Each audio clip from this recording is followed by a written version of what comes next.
beings I've ever interacted with on this fucking app. What a fucking retard. He decided that he wanted to defend threatening women with rape, and then he said that in this room he's heard, he says it's hypocritical because he's heard things that are just as bad.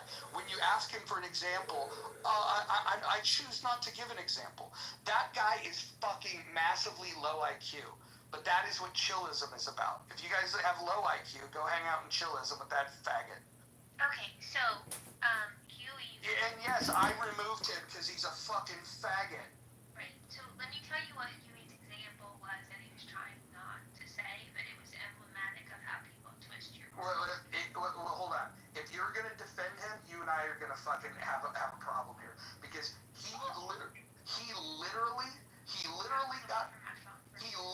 got on this, in the chat, he's defending people threatening women with sexual violence, and then he's equating that to whatever he thinks that other people have said, and when you ask him for an example, he didn't fucking have one.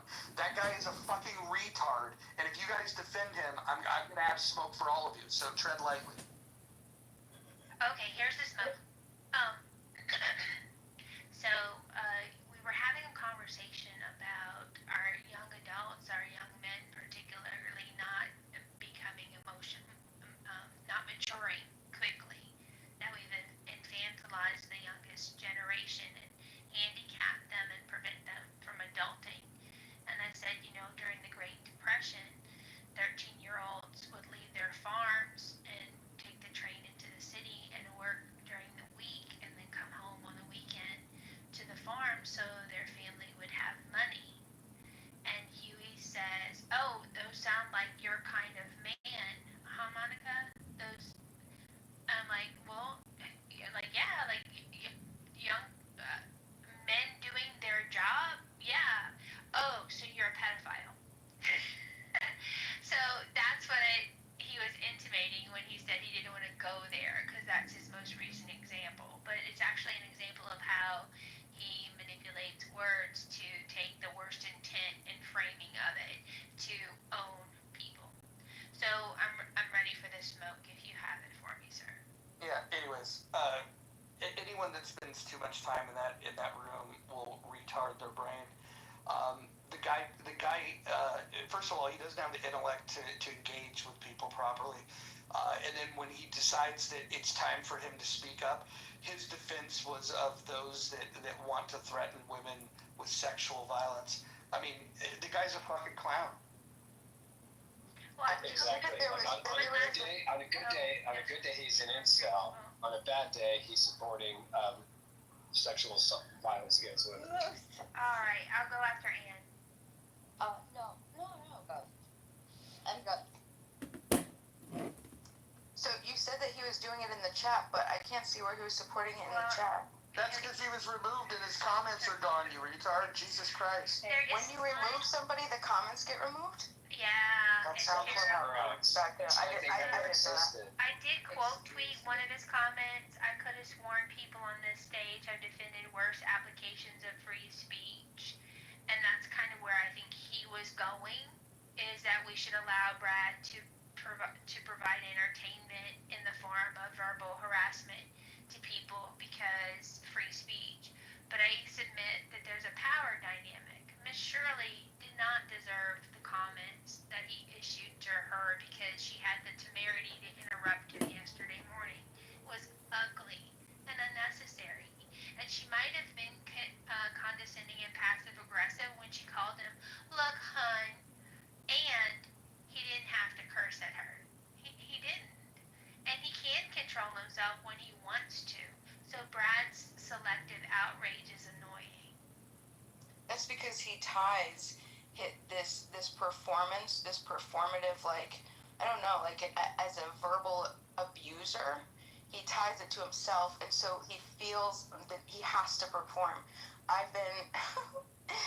never start with that guy, and no matter what, invariably he'll throw, after I speak about something that has nothing to do with him, just on a topic, he'll insult and verbally accost. It's disgusting. It's horrible. It's absolute horrible behavior.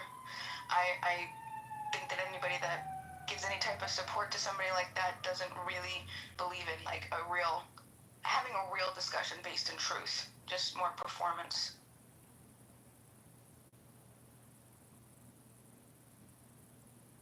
Tina?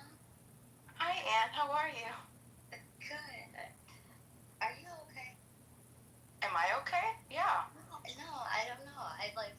So hearing you in here is different than hearing you in Chilliton. Give me an example. Maybe in here you're playing defense and in there you play offense. So I'm not used to hearing you play defense all the time. Play defense. I think I play defense wherever I go. I don't think everywhere I go, people don't like me. Yeah. Monica, Scarlett.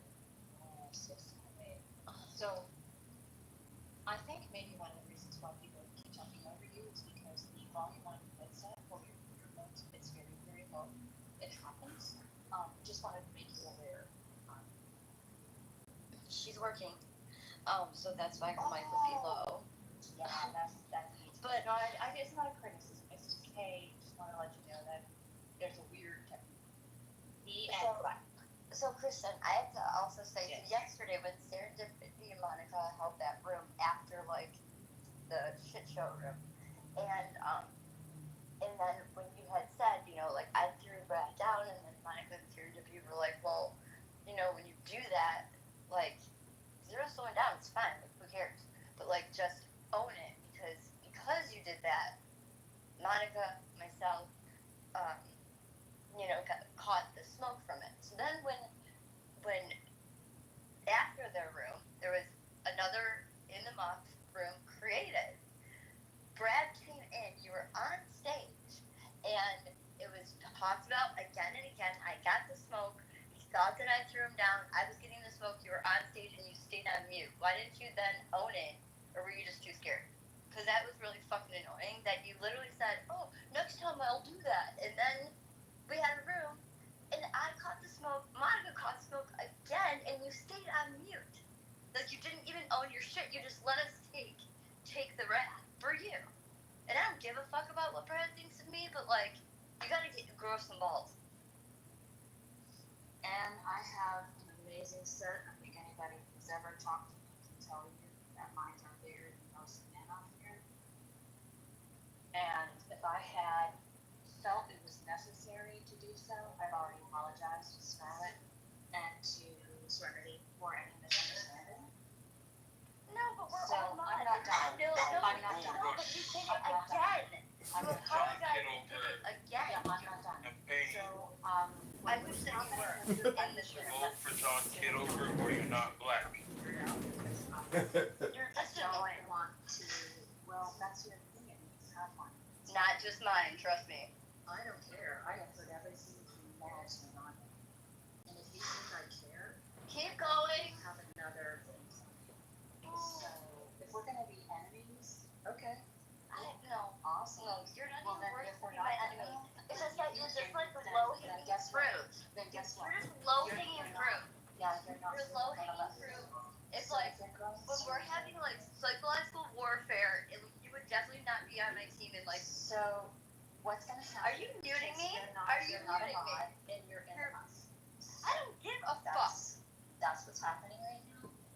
Okay. And you Guess have to what? understand that.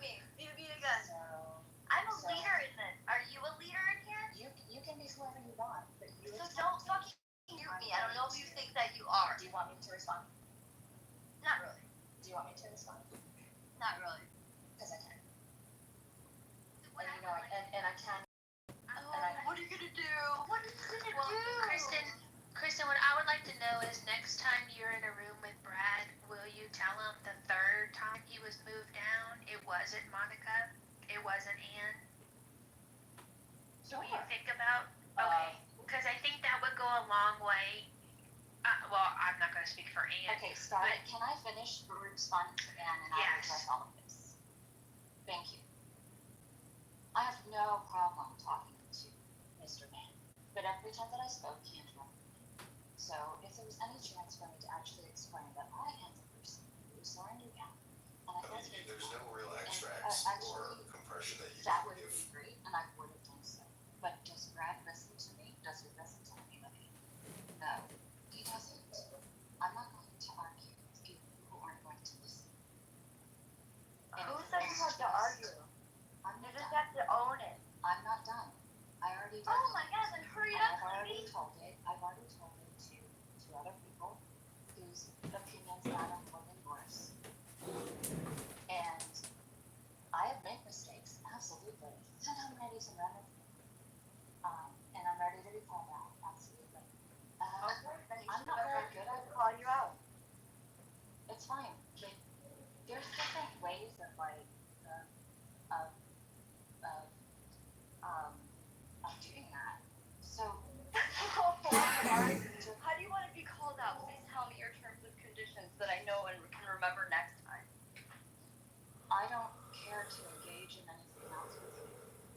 Okay, so I'm not just speaking on. I'm not just Okay, speaking you on know my. what? I'm Here's speaking the thing about that's happening. There's no real Actually, extract. the thing is that you keep on interrupting me, All Monica and said then to you next time we're in a from a room, thing, say and to then Brad. all of this kind of stuff, and like I can totally out Oh my the god, whole I like. knew it's like And this I woman can won't just- shut up. Okay, so here's the way that it is.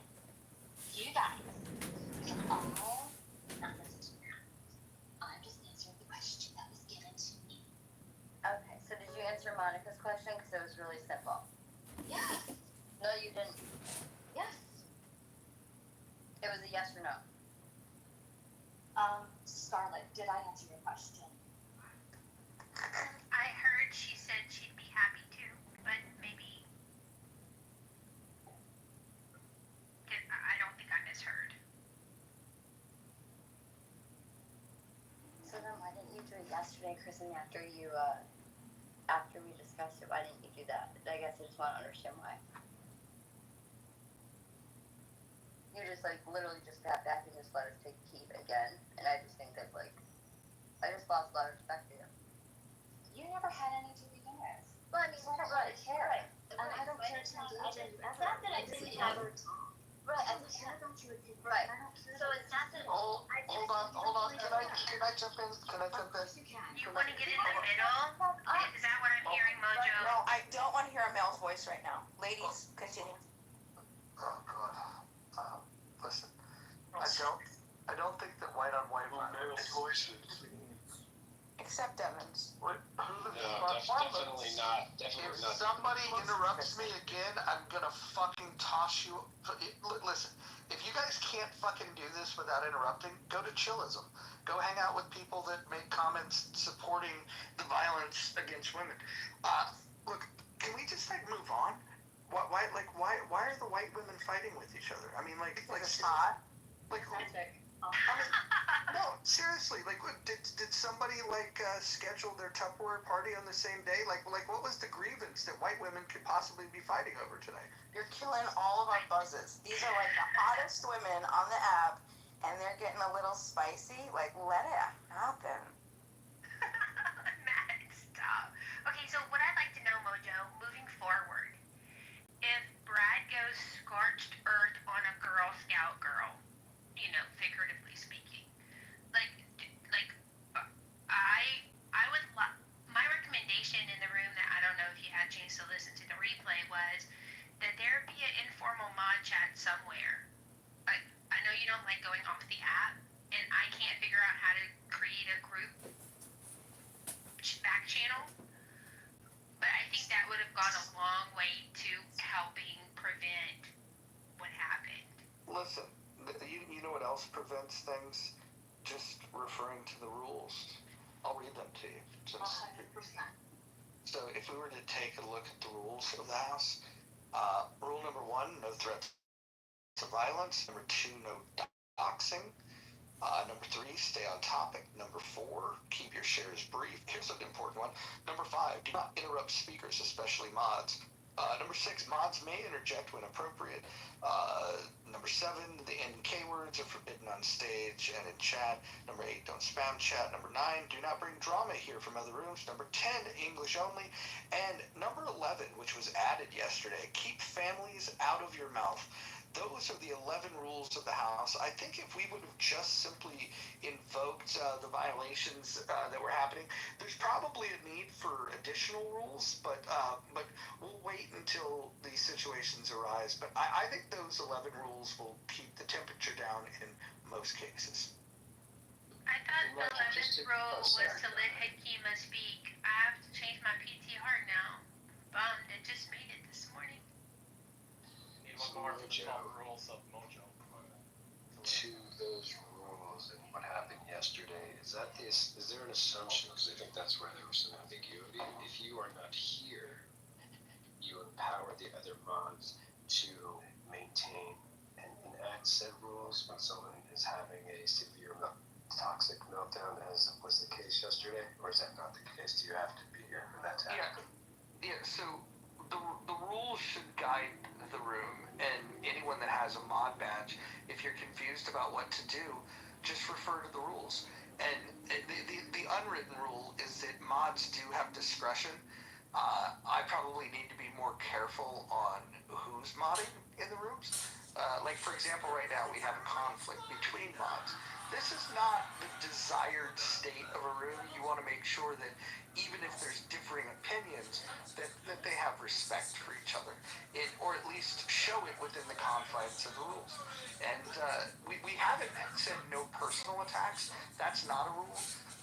But I'm noodling on the language of if there is going to be personal attacks, I want it to be mutually determined that both parties involved wish to engage in that, because otherwise it's just being a bully, and that's what I don't want to see.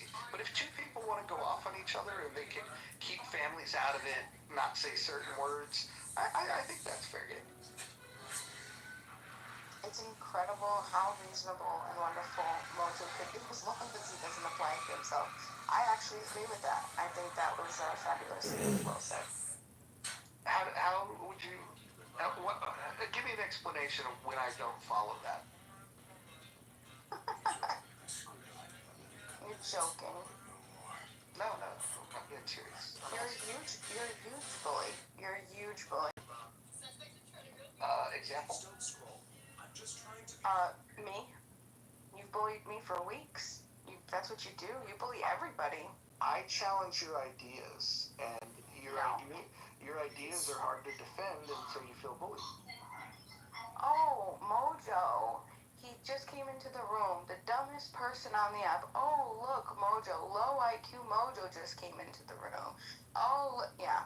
You don't like my views. Oh, Mojo is a terrorist sympathizer. Oh, Mojo. Come on. You're a bully. Please don't. I don't even know what you're saying. I'm trying to follow what you're saying. I mean, just replay any of the times I've been on this stage in the past several weeks. I mean, you've been really good for the past 3 days, I'll say that. You're different. You're different. You're not the same. You're a new man. None of us are the same as we I'm were yesterday. down with it. I'm down with it. Lima, are you flirting with Mojo? I am flirting with the potentiality, the principal potentiality of him possibly adhering to this wonderful principle that he's just laid out. And yeah, I think what she said is she's attracted to my masculinity, but she doesn't like that we disagree. No, I love to Well, disagree, trust me. hold on, Bima. Let him have that. So that, yeah. I really do admire Mojo's desire to come between two women. I thought that was pretty remarkable. Well, why between them? No, why not on them? Oh, that was an unfortunate phrase of words, but you know, I appreciate that, and I will take both. That's and I mean, seriously, Scarlett, and just very well said. Matt Cole said something interesting in the chat. He says, if I had done what Brad did, I would have been tossed, I bet. Do we think this is true? Yes. The mods didn't know what to do with him, and he should have been. Nye bent over backwards trying to calm him down. She's not that flexible.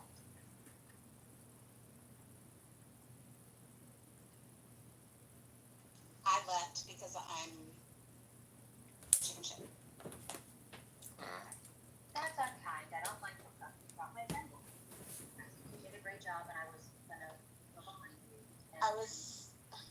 I'm so uncomfortable. I just knew it wasn't going to end well. I was like, I'm out. Bye. You're right. Mistakes were made. Just for everybody, so to clarify, yeah, the mistakes were made yesterday. They were talked about amongst the moms and where the mistakes happened and like adhering to all of the rules better. Like, for example, if you bring somebody down as a mod, it doesn't work to have another mod bring that person back up without their consent with everybody. That made a big mess. And I think we're getting too into the details. I think no. The reason why I'm saying that only is because there's been some people asking, well, what? This is what happened. Kristen, here's the broad stroke of what happened. Okay. Yes. The male mod. You're better. This is true. So let me finish. The male mod left and chaos ensued. I probably need to do a mod seminar where I can teach the women what I know about moderation. It's crazy for me to have expected that the women of this room would have been able to mod on their own. And so I apologize for leaving. I apologize for not training you all properly, but I will commit to training the moderators. It's not that we're incapable of moderating spaces we create. It's that when you're moderating a space in a house that you don't own, Yep. you're always focused on what would Mojo do. And How about this? What about acknowledging that even Mojo makes mistakes and then just dedicate yourself to trying to do the right thing? And if your decision is wrong-headed, we could talk about that. But if you could justify, I believe that this was the right thing to do. I took this course of action. I'm the moderator. I think we could live with that. And then we could challenge the logic and the reasoning that you applied, and we could learn from that. But I would argue just live upon your own understanding of what is right and wrong. that's what I did yesterday. The only regret I have is I was unable to speak so that people didn't understand the motivations behind my actions. I had like 30-minute delay before I could explain what was happening.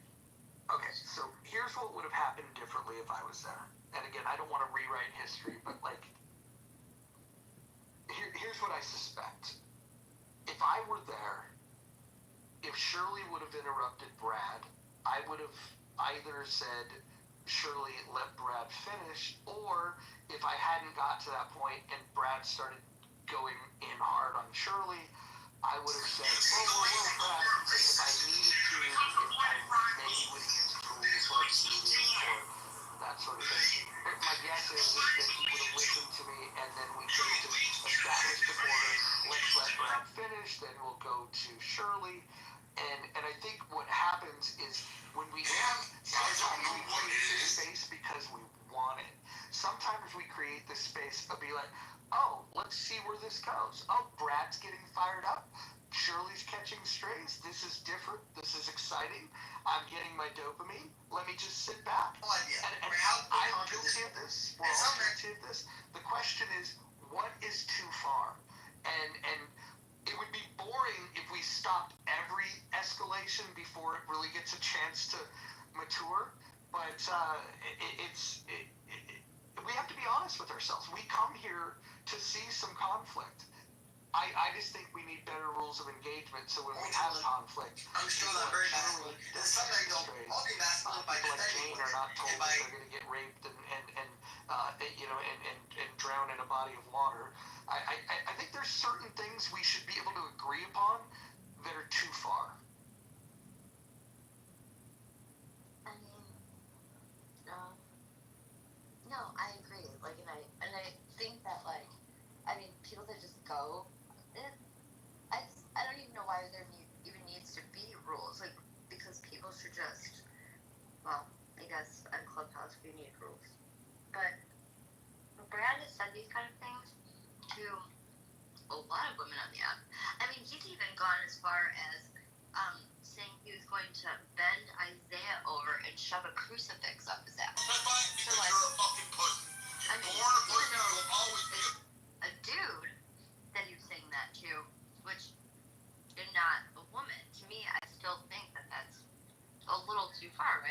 because he said he was going to essentially rape Isaiah and then shove a crucifix of all things up his ass. Okay. I'm serious.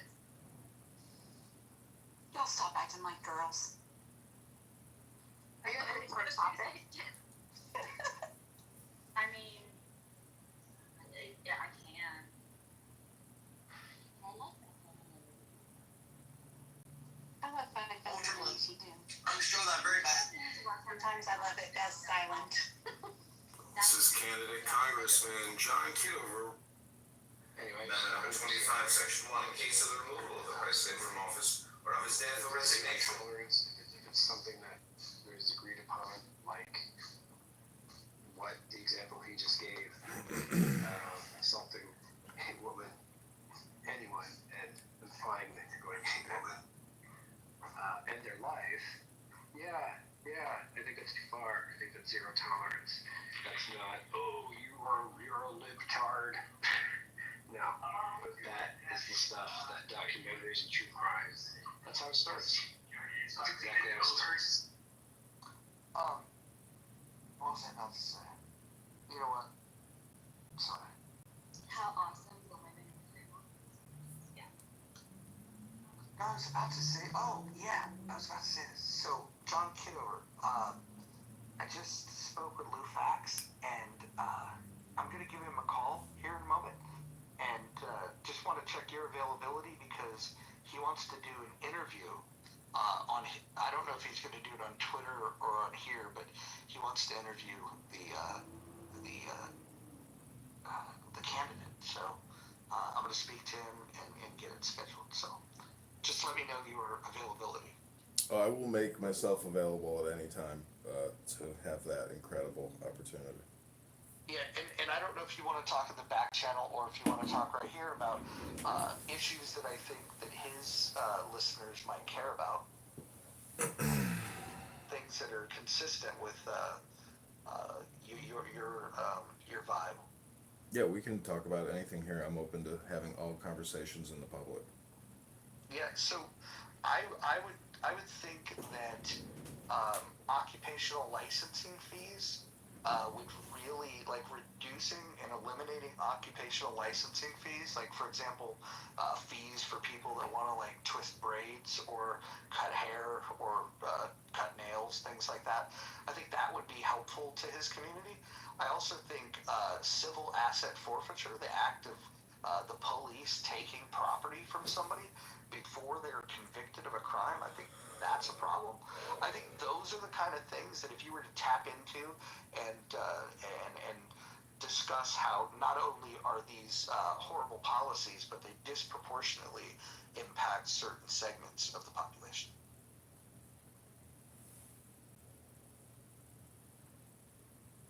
Yeah.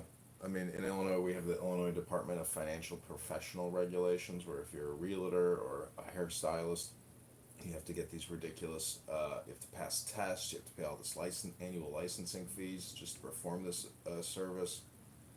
And in terms of, civil asset forfeiture, I mean, if you're driving to a casino and you've got, $10,000-$20,000 in your car and you get pulled over and the police take that money from you and claim that you're involved in some kind of drug, scheme, and then you have to get a lawyer and go to court to get your money back. I mean, it's absolutely outrageous what the police can do. I've been there, done that, and it's actually less than that. I was driving home from Reno once, and I had money in an envelope, and I was getting tired, and I was speeding coming out of the mountain, coming out of Reno, and I was pulled over, and they had all the right in the world to give me a ticket, no problem. But then when they asked what was in the envelope, I told them that I had some success at the casino in Reno.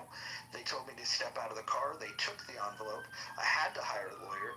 I was able to get my assets back, but I was not able to recover the money that I had to spend or the time that I had to spend to fight to get my money back. Yeah, and it can take a long time. They can take a year to jack around. When my inverter went out, the only time my car broke down when I was 20 miles from home in the two-layout parking lot. I mean, I had to do something where I could even have it towed. Yeah, when I moved to California, Los Angeles from Illinois, Chicago, I drove there and I had some cash in my car and I got pulled over before I got out of the state of Illinois for speeding and they stripped my car down. I couldn't believe how hard they were looking and they couldn't find it and it was, a big victory to leave that asset forfeiture seizure, operation that they were doing. They could not find the cash in the car.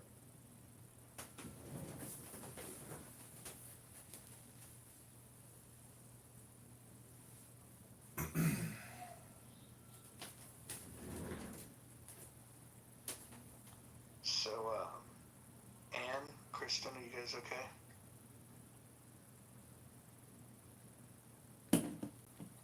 You're so stupid. I'll take that as a yes. I just can't wait for the next time when Brad's in here. I'm just gonna be like, alright, Kristen, here's your moment to shine. And then when she does it, then I'll say, good job, Kristen. Welcome. Welcome to In the Mob. You're now one of us.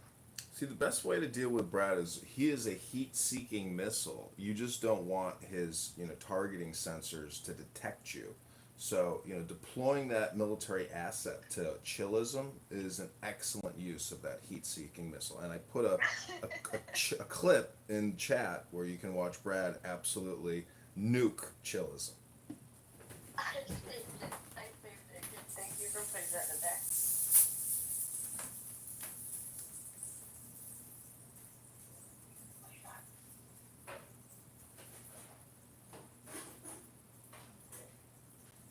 I will say, you can trash talk Tourism all you want, but there is only one room on this app, only one, and it's only Chillism, that allows absolute free speech.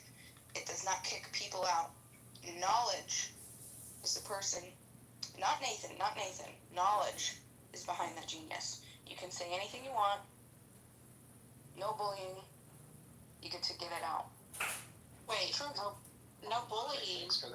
Thanks for that review, Matt. Just that was a good reminder for me to unfollow you. Thank you. And no bullying is a rule that is adamantly opposed to free speech. And by the way, why should you be able to say whatever you want? Every one of these spaces is curated by a host who gets to decide, how they want to run their space. And I don't know. I just don't know why you would advocate for that. Yeah, I'm curious why people want certain content in their space. The most pushback rule that we have in this house is the rule that says that you can't say the N and the K word. Now, for most rational adults, they don't have a problem with that. Those are not words that are regularly incorporated into their vocabulary. But here on Clubhouse, it's the most pushed back upon rule. Imagine that. People fighting for the right to say the N word. It's amazing.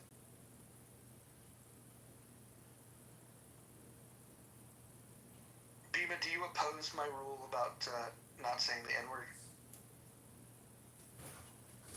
No, I like that rule. I mean, I think, so it's difficult because, I don't know, I'm not intelligent enough to make that call. I rely on the people to make I agree with you. call. Yeah. No, but seriously, yeah, free speech, it's interesting. I think that it's nice to know who you're talking to, right? And you have English light has 3,000 adjectives, right? And you have the ability to build upon them, making a potentially infinite number of words that you could use besides that. So I like to know who I'm talking to. So I don't know. I'm undecided. I would prefer not to have that word said in a discussion, but I also would prefer not to be bullied or harassed for a particular position and to have my positions genuinely represented and not manipulated, you know what I mean? But Bima, wouldn't you agree that you were given ample time to talk? I mean, in fact, I hear people ask you questions all the time, and then they mute up, and They allow you to respond. Do you feel that you don't get adequate time to share your thoughts? I'm not sure what that has to do with what you just asked. Well, I'm responding to what you just said, where you felt that you don't get a chance to represent your case, and I think that that's incorrect. No, that's not what I said. You see, like, this is one of those times.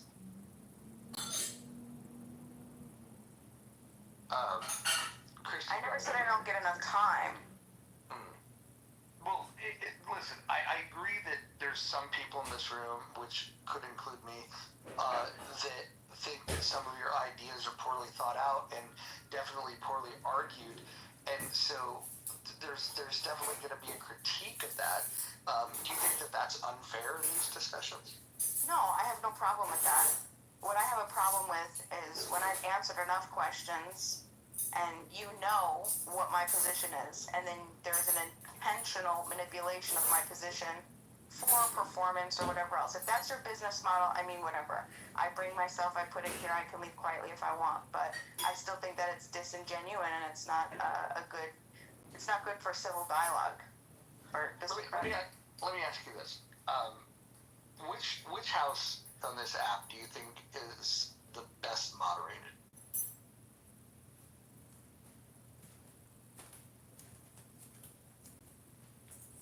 Well, let's narrow the options. Let's say Healthy Debates, In the Muff, Chillism, and Lisa 420. Who do you got?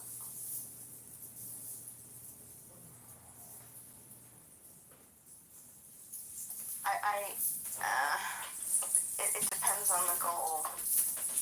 Like free speech, I have that answer. Good, cultivation of dialogue, I have that answer.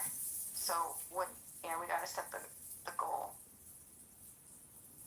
Because I'll tell you what, I know it ain't Healthy Debates because I found Chillism because Healthy Debates kept kicking my ass out when I was having civil dialogue. So Healthy Debates was my reason for going to Chillism. And so that just shut down dialogue completely. But this, In the Muff, I don't know. I like a lot. I mean, there's a lot of good stuff. But I still know that I don't have to be free to, I don't have to fear presenting any type of political position in knowledge space ever. As long as knowledge is there, right? Knowledge is there. That's the safest place on this app to express your freedom of thought. But I mean, not everybody likes safe, and I understand that too. They're all different business models. Just depends on what you're looking for.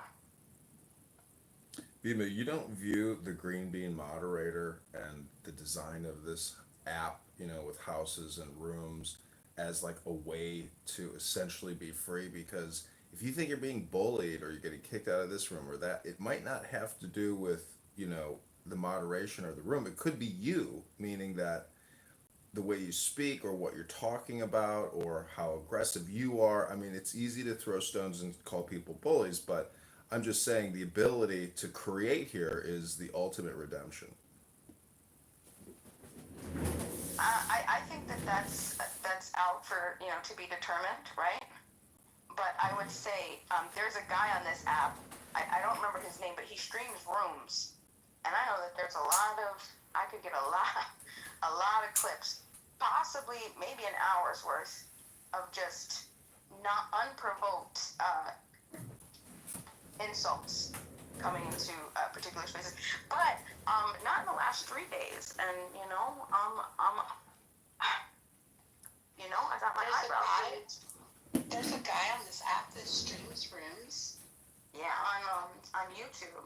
And really? So, yeah, and so the point though was that we could probably catch that guy and find some recordings. Who is that guy? I wouldn't know. There's several, aren't there? There's a few. He's definitely not right above you, Bima. Definitely not. Not our final no, Congressman. yeah, no, not at all. That guy's running for Congress. That's Congressman John Kitover, who reads wonderful works and educates the public. Yeah, doesn't he talk about the bad? Precisely. Simplicity. What was it? Spicy. It's definitely not him. No, not him. I want to know who this guy is. I mean, he could potentially be making us famous.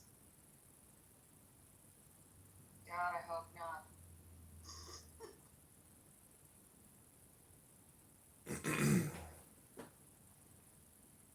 So, Moose, what makes you think that Healthy Debates is a better moderated house than In the Muff?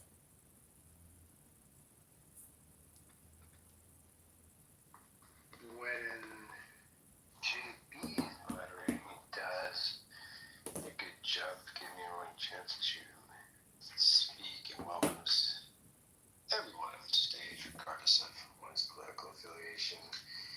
And Do you mean yeah, everyone? sorry.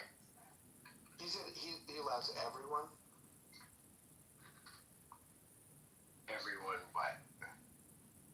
Well, because I've heard complaints that people get removed from that space quite a bit. No, I think he said political affiliation. Yes, correct. Thank you. Now, what they say after they're welcomed to get them removed, that's obviously up to them. You know, just like you have your rules, he has his rules, I suppose.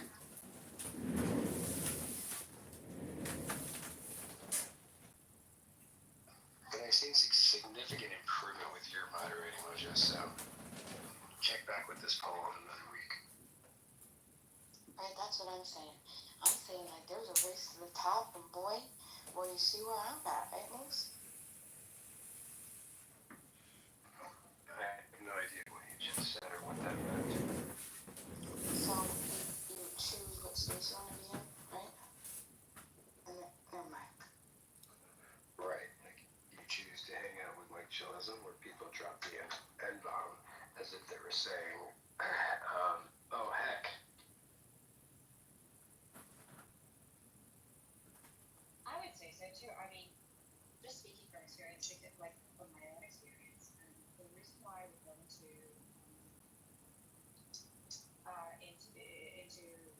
the healthy debates a long time ago was because I'm a very sensitive person, and in order for me to gain more of a callus in a social environment, get more practice speaking and all of that kind of stuff, I would go in there, and it would help to challenge me, because people would challenge me. They would say, I would say something, and then whether it's an attack or whether it's a challenge or whether it's a thought-provoking thing and ask questions or whatever, most of the time, yeah, I got my feelings hurt.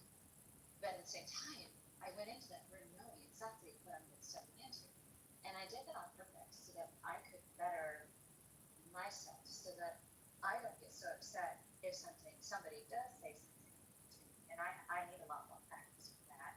And just all kinds of stuff. That's just my own journey in there. But I chose to go in there and not. Well, most people are like, oh, I'll never go in there. They're just crazy. They're so mean. And I'm like, yeah, but sometimes it's kind of fun. Go ahead and beat me up. Because then I learned better how to navigate in this world. And I learned how to better control myself and behave. But that's my own journey.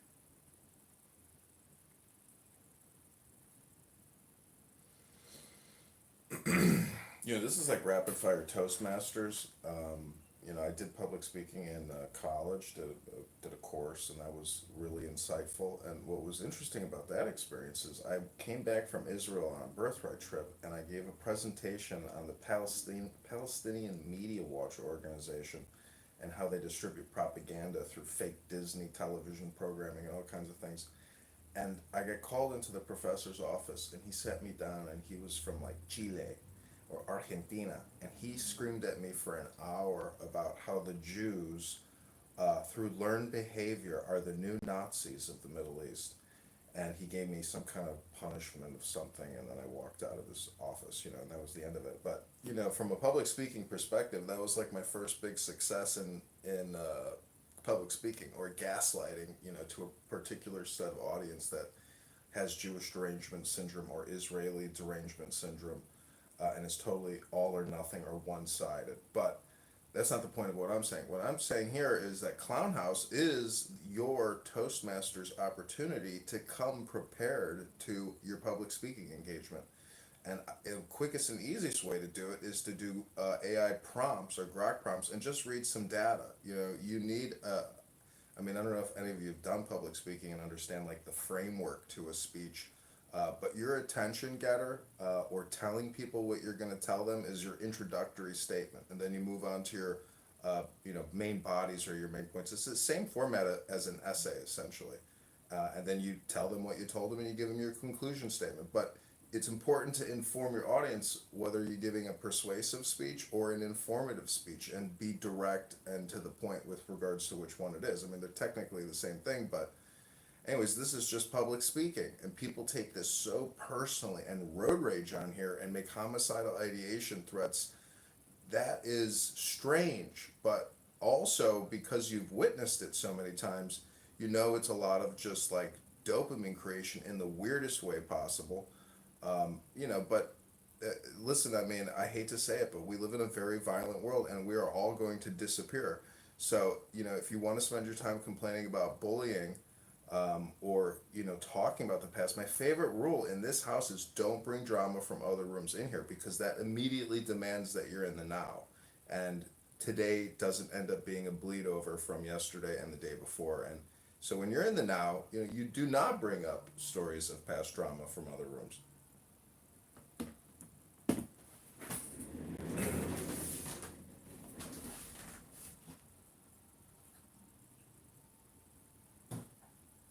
Shall I present a Toastmasters speech on the topic? Toastmasters? Is it just like a regular, like these? Toastmaster.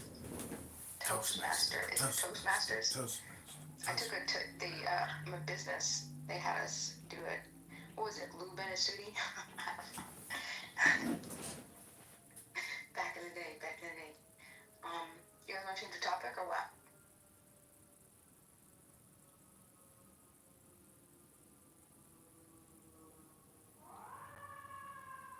If you want to, okay, that was a little bit of an awkward segue, but sure.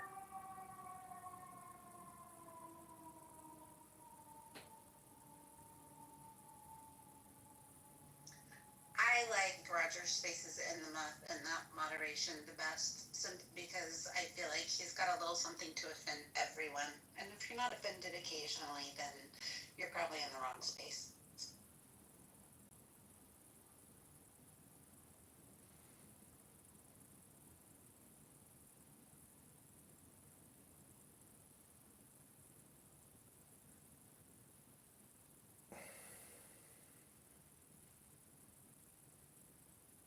I've listened to Chillism for many years now and have recorded the rooms many, many times. And like from a speaking perspective, everybody, gets a low grade, and the moderators, to me, it's unbelievable that Tali and Nathan can absorb all of that, and let go about their daily business. Because I assume Tali's working from home, and Nathan, who knows what he does, occasionally. Anyways, it's too much. It's TMI. But what I'm saying is, look at these four rooms in the survey, cast your vote, but just know that, these four rooms are in the permafrost of Clown House. They are consistent, and they draw a crowd. So it's very easy to shit on people, but the point is, they still are able to create these incredible situations or cast of characters. And if you are a capitalist or a business entrepreneur, recording these rooms and bootlegging them could be a good opportunity, because they are not recorded, they are one offs, and the cast and the crew will never come together again. So each conversation is rather special from that perspective. I don't think anybody's interested in these conversations in the future. because most people want to be in a now conversation, and that's what creates the highest dopamine. So, uh, anyways, I cast my vote for Mojo because I think Mojo has organized the most intelligent and curated conversations on this app, and the funniest conversations, because I do think it is a little bit like a roast where the head MC gets to bat around somebody, toss around their ideas, then bring in a new subject. So I salute you, Mojo. Thank you, thank you. I also welcome people to roast me. That's something you don't get in a lot of these rooms. Try going into politically correct and roasting the host. Happily. Oh wait, no, don't twist my arm. I think when Bima said that I do a drive by and just go into rooms and like drop insults, I've definitely gone into chillism and just press that button many times from many accounts. But I think from their perspective, I can't hear him. Is it me or is it? It's you. It's you. Okay. It's that cheap phone of yours. Good morning, sunshine. Oh, I didn't realize I was on mute. Sorry, guys. Good morning, everyone. Good morning. Good afternoon.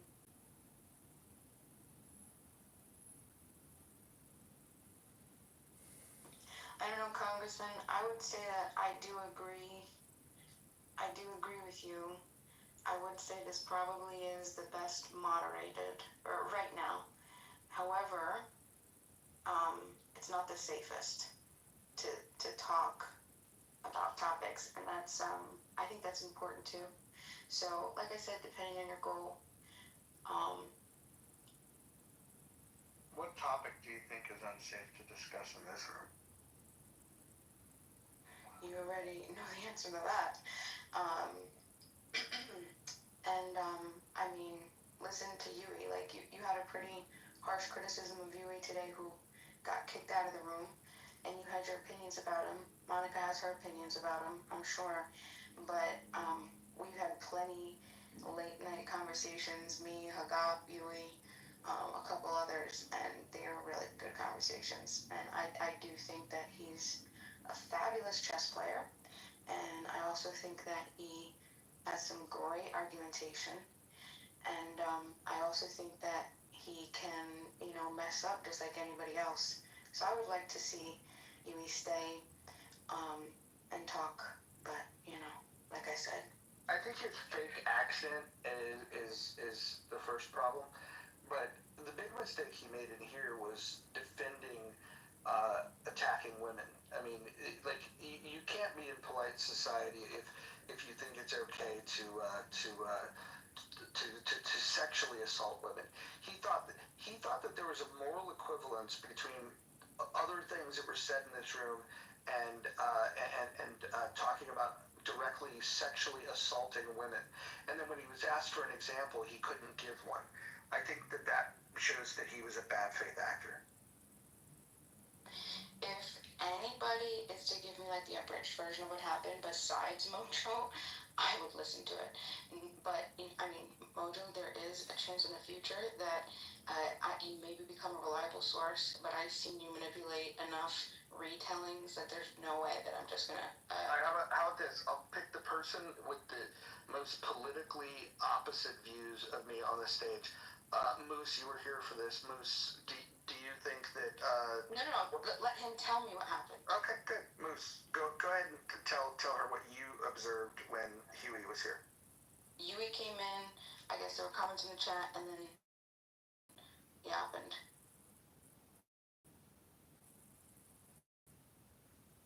Move.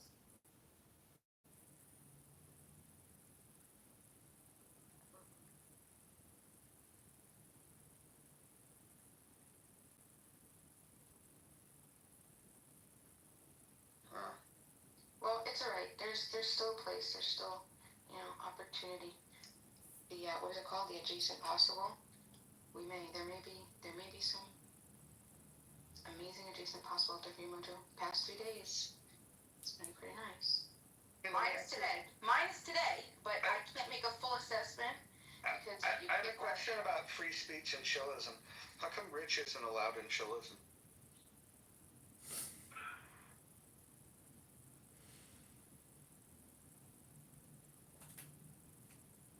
well.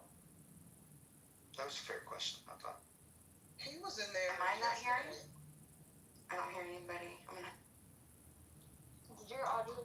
Yes, the audio. That was an interesting time for her to have audio issues. Did too, though. I was in Chillism the other day, and Rich was in there on 2 separate occasions. I mean, Nathan was yelling at him, but he was in there. I was told that he was banished from there. He seems to be on the in the good graces of the mods, because he was definitely in there yesterday. Would you say that the mods in that room are consistent with each other, that they all subscribe to the same rule set? No, I don't think so. I don't think so. I couldn't hear that. I'm really sorry. I had to go out and come back in. We were asking why, if chillism is about free speech, why did Rich get removed from chillism? Because he violated one of the rules too many times. They have like Which rule? What rule, Bima? Doxing, and just like every rule, he violates every rule. He's not a good guy. Well, I have to say this out loud. Rich has been blocked from this room. He's a banned from this one too. Well, I blocked him personally on 2 of his accounts, but if he apologizes to, this is my condition for him, if he apologizes to Adams and then another particular woman who I will not mention by name, if he apologizes to them for his behavior and agrees to follow the rules, he will be reinstated in the mob.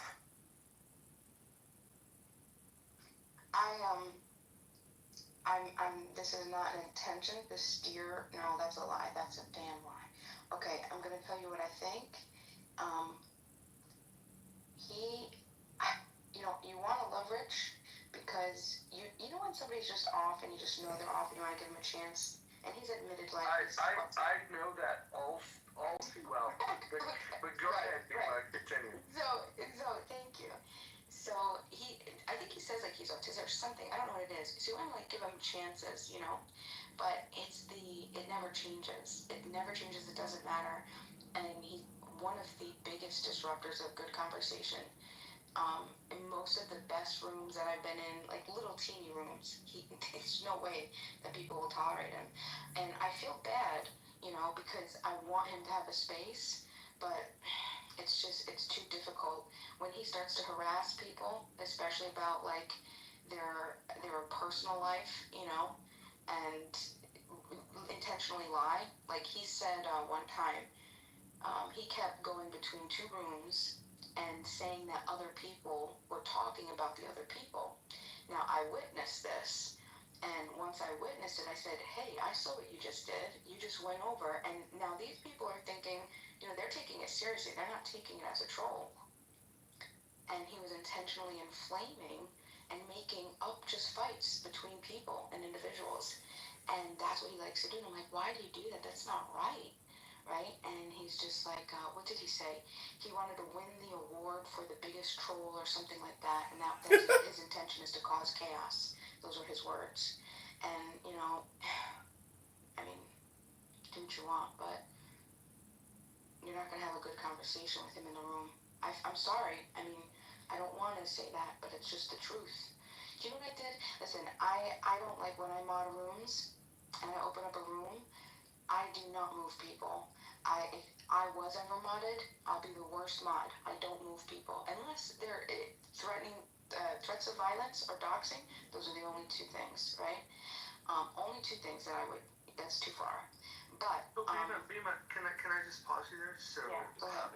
When this room was discussing somebody's behavior where they were threatening violence, specifically sexual violence to women on the stage, there was another individual that defended that and tried to draw a moral equivalence between that type of communication and other things in this room. And then when I called that out and even asked for examples, I wasn't given an example. Can you tell me how you square what you had just said with your defense of Huey? So I feel like that you definitely have an agenda of why you just asked what you said, because I don't know how it's relative to anything that I'm saying. All people have bias. I just own mine a little bit better than most. So yeah, I have a bias. One of my bias is I like to protect women. Another bias is I like to call out when people have gone too far, and then when people are simping for bad behavior, I like to call that out too. That's all I did with Huey. The reason why I see. hold on. The reason why Huey got removed was he chose not to engage in good faith. I gave him multiple opportunities. He came up and he said that he thought that it was hypocritical to criticize somebody for threatening sexual violence on women. And then I said, well, where's the hypocrisy? Give me the example of a behavior that's equivalent that you think it happens. And he couldn't answer that question. And then his refusal to have an honest dialogue is what got him removed. I mean, the whole reason we have these dialogues is to be able to have honest conversations. It appeared that he was either unwilling to have an honest conversation or incapable. In either case, that's why he was removed. Yeah, actually, Roger, he also said that multiple people in this room he has examples of. So he couldn't even name one example from one person. Correct. Yeah, I mean, like, honestly, when you did that and you played that move, and he chose not to answer, I don't think you give enough people credit to say, oh, look, we all saw that that's a checkmate, right? And you won right there. That was a win. And now he has to go on and defend whatever he was going to do. I feel that it would have been a better idea to let him, if that was the case, to just let him, crash and burn. You know what I mean? But you did what you did. I'm not knocking it. I'm just saying, listen, I would have, well, I am knocking it. I would have liked to have heard what he would have to say. He's also, like there's other psychological dynamics, like, he knows that you're the alpha in the room, and he likes to debate Yui. He's like a big debater. So wouldn't another way to be able to frame that is that he knows that he's the beta in the room? For the sake of the conversation and the lens, if we're taking your lens short. And so what happens is he's already like preparing for these psychological dynamics, and I already saw that these are like tactics that he tries to avoid just to keep control of the conversation, just debate stuff, right? But that's how Yui handles debate. But he's still, very intelligent, and I would have liked to. So he handles debate. I mean, Roger asked him directly, gave him multiple opportunities to say, okay, saw what you put in chat. You're up here on stage. Go ahead and defend yourself. Give us examples. And I won't. I'm not going to play your games, or I'm not going to play your game. Like it was bullshit. It was performative. Right. He had no substance. That is not a good debater. Well, like I said, he knew that there was like a chokehold, so he was in a chokehold. I would have liked to say what he was going to say at all. You know what I mean? But we'll never know. That's all that I'm saying. Like, let it play out. I mean, you do what you want. I'm saying that's what I would want to do. But my point is, to get back to Rich, I don't move people when I mod rooms, and he intentionally will go in my room and destroy and noise troll a room, intentionally, because he knows I'm not going to, remove him. And what I end up doing is I just end up leaving. I'll mod somebody else, and I'll leave. And so the room gets destroyed. And he's done that to me many times. So I had to block him. I've never blocked anybody on this app. I've never reported anybody. I don't do that, but I had to block him because, he made it impossible to just have a good room. But anyway, that's the point. And to Yui's, again with Yui, I mean, I don't know, I wasn't there. I'll have to take your word for it. Yeah, I think Yui's pretty cool. I would have liked to have seen too. I mean, like that's one of the downsides of kicking somebody out. Maybe we could have moved him to the goo, and then Mojo, you do this well, and I've seen you do it many times. Take control of the narrative, move to the goo. Like, hey, look, this is what this person said. I look at the chat. boo boo boo boo boo, and we're gonna, like if he doesn't want to defend or give us reasons, then he could think about it, or he could come up when he's ready. You know what I mean? Because now I have no way of verifying like what happened, and I mean like Yui's not an unreasonable person most of the time. I'm not saying that he's not ever unreasonable. I mean, I think we all are at some points, but I mean, I think what his biggest crime was is that he doesn't speak up in this room ever. And then the one time that he thought, oh, I'll mix it up, he wanted to take to the chat to defend threats of violence, threats of sexual violence towards women.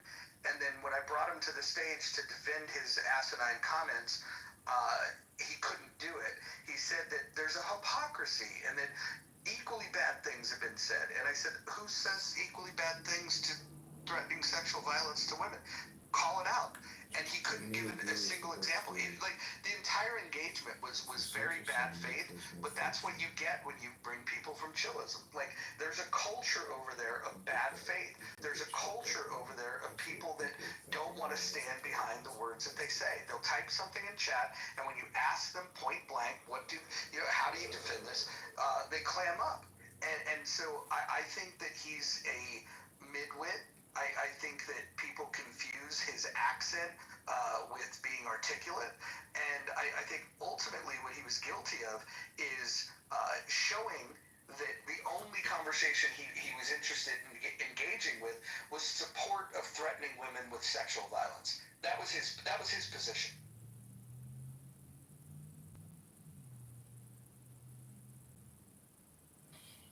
You know what an incel is, right? I do. Would you say that might be a fair assessment of not all, but several of the chillism bros in there, particularly this Huey guy? No, I don't think Huey is an incel. Maybe you haven't run into an incel. I mean, Scarlett knows. I know a leader of the incel movement. So he just hates women. Because for someone to take the side or defend free speech when, to Mojo's point, when it's involving violence against a woman sexually, and to the extent of implying murder, you're either an incel or you absolutely hate women. Okay, Moose, Mojo, you might not have been around, but he had asked you before if you could tell us exactly like what happened, because it seems like you're back. Because you're giving a descriptive, like it's already like your lens. Could you tell me just objectively, like you came into the room, this person, you could just use A said this, then B said this, then Yui said this. Can you just give me a breakdown of what happened objectively?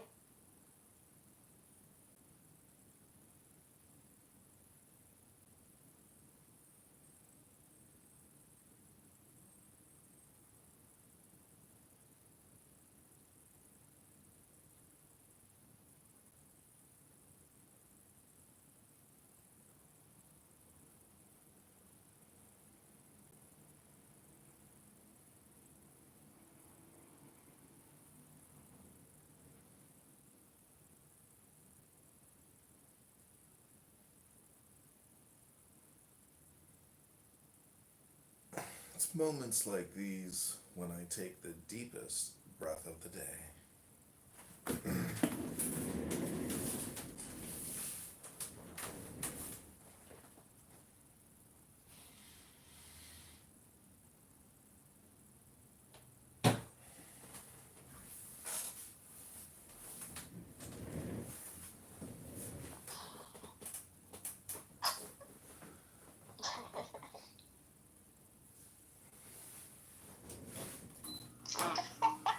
Everybody's You're back. You were asked a question. I don't know if you. Moose Knuckles.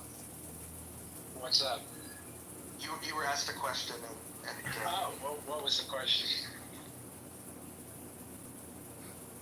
Moose, just if you could just give us an objective, breakdown of what happened without, opinion, just like. I thought you were asking Mojo that. I'm not here to do forensics of a clubhouse chat or interaction. There were enough people here that observed said interaction. unless you're willing to pay me, because I do work as an investigator, but I don't work for free. Okay, well, thank you for your contributions. So anyway, you want to talk about a different topic? Because I want to tell you something that I found out today. And I think it's disturbing me.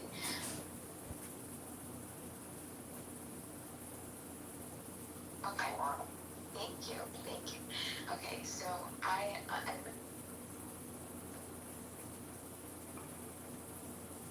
it's just like, hey, I wonder why Nigerians there's like this culture of like scamming from Nigerians, and someone called me out on it, like that's kind of like xenophobic, like, and I was just like, is it though? Because I wanted to check, so I pulled up the World Cybercrime to see, because if I'm wrong, I need to know, okay?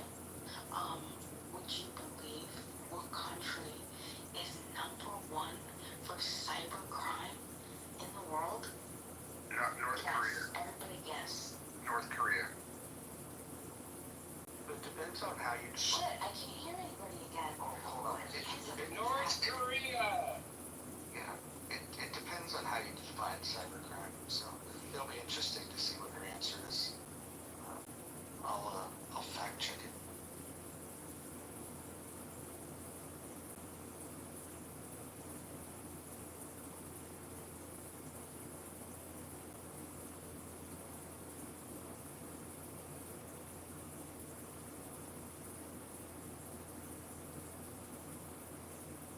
Hello?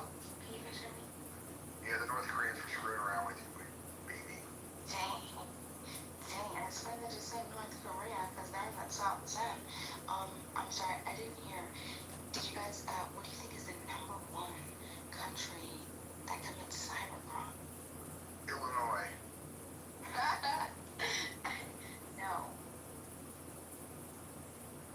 Is it North Korea?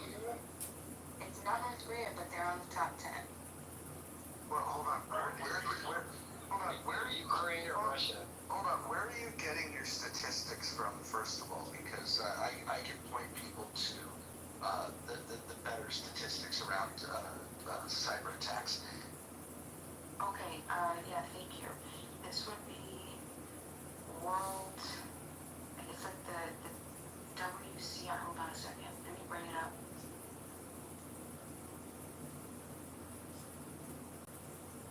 Oh, this is one.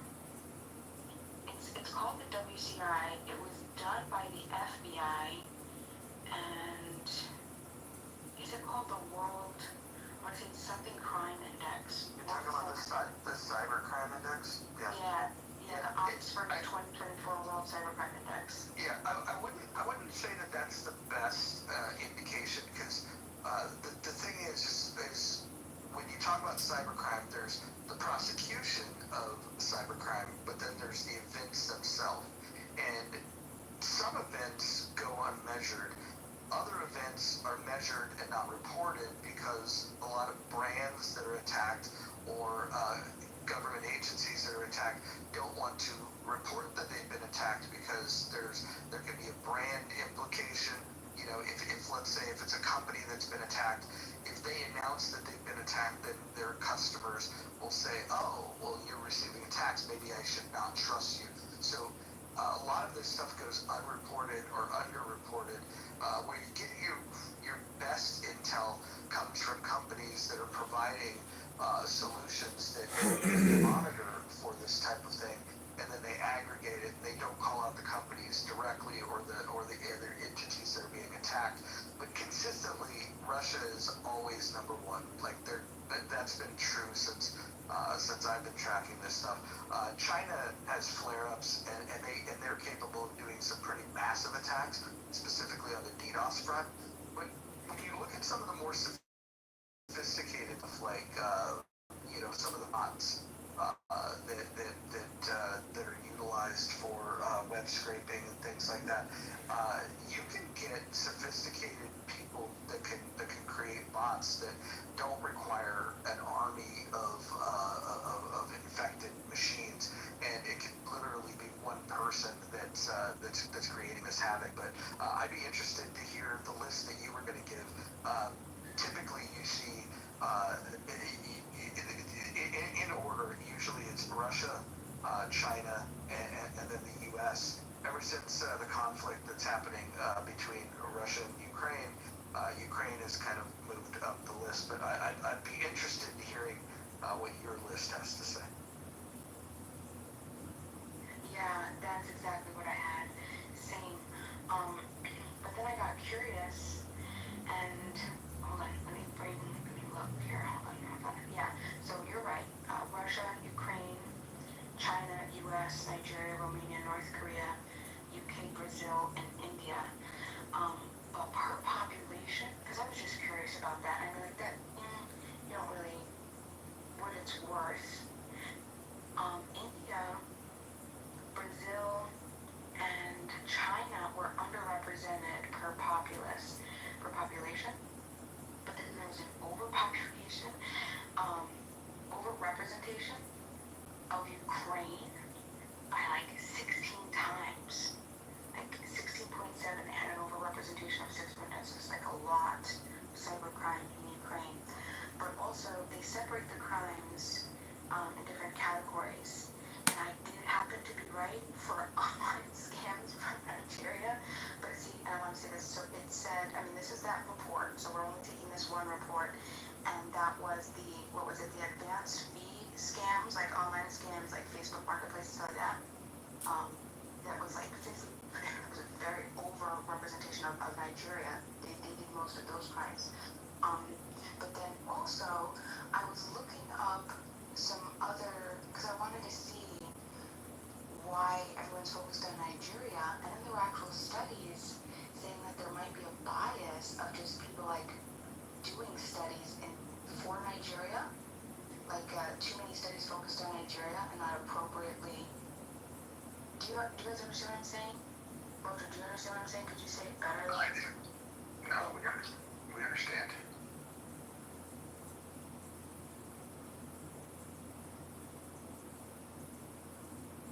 So I thought that was, but that was a surprise for me. Like Ukraine, like what? And then They're involved in a fucking war. You're going to use every tool at your disposal. If it's not shocking. Go look at the numbers prior to the invasion of where Ukraine ranks. You'll see a big difference. oh, that makes sense. That makes sense. But why do they say? Because they're still ranked, like they still use the same rankings as everybody else. So like we're talking specific type of scams. Why would Ukraine be listed for those specific types of crimes? These are the attacks. Let's look at Ukraine. Hold on, there's Ukraine. Okay, so that makes sense. I see what you're saying. Okay, so attacks and extortion, they're very high. Okay, identity theft. They look like they are the second highest. First is Russia. I can understand that. Cashing out money laundering, yeah, they're second in that, second to Russia. And overall scams, like the online scams, I see, yeah, they're pretty low. Okay. If you guys are interested in cybercrime, you guys should read a book called Fatal System Error. Barrett Lyon, when he was a young man, he came up with a solution that would block DDoS attacks, and he did this to protect his gaming server. And once he figured it out, he started reading about how DDoS attacks were prevalent on online poker sites. So he reached out to the online poker sites and expressed to them that he had a solution. A company called BetCris, one of the very first online gambling companies, was located in Costa Rica. They moved him to Costa Rica. He solved the problem for them because what would happen is their servers would get hit with a huge DDoS attack. They would lose revenue, and then the attacker would say, hey, if you can transfer us Bitcoin, we'll stop attacking you. So they had to play ball for a while, and then Barrett Lyon helps them to figure out how to defend themselves, and then the folks at BetCris said, well, hey, now that you've solved this problem, we should productize this. And so they started the first DDoS mitigation company called Prolexic. And then initially it was only protecting gaming companies, online gambling companies, as well as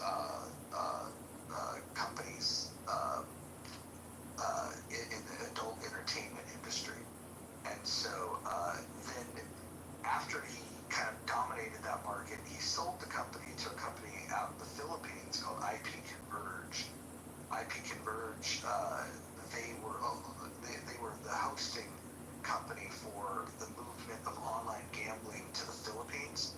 And so they bought it so they could make it mandatory to sell DDoS protection to all of the gaming operators that moved to the Philippines. Once they exploited that, it got sold back out to private equity in some company in Florida, which then partnered with Level 3, which was a Tier 1 ISP that cleaned it up a little bit, started selling to online, or not online banks, but traditional banks like the Big Four. And once they could call the Big Four banking customers as customers, they then sold to Akamai, and Akamai's DDoS mitigation product is Prolexic under the hood. So if you want to hear the story of how all that stuff went down and how people in Russia are still trying to kill poor old Barrett Lion for ruining their scam, you should read the book Fatal System Hack.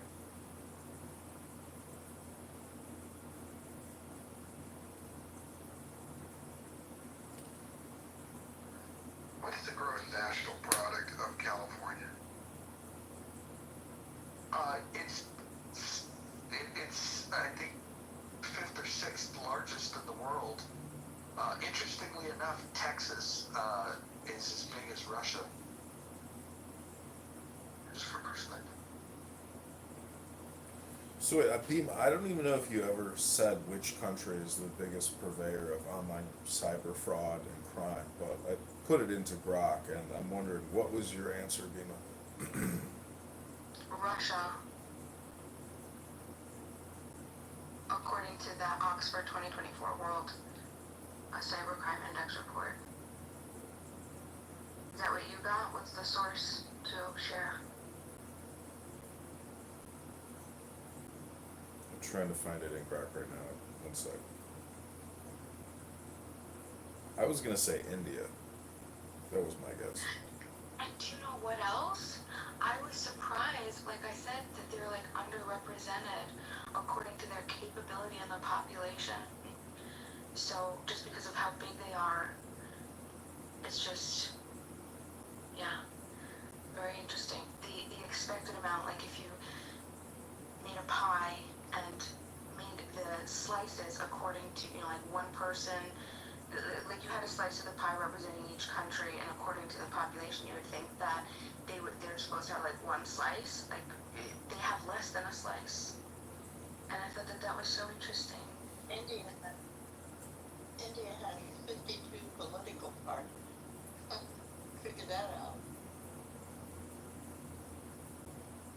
Well, that's great, isn't it? I wish America was like that.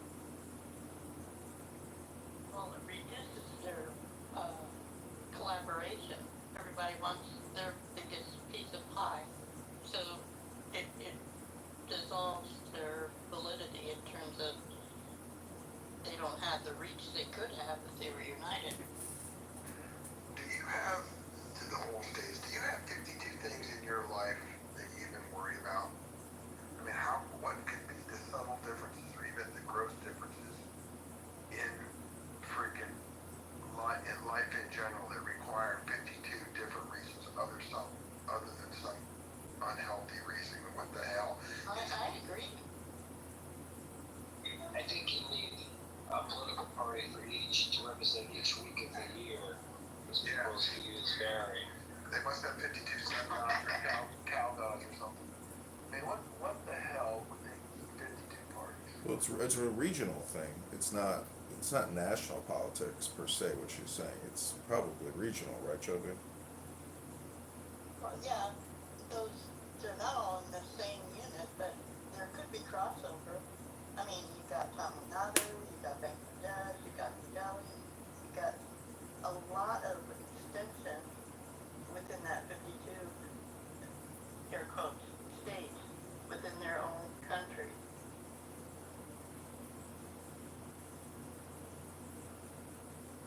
I mean, does anyone think that the founders were intelligent? You know, I mean, if you look at the roster of presidents, there's only 3 parties that appear. Whig is one of them, and then I think that's right. It's just Whig, Republican, and Democrat, right? There's never been some other major national party. There was a Republican Democrat, I forget, it's either Democratic Republican Party or there was another one, very short-lived. By the way, India is a 121 different languages. So assuming that you want to vote for somebody that can actually speak your language and explain to you what they believe, you'd probably be voting for somebody who speaks your language. And when you vote, you just get a red dot in the center of your forehead to show you voted. And then maybe you look like everyone else so nobody can tell. Well, it would appear that casting a vote is a divine right.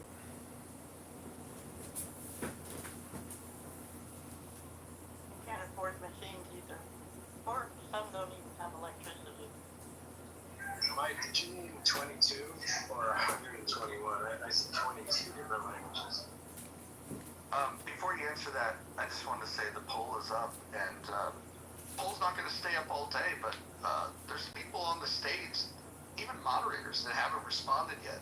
I'd love to get full participation, trying to get a large sample size so we can understand who's got the best moderation on Clubhouse. Is it politically correct? Is it healthy debates? Is it in the muff? Or is it chillism? According to Google, India has a vast linguistic diversity with 121 languages and 270 mother tongues. The Indian Constitution officially recognizes 22 official languages. Many other languages and dialects are spoken throughout the country. All right, so how many languages do we represent in the states? Just one? Would we agree it's one, or do we hear enough of other languages to think they're representative of our population? Wouldn't that be regional?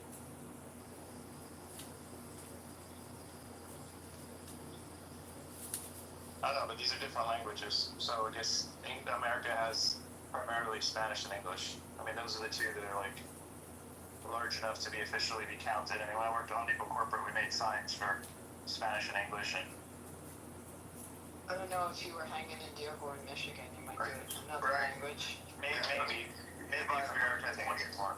You divide 122 and 1.5 billion, and that, I bet, would be comparable to Chinese, Korean, Spanish, and English in our country, don't you think? Or am I wrong about that?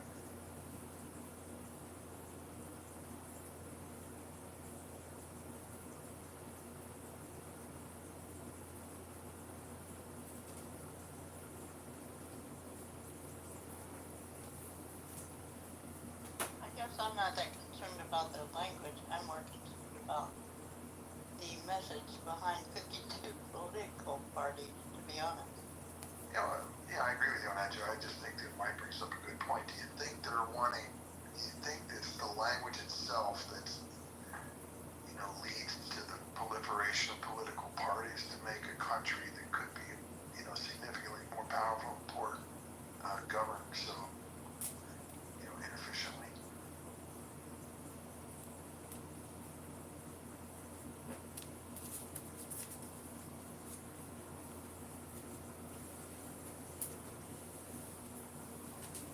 I mean, I'm sure the languages overlap, so I'm sure many of them speak multiples of them, so it would explain the difference between 50 and 121.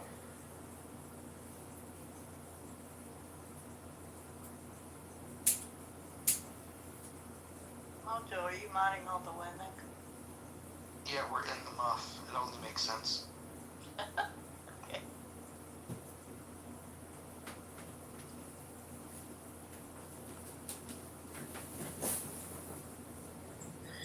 Hello everybody.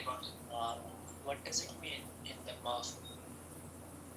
Are you familiar with the term muff at all? Pardon me? Sorry? You are pardoned. So in the muff is a reference to a woman's femininity. More specifically, their vagina hole.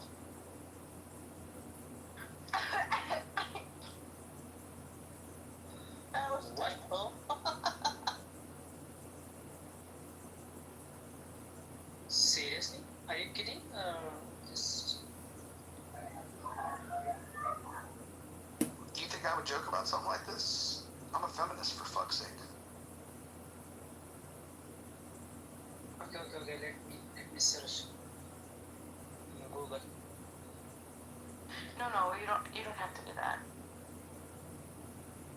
But I do think we should cite the 21st century. No, please do. I want him to go search Muff on Google. Roger, if he winds up in my back channel, I'm holding you accountable.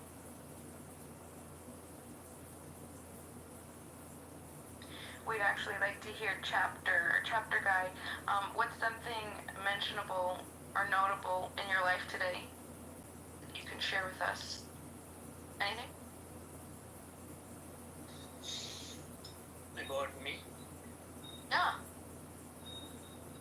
Okay, so nowadays I'm going through a very bad chapters because I meet people, strangers, and yeah, I got very good experience as well as bad experience. Basically, I came here from Chatter.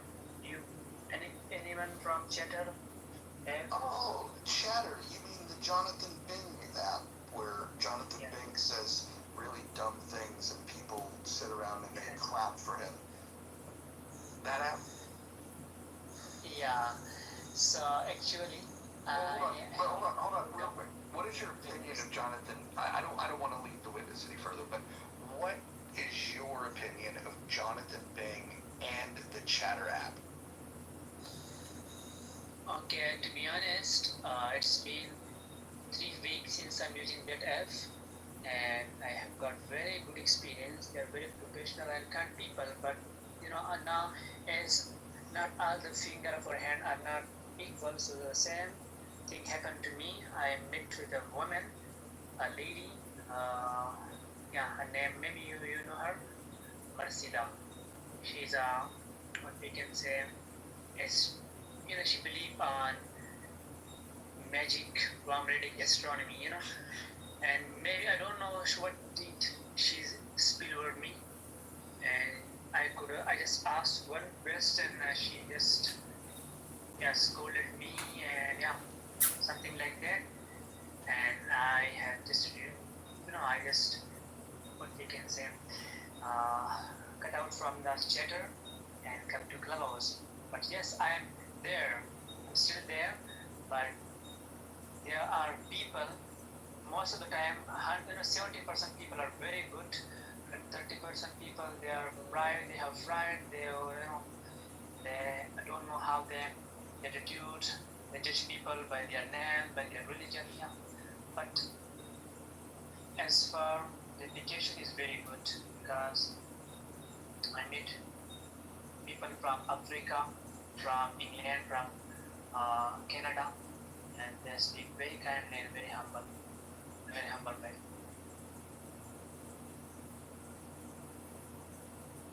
Well said. It almost sounds like this app. No. I heard black people are not around. No, personally, I have seen a lot of people, black people. Yeah. Okay, besides that, I was just saying that kind of describes people. 30% are the stinkers, maybe less than that. And then there's the other percentage that are nice, and you get to meet people all over the world. Okay, I mic up.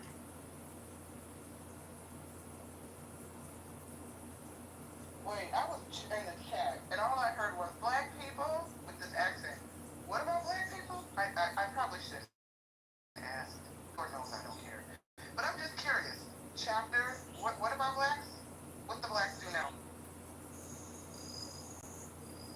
Nine, and to be honest, I have talked, I have very friendly conversation with African people, and they were not originally from Africa, but yes, they were blacks, and they were very kindly, and they have created their own rooms, like Kitty, one of the, she has a shop, a barber shop, and she has a lot of friends in the rooms, the room was full of people from Canada, England, a lot of people. And also, yeah, one thing I have seen there that right now, maybe last week or the day before yesterday, that there were some issues arising in America that black were treating indifferent way. So it's most of the time there's a debate, there's a news, I don't know Jonathan, someone who who debate on this topic, like they're discussing they have debates on black and red Indian, something like that. So I heard him say that African blacks are lovely and American blacks are sketchy. Thank you, Mike, because I'm sitting here like, Lord, Jesus, translate for me, because I don't understand what's happening. Michael, thank you. Thank you, white American man, for translating. Mike, you want to tell me where does that leave me? Where do I fit? I'm not sure, but he did say that it was really professional over there, and I think one reason is they don't name their rooms after vaginas. Interesting. You know what they also do over there? They allow one guy, a very dishonest guy, Jonathan Bing, to have a monopoly of the app. They created an algorithm that puts everybody in proximity with the worst mod on that entire app. I'm excited about the possibilities of new features, but I will say, I returned back to Clubhouse with a vengeance. I'm loving the new features. I'm loving the fact that there is a chat feature. I like the fact that they're still investing in maintaining good audio quality. I think that this app is back in such a major way. And so, like, I'm glad to be back home here on Clubhouse. Look, I've tried them all. I've tried Spaces. I've tried Fanbase. I've tried Chatter. There's no better experience anywhere in the world when it comes to social audio than Clubhouse. And we're happy to have you. We're glad you're back, man. I kind of am. I will say, the one thing that I'm really loving about this app, especially like with where it's at today, is that I feel like the feedback that people give are being listened to. That was a big critique that people had of like, are they even listening? And like, people were saying, hey, I wish we would have a polling feature. And then boom, voila, we have a polling feature. I think they're actually listening. They're rolling things out thoughtfully, and they're listening. The only thing that I wish they would consider is like a mirrors room where clearly like sex trafficking and terrorist support is happening. Unless it's a honeypot that allows law enforcement agencies to listen into that room, they might want to police it a little bit better. But again, maybe they're on a whole other level and working with law enforcement to identify the bad actors, but there's literal sex trafficking terror plots that are happening in a mirrors room. And I don't say that hyperbolically. I'm saying that there's recordings and there's live streaming onto other platforms such as YouTube. And I know it's been reported, but I think maybe there's powers that be that are allowing for this. And maybe the good news is there will be arrests that come from it. But it is, if you guys, I don't go check it out. You don't need to go listen to it. But yeah, sex trafficking and terror plots happening. So hopefully the bad guys get what they got coming. Mojo, you said that you like Clubhouse, you prefer Clubhouse. And it's not even close. I've tried every other app, and the audio quality here is so much better. That, like, if we're being honest, I'm petty. I'll be honest, although my fault. I'm a petty person. I can get annoyed and then say, okay, I'm gonna fuck this place, I'm gonna go try something else. After trying everything else, sometimes you just have to come home to some home cooked meals, and when you return home, there's nothing like mother's home cooked meal. Clubhouse is the mother's home cooked meal of social audio. Okay, that's great because you have friends here, you meet here, you have people here whom you are making conversation that's why you, yeah, and also I also realized because it's been a long time I was not come to Clubhouse because of some problem because of whenever I come to Clubhouse most of the time I meet people they have random conversation purpose useless so yeah it's very difficult to find a perfect person for for fruitful conversation so this room is this Yeah. is No, I love it. And by the way, I was one of the first 100 people on that other app that you were mentioning, that I won't mention by name again, but I was one of the first 100 people. And the founder over there, I don't have a problem with. What I do have a problem with is that the entire app is centered around one person's room. And I think the beauty of this app is that you can go in the hallway and you can find diverse discussions. This room is small in comparison. There's like Persian rooms that are huge and thriving on this app. There's Indian rooms that are huge and thriving on this app. This app offers something for everyone, and you can't find that elsewhere.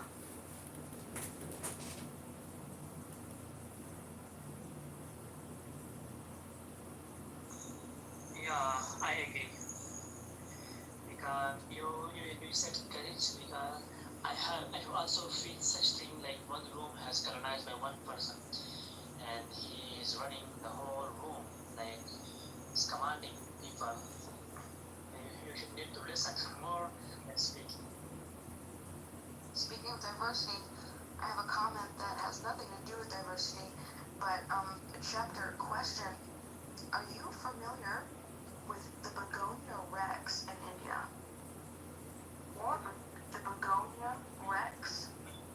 Is that like a popular plant? Auntie, not you. Sorry, I don't know. No? Okay. That's a very popular begonia here in the United States, native to India. Just hat tip to India. Where are you from? B? India? No. Yes, you can eat some begonias. You can. There are some begonias that you can eat. Not all of them. Not the begonia rex. Okay. That's great.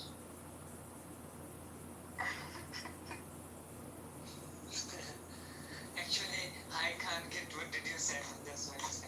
Yes. It's okay. It's alright, yeah.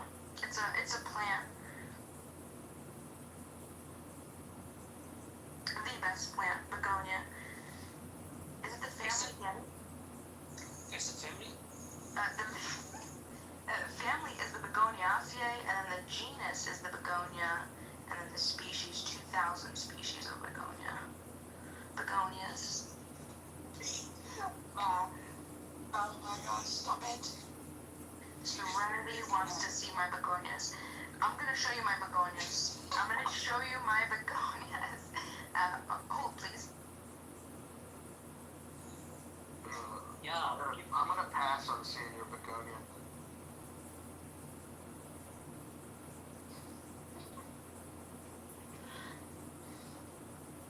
You're missing out then. I have it on excellent authority that Venus begonias are the best. Oh. Look, I'm big when it comes to scent, and I'm struggling to imagine a pleasant scent.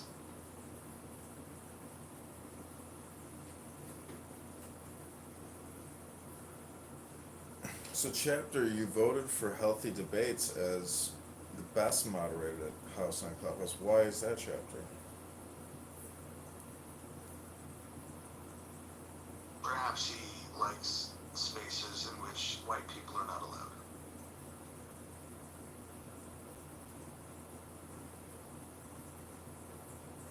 Personally, I vote for the least popular vote selection so I can make the whole distribution even. My friend told me that this morning. He does, so. So, PTR, I'd like to draw your attention to Exhibit A. These are my personal begonias that I'm raising myself. If you look towards the back of the little greenhouse, there's a pink plant. The pink leaves. That is a begonia rex. Very beautiful, very beautiful. indeed.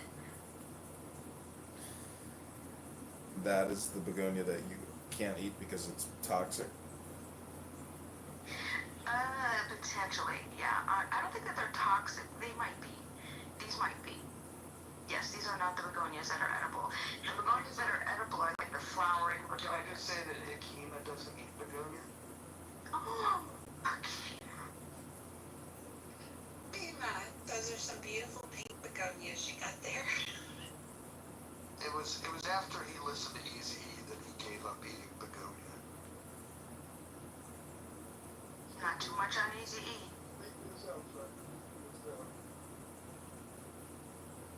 Yeah, where is Mr. Yap?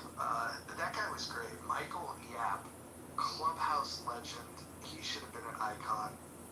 He would get on stages, and his advocacy was for your health and wellness by eating flowers. He was one of the more unique people on this app. I like him. I like him. Yeah, did you ever hear the story about how he lost in the jungle for 3 months and he lived by eating flowers? Really? The trees. Was anybody here last night when we got the musical interlude by Abdul? Yes. So for those who aren't familiar with Abdul is the longest running troll, most consistent troll that this app has ever had. He raises his hand immediately upon coming in the room, and if you bring him in, doesn't matter if you're having a conversation or not, he bursts into song as he unmutes himself. He speaks a language that I don't speak, so I have no idea what the words are. But we went deep into the B-side catalog of Abdul's material. We even got him to participate in chat. He put the word fuck, no context, he just wrote fuck in the chat. And then at one point he started laughing. We never heard him laugh before. What is happening here? What's going on? Okay. I think he was jealous. Okay. Guy, Moyo, sorry for interruption. So, can I ask you where are you from? Like, Yeah, go ahead. actually, I heard out, like, you're originally from Africa, like something like that. You was talking like we're not allowed on chatter. So that time, like, Mike, can you translate this for me, please? yeah, when I was talking to them, chatter, they were, you know, their conversation were very hard. Their language, their accent, and you people are speaking very clearly.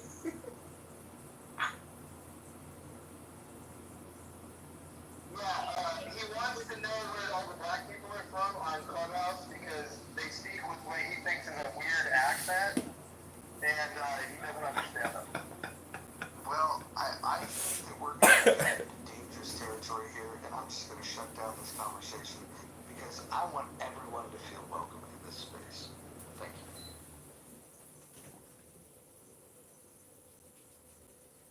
you. Mojo, Shirley, how you doing? Shirley, did you survive yesterday? Oh, yes, of course. I'm gonna give you my take on this. That young man, I'm probably, it's just, everybody knows I'm probably old enough to be his mother. Or at Yeah, least well, hold on. We have to be careful and make sure we don't violate rule number 9. But go ahead, continue. I'll let it slide. If I was in a wildfire and he was between me and death, he would come save me. And he just, some days, you gotta vent. And when you're a girl, you should never get in the middle of a fist fight, physically or verbally. And I shouldn't have gotten in the middle of that. Well, Shirley, I would not blame yourself for that. Some people don't know how to show respect towards women. And I think that there was people that were treated inappropriately. And I will make sure that in the future, those types of things don't happen in the muff. Well, that is one of the reasons why you are Mojo. Did you know that that's a big term in West Texas? And there was a football team in Midland, and oh my God, Odessa. And Odessa had mojo. And so I have very, fond feelings towards your new nickname. I'm going to be changing it soon. I'm leaning towards Catfish Jones, but I can be walked off of that. If you guys have any suggestions, please submit them in the back channel, and I'll consider. Not the back channel.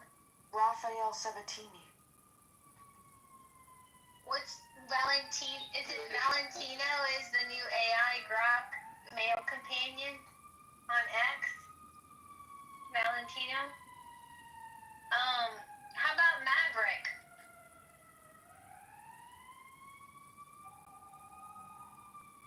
Lawrence Fishburne.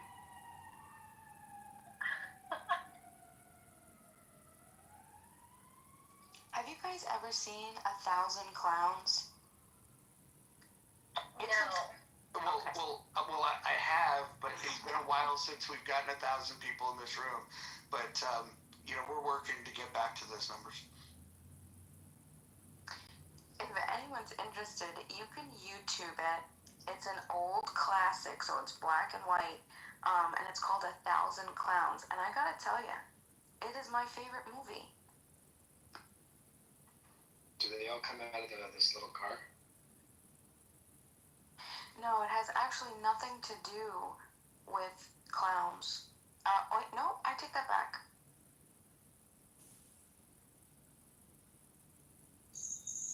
Which movie, Dima? 1,000 Clowns. I'm gonna link it in the chat. Wait, hold on, Chapter, can you come on mute again? I feel like I heard a rattlesnake in the background. Can you do that again?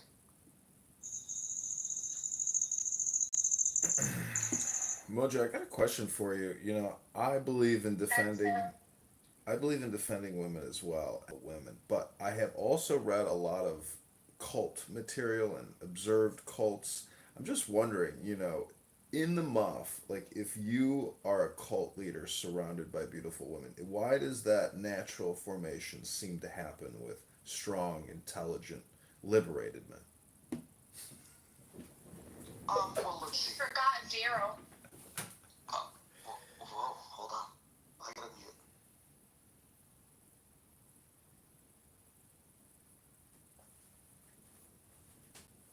Hey, Chapter, is it night where you are? I'm really digging the cicadas.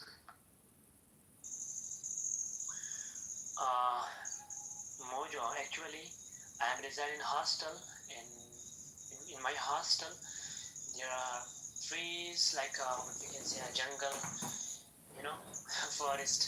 So that's why it's almost a midnight. Well, 11:54 p.m. So midnight, and I have no words right now. It's the end of my chapter. Can I just say that I am pleased that you found this room. I'm pleased that you joined. I'm pleased that you raised your hand. And I'm pleased that you're sharing, because I feel like you're offering a unique perspective. Typically when we get together, a lot of us know each other, and we do things like we read books together. John, can you tell him about the book that we read yesterday? Maybe he would be interested in future book readings. Yeah, Chapter, we read this amazing Chinese philosophical, political, wisdom, mystical book called The Tao Te Ching, or the Book of Changes, or The Great Way by Lao Tzu from 2,300 years ago. I think today, perhaps we might be reading a book, but I gotta say, I gotta get out of my office, do more stretching, do more exercise, get more sun, more love, air, more freedom. But, Chapter, maybe... It's going to be tough to squeeze in a book read today. We've got like the Brad Keegan pregame. Then there's going to be the showdown. It's going to be tough. We will be doing the rational discussion group led by the wisest man on all of Clubhouse, Anson Burlingame, and Moose. Hopefully you will participate. Today's topic. Yeah. Today's topic is great. We're asking the question: if is TB BS an appropriate term to refer to progressive sentiment towards Donald Trump? Great call. I'm getting pinged into the showdown. Is the showdown happening now? Well, listen, I do not want this room to exist, as a distraction from greater things. So why don't we do this? Why don't we all mosey on down to the showdown? And we'll circle back at the rational discussion group, which will start at. On this app? Who said they met me on this app? Bradley, you made a claim. Back up your claim, please. Who said they met me in person? Where is she? Jazzy? Who is that woman that came in and said she met him? I'm not sure. Someone claimed they met me in person? Brad's bad. Alright, well, that's another, I guess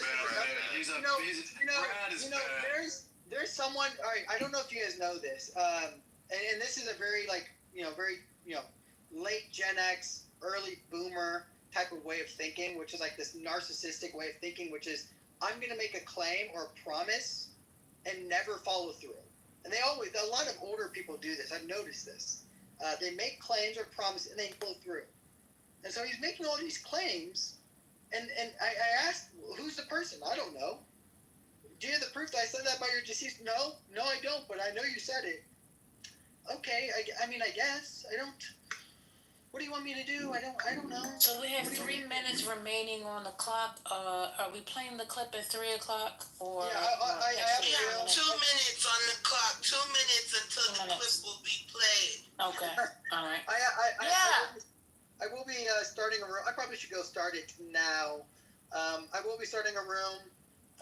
So you moved us from room to room? You guys are following me. What do you mean? You guys are following me. I'm not trying to move room to room. You guys are following me before 3 p.m. I've made it very clear. The title says Keegan versus Brad. That's not. I didn't make the title. This is not my room. I was just a mod. Again, I'm not trying to move anyone room to room. You guys are the ones making it. He wants to Be red, vote for Brad. Be red, vote for Brad. I gotta start. I'm gonna go start.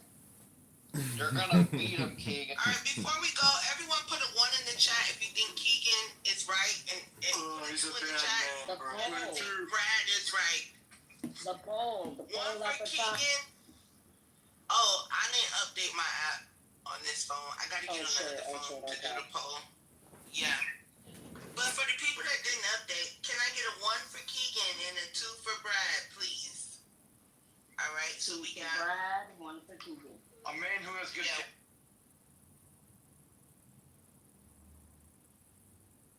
Yeah, well, that's typical Keegan, typical Brad. I mean, it's the same never-ending stupid drama. Nothing is new under the sun in Clown House. I hope everyone realizes that every day is just like every other day. You go. I confirm. But you know what? There's some other new themes happening.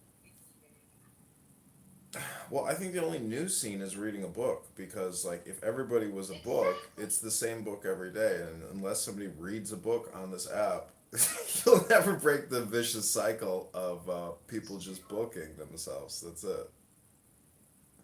It's like buying a ticket to a performance, to see, just say, Chris Rock. It's like watching Chris Rock every day.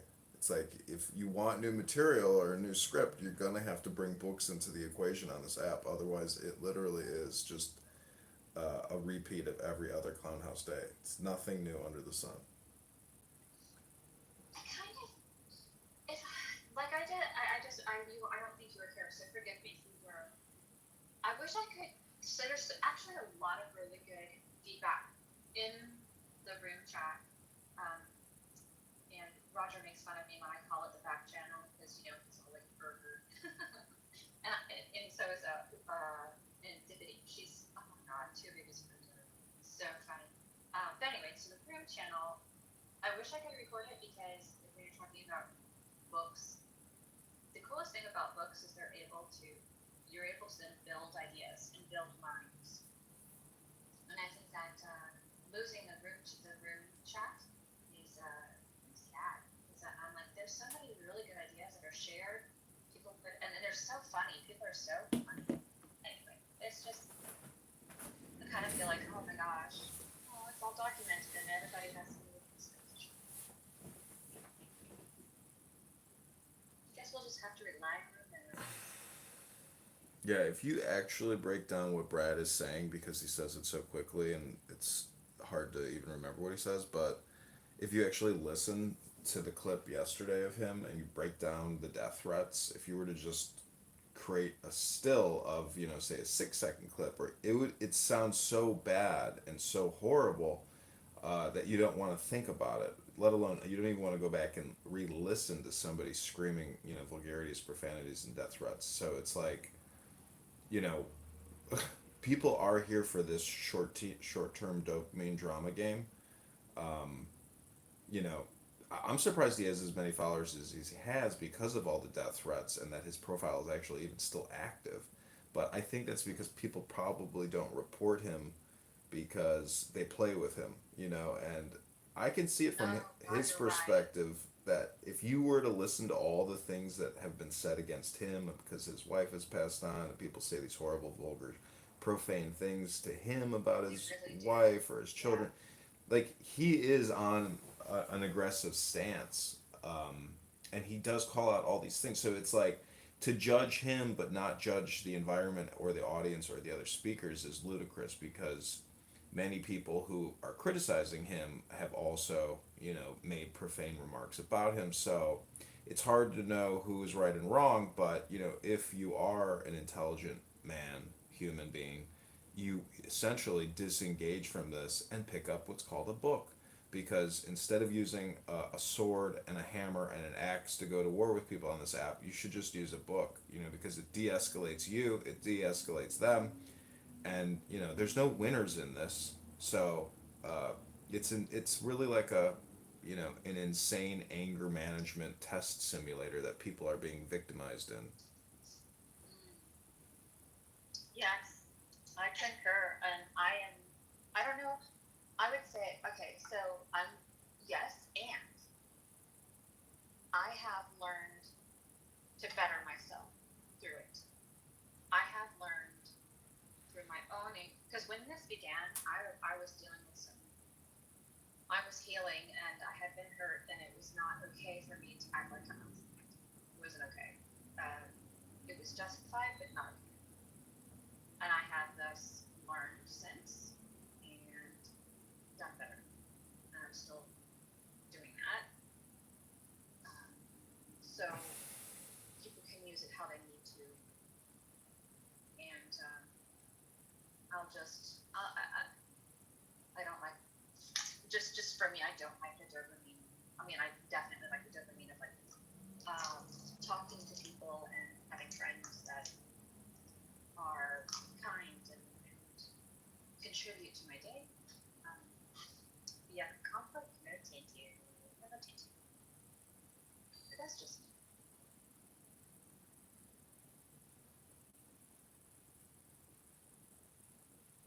That's how I think. And I'm not defending anybody, and I'm not complimenting anyone either. I think just like the records that I record, are enough. And I do like the rule about not bringing drama into this room because it forces you to be topical in the now as opposed to these low-hanging dopamine games. Yes, like that's the kind of stuff that we need to write down. That's the kind of stuff that's very important. And that's why I get wishy-washy with should we have room chat or should we not? Because it does make people, if we don't have room chat, it does make people focus on what's spoken and what's going on the stage. However, I do love it. I really love room chat. I think if it's available, you should do it because people who want to have thoughts and get their thoughts out of their head, the room chat is where to do it. And, to deny people that, I think is stupid. People come here to get their dopamine. Let them get their dopamine, even if it's in the chat. And I just want to laugh too, like Christy said in her, that she wants to just sometimes come into rooms and just laugh. This is the things that people say. I concur. I need to drink more water. Also, here's a friendly hydration reminder. Everybody drink water.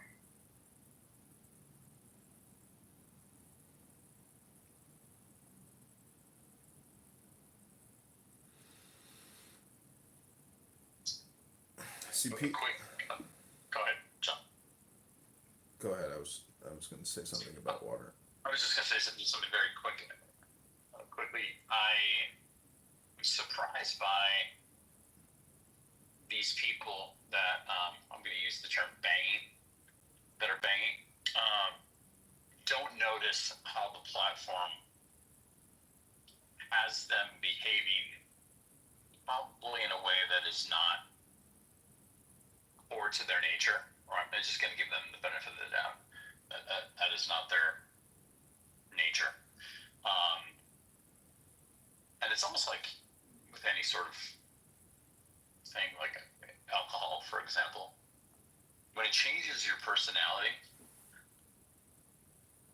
when you become a different person when you're, let's say, drinking, it's time to step back and maybe contemplate this coping mechanism or just the use of it recreationally if it actually changes your personality when you begin to drink. I think Clubhouse is similar in that way. Like if it changes your personality, and has you disconnected from source, you maybe might want to consider putting it down for a period of time or using it differently. Yeah, how does it, what is it bringing out in you?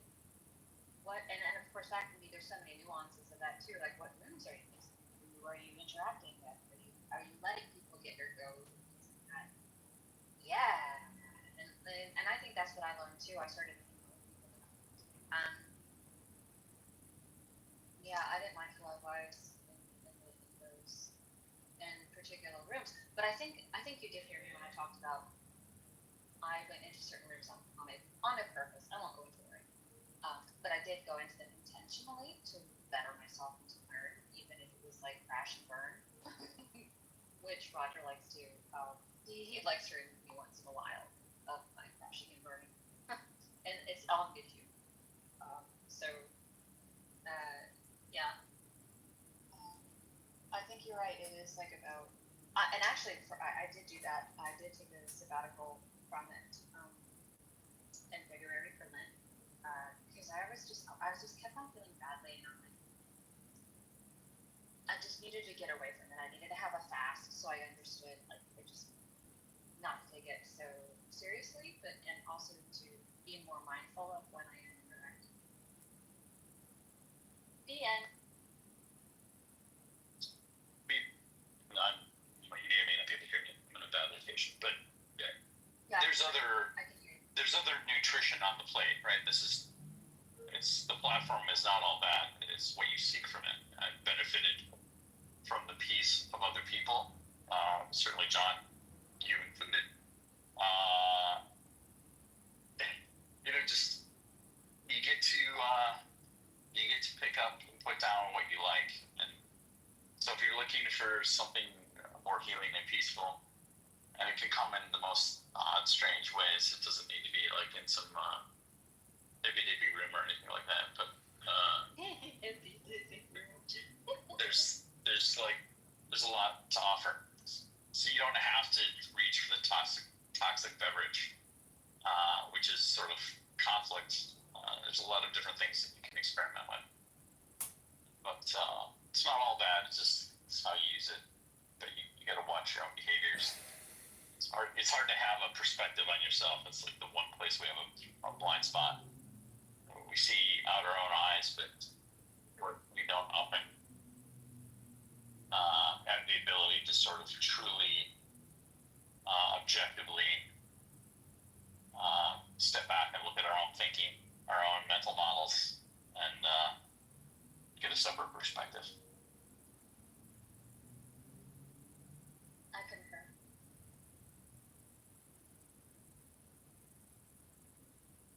It's so much more entertaining while we live. But that can also be distracting. I'm caught off guard sometimes.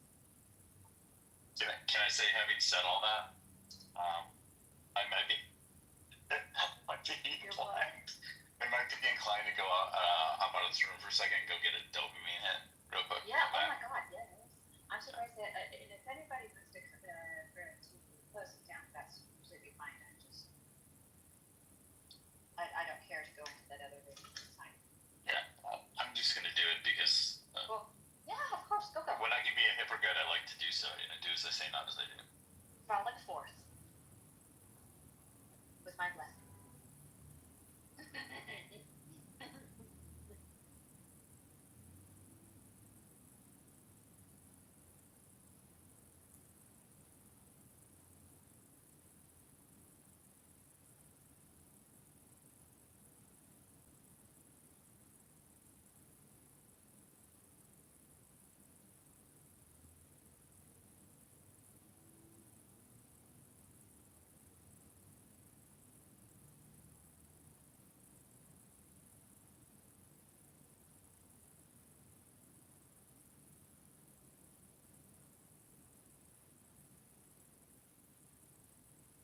Yeah, honestly, I would rather listen to silence than a lot of these Sure. heated conversations on this app. Okay, I guess we'll keep it open. And if you have any thoughts, meanwhile, we'll totally share them. Feel free to do so.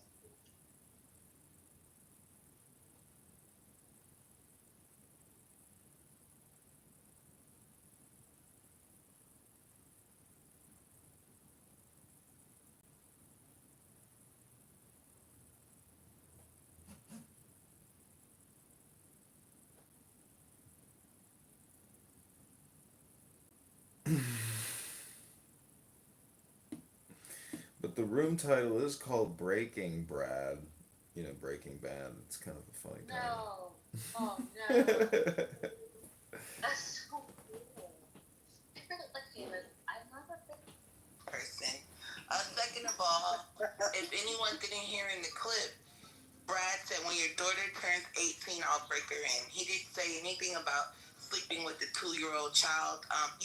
I was going to mind my business, but because I was used, I feel like I should now speak up and tell the truth. Brad didn't say anything about raping or sexually assaulting a 2-year-old child. He said an 18-year-old child will be broken in. Okay? I rest my mic, and I thank you all for allowing me to speak. Thank you, Jasmine. Jazzy, my point isn't that, and yeah, sure, I'm being a little facetious when I say, oh, my 2-year-old daughter who win when she turns 18. My point is that he's lying about it now. He's saying he didn't say this. He's saying it's about OnlyFans. We all heard the clip now. He said when she turns 18, I'm gonna break her in and I'll videotape it. That's much different than OnlyFans, is it not, Jazzy? Did he now not lie twice? I just don't understand, like, and I don't even care if it was, because somebody on this app, Randy McDickerson, had said something similar like this about my daughter. Like, we're like trying to say, well, you know, he didn't say that he would rape the kid. He just said, regardless, these people are talking about minors. Like, my daughter's 11. Keegan, I'm not going to say how old your daughter is. That's your. So, like, why are we just saying, like, it's okay because they didn't say, they said willingly. He said they would do it willingly. But why are we talking to little kids like that in general? Okay, hold on, we have a cue. Hold on, we have a cue. Ann, I'm sorry, did you land, Ann? Yeah, sorry. Okay, Keegan, any response to Ann before we move to Steve? Yes, my phone, I'm working in the heat right now, guys. It's very hot. My phone's kind of laggy. That's my first time doing a poll. I just noticed that it's just, like, I was trying to do, is Brad a good guy? Can you fix this poll? I'm annoyed now that I see that. But yeah, my phone's off. Wait, what do you want the poll to say? Is Brad a good guy? I don't know. It's grammatically wrong. They don't. That's okay. That's all right. Hooked on Finance works for everybody. No. Fix it, please. Is Brad a good guy? Okay, let's see. How can we do this? I think I have to end the poll, don't I? Yeah, you're gonna have to redo the poll. All right, so Steve, go ahead while I redo the poll. Thank you, and I'll only need 2 minutes. Hello, everybody. So I was in the room yesterday when Keegan. Give him 2 minutes, or are we following the rule? Oh, I thought 120 seconds was specified. If not, just tell me how much time I have. You got. Thank you. So I was in the room yesterday, and then I was listening to Keegan 5 minutes ago, and I listened very carefully to the audio recording. As some people have already indicated, and probably most people will agree, half of that recording really, you don't understand what's going on. The other half is, I'll give Keegan the benefit of the doubt on the half of the recording that was clear, and Brad said something like, when your daughter turns 18, fine. But the way I understood what Keegan was saying 5 minutes ago, he was claiming that Brad said, I'm going to do whatever to your daughter now who is 2 years old. I didn't hear anything like that. So I just wanted to say what was already said. Do your best when possible to make a better recording. But even the part about 18 and OnlyFans, that was somewhat clear, but not quite. The only reason I wanted to come up was to give my opinion on the actual recording. Thank you, Steve. Next, we have XG. Yeah, so I want to get rid of one thing there first, because when you said and implied that there was grooming things inside of there, I'm sorry, but saying that you're going to, it's saying that, hey, your daughter turns 18, I'm going to film a fucking video with her, put her on OnlyFans. It's not fucking grooming. It's not like he's talking to her while she's like a fucking teenager, slowly getting her ready and prepping her to fuck him. Like, no, that's completely, like, you're completely misusing what the word grooming actually means here. So sorry. Him saying that is not crazy. And when you say, well, he's talking about fucking my daughter when she's 18 and OnlyFans, isn't that two completely different things? No. It's all related. He said he was going to fuck her when she was 18 and record it so they could post it and it would be her first OnlyFans video. I'm not sure if, like, you're a little slow, but, like, the joke is, like, really easy to understand there. Daughter turns 18, we fuck, I record, she posts, she's OnlyFans equals whore. It's not that difficult to understand. It's a very elementary level joke. Like, I'm sorry, but if we're getting this fucking press over that being said, when I've heard both of you say both more egregious shit in other rooms politically about other groups of people or other people and their families' lives, etc., I'm so sorry, but it really just sounds like somebody's pressed and somebody's pissed because they got hit with a harder punch than they threw initially. That's all it is. Like, we need to grow the fuck up and drop it at this point, because there's nothing in there that seems like it's contradicting what Brad said. Brad said he was talking about OnlyFans. Yeah, we heard it in the clip. We explicitly heard him say those words. The only use that clip did for you was show Brad beating your ass. That was it. I'm not sure what the clip was supposed to do. If it's supposed to make us jump in shock, even though we've heard a ton of other crazier shit get said on this app and platform, especially by one of your moderators. I was like, Pepe, this is no shade at you, but Pepe said way crazier shit than anything that was said in that clip. I promise you he has. And we're completely fine with him being a mod here, and we're completely fine with him being the neutral party, which I don't have an issue with, right? But then if you're going to go ahead and act like this is the end of the world, go ahead and hold that same smoke for Pepe being a mod. All right, next speaker. Here's my rebuttal here to XG. Again, grooming, just so everyone understands the terminology, there's multiple terminologies for grooming. Of course, yes, the initial contact with an individual, continuing that contact until they're of age, and then having sex with them, of course, is grooming, or even before they're of age, is grooming. The other part of grooming is sexualizing a child, then to say that they're going to have sex with them. He sexualized my 2-year-old, said, when she becomes of age, I'm going to bang her. And he didn't even say put it on OnlyFans. Let's remember this. He never said, I'm going to put it on OnlyFans. He said, when your daughter turns of 18, I'm going to break her in, and I'm going to videotape it. So 30 seconds is up. 30 seconds is up. May I ask a question? Wait, come on, let me rebuttal to this. Hold on, wait, who was that? Marquise was next, but wait. The rebuttal is also 30 seconds now. Okay, let me ask Keegan something. Keegan, because this is your room, your space, you've just given me the honorary mod badge.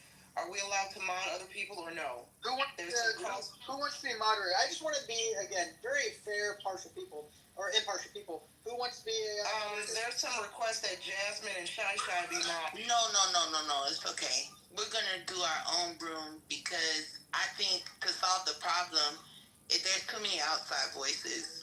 I don't think all these people should be speaking. I was gonna ask Keegan if he should maybe give a summary or synopsis of how we got here, why you even brought up the fact that he said this about your daughter, because he said this months ago and I did a recap on it.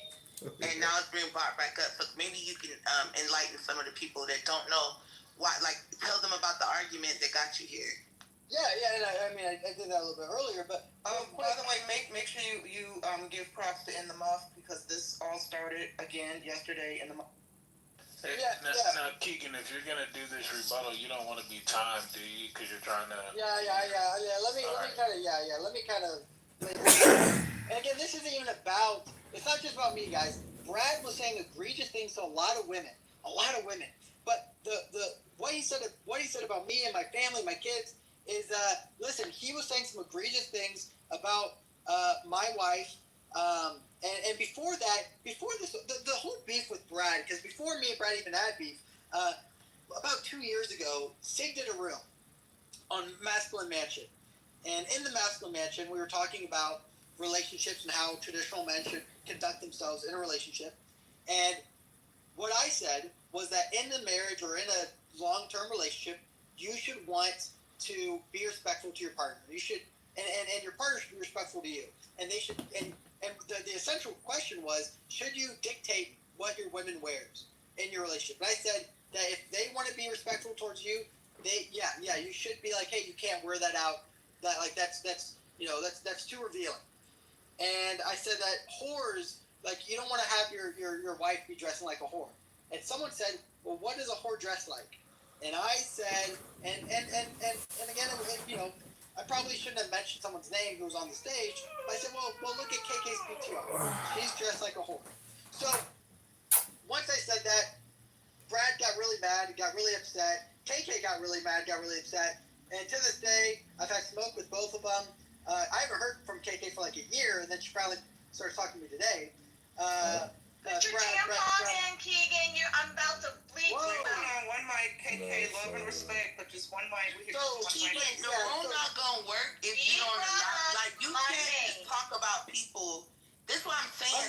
You gotta allow the chaos. The people are sick of you talking.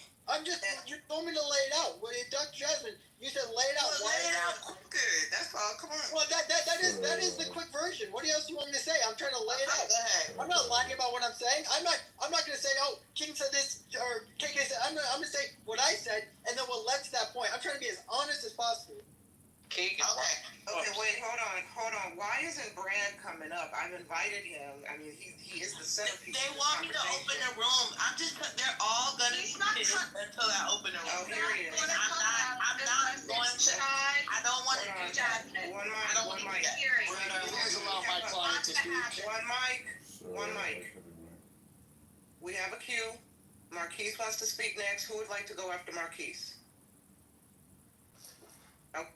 I mean, Brad is. Yeah, we should definitely get Brad in there. Yeah, please allow my client to speak. Hold on. We'll let Marquise go, and then Brad can provide his submission. Go. Number one, all right, Brad did not say he's going to fuck this kid right now. He said, I'm going to wait until this kid is 18, then I will fuck her.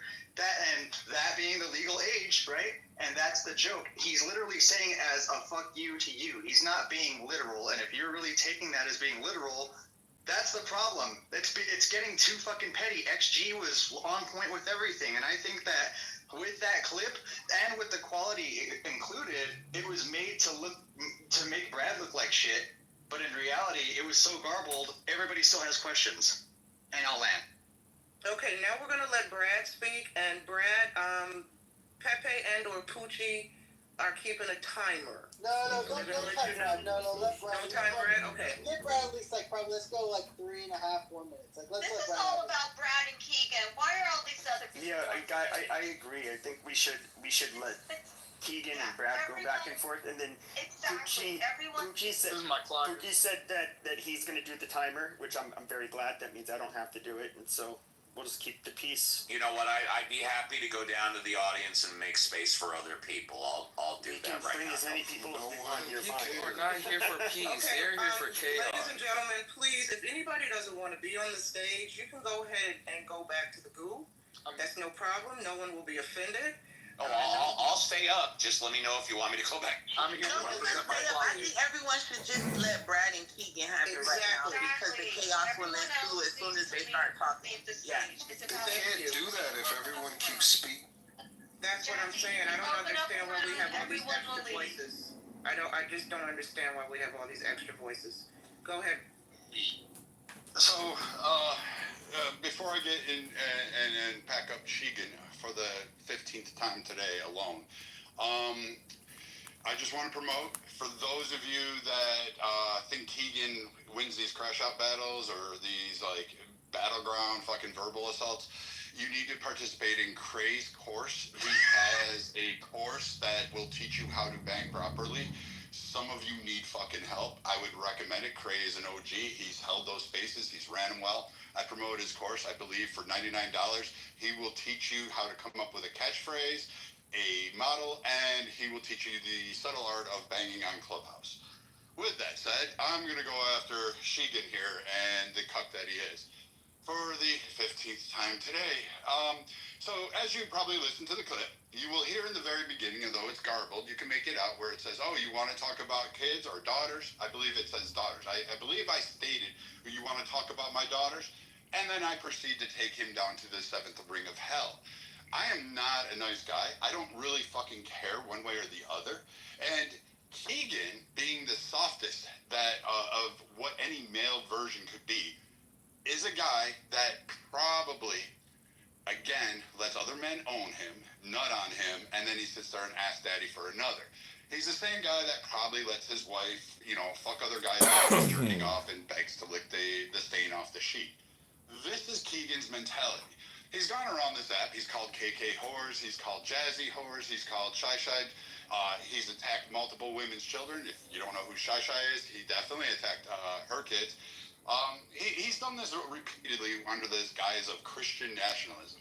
He's anything but a fucking Christian. I've heard from Christians on here. I actually respect those of you that have that faith. And they don't try to fucking make it into a nationalist movement. But Keegan is Keegan, and he says his brain just developed at 26, which is really fucking weird. But, okay. Keegan plays this audio recording, but he leaves off the parts we'd anticipated, such as saying my daughters were raised by whore, calling KK all sorts of names, his shtick, and then he wants to be the bitch that he is. He's the one that wants to hide behind somebody else, slap in the back of the head, and then duck out. And this is Keegan's MO. And again, this shtick has been done. So Keegan, I get it. You're upset. You probably have problems at home. Your wife went to the continent of Africa, had a fucking great time. She had her ribs rearranged. Her entire fucking stomach is now in her throat after that gangbanging orgy. And I get it. You're upset. Who wouldn't be? Who wouldn't have that? I mean, you're just an oil change person at fucking Walmart, and you haven't really amounted to life. I mean, you really haven't done anything. And I can promise you, if you're anywhere near kids, I'm probably betting that kid's gonna end up like Jordan Peterson's fucking kids, batshit fucking crazy, nuts, and not even fucking in the world of reality. You don't have to worry about some guy breaking her out. She's gonna be on OnlyFans the minute she turns 18, showing her fucking vagina. And as far as what Ann said earlier about like trying to come at and say, oh, this is so predatory, let's not forget Ann held the room saying that I'm an evil person.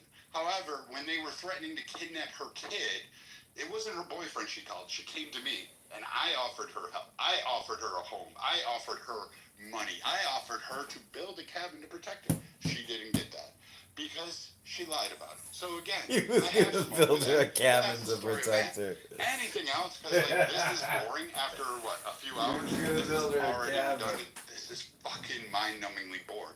And Keegan, put bass in your voice. You sound like fucking Urkel. Like, drop your balls, actually have some fucking spine, and stand up.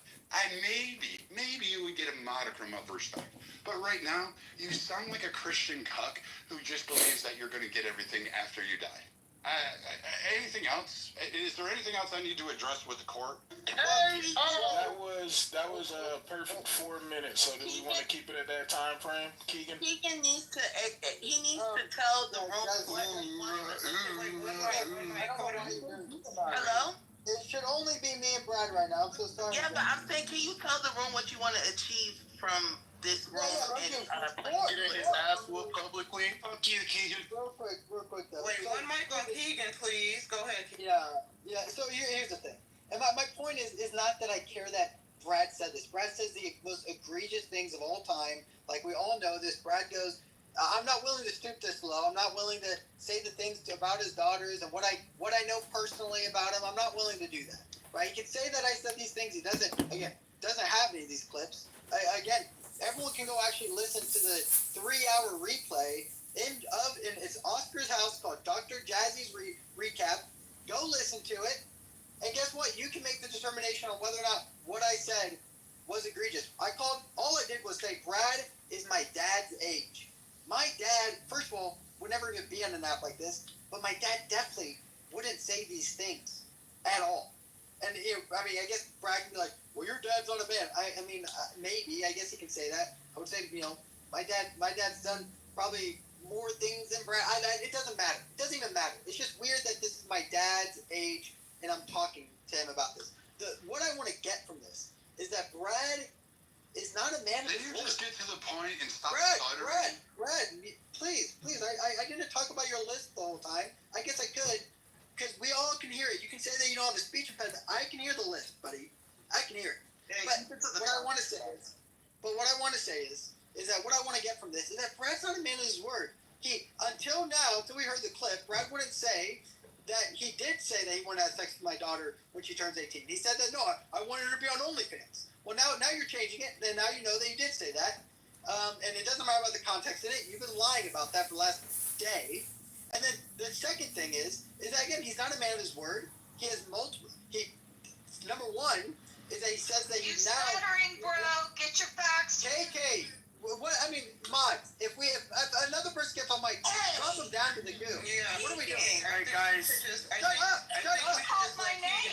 All right, we're opening the room now. Fuck this. Thank Go you, open Jack. the room. Oh my gosh. Wait. What's the goal? They're opening up a room to talk about the Brad and Keegan situation, but Brad and Keegan are in here. Yeah, they want to talk about it on their terms. No, it's because people want violence. They don't want to hear this boring ass. Especially when it's bitching and I crying love that about black three. Okay, wait, one mic on Being honest, man. One mic on Keegan. Go ahead. You don't want to debate. You would rather a crash out. Let's have go have a crash out and crazy, bro. Because we've all established the debate's fucking done. You look retarded, dude. That's about it. Okay, guys. Wait, Hold on a what? second. So I have people over. I'm just casually listening now. I'm just gonna start. I have my eyes on several people. Okay, we don't need the ankle biters. We do not need the people giving in their 2 fucking cents. We don't care. Literally, nobody wants to hear you guys. Nothing you say adds any value to the conversation. It's not even entertaining.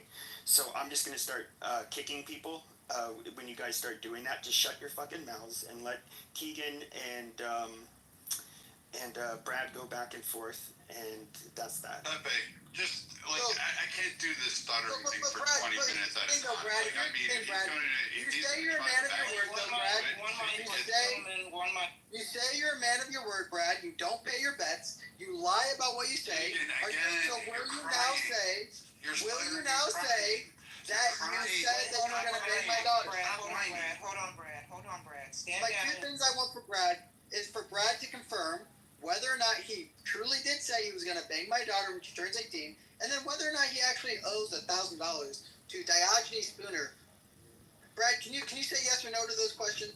Sure, I'm definitely now, even more so, I am definitely going to help produce it. I'm sure there's a bunch of guys on here that will gladly help me crowdfund this to make sure that your daughter has the best when she is of age. She will have the best porn production that exists on the planet. We will do some Playboy raunchy stuff. Sounds classy.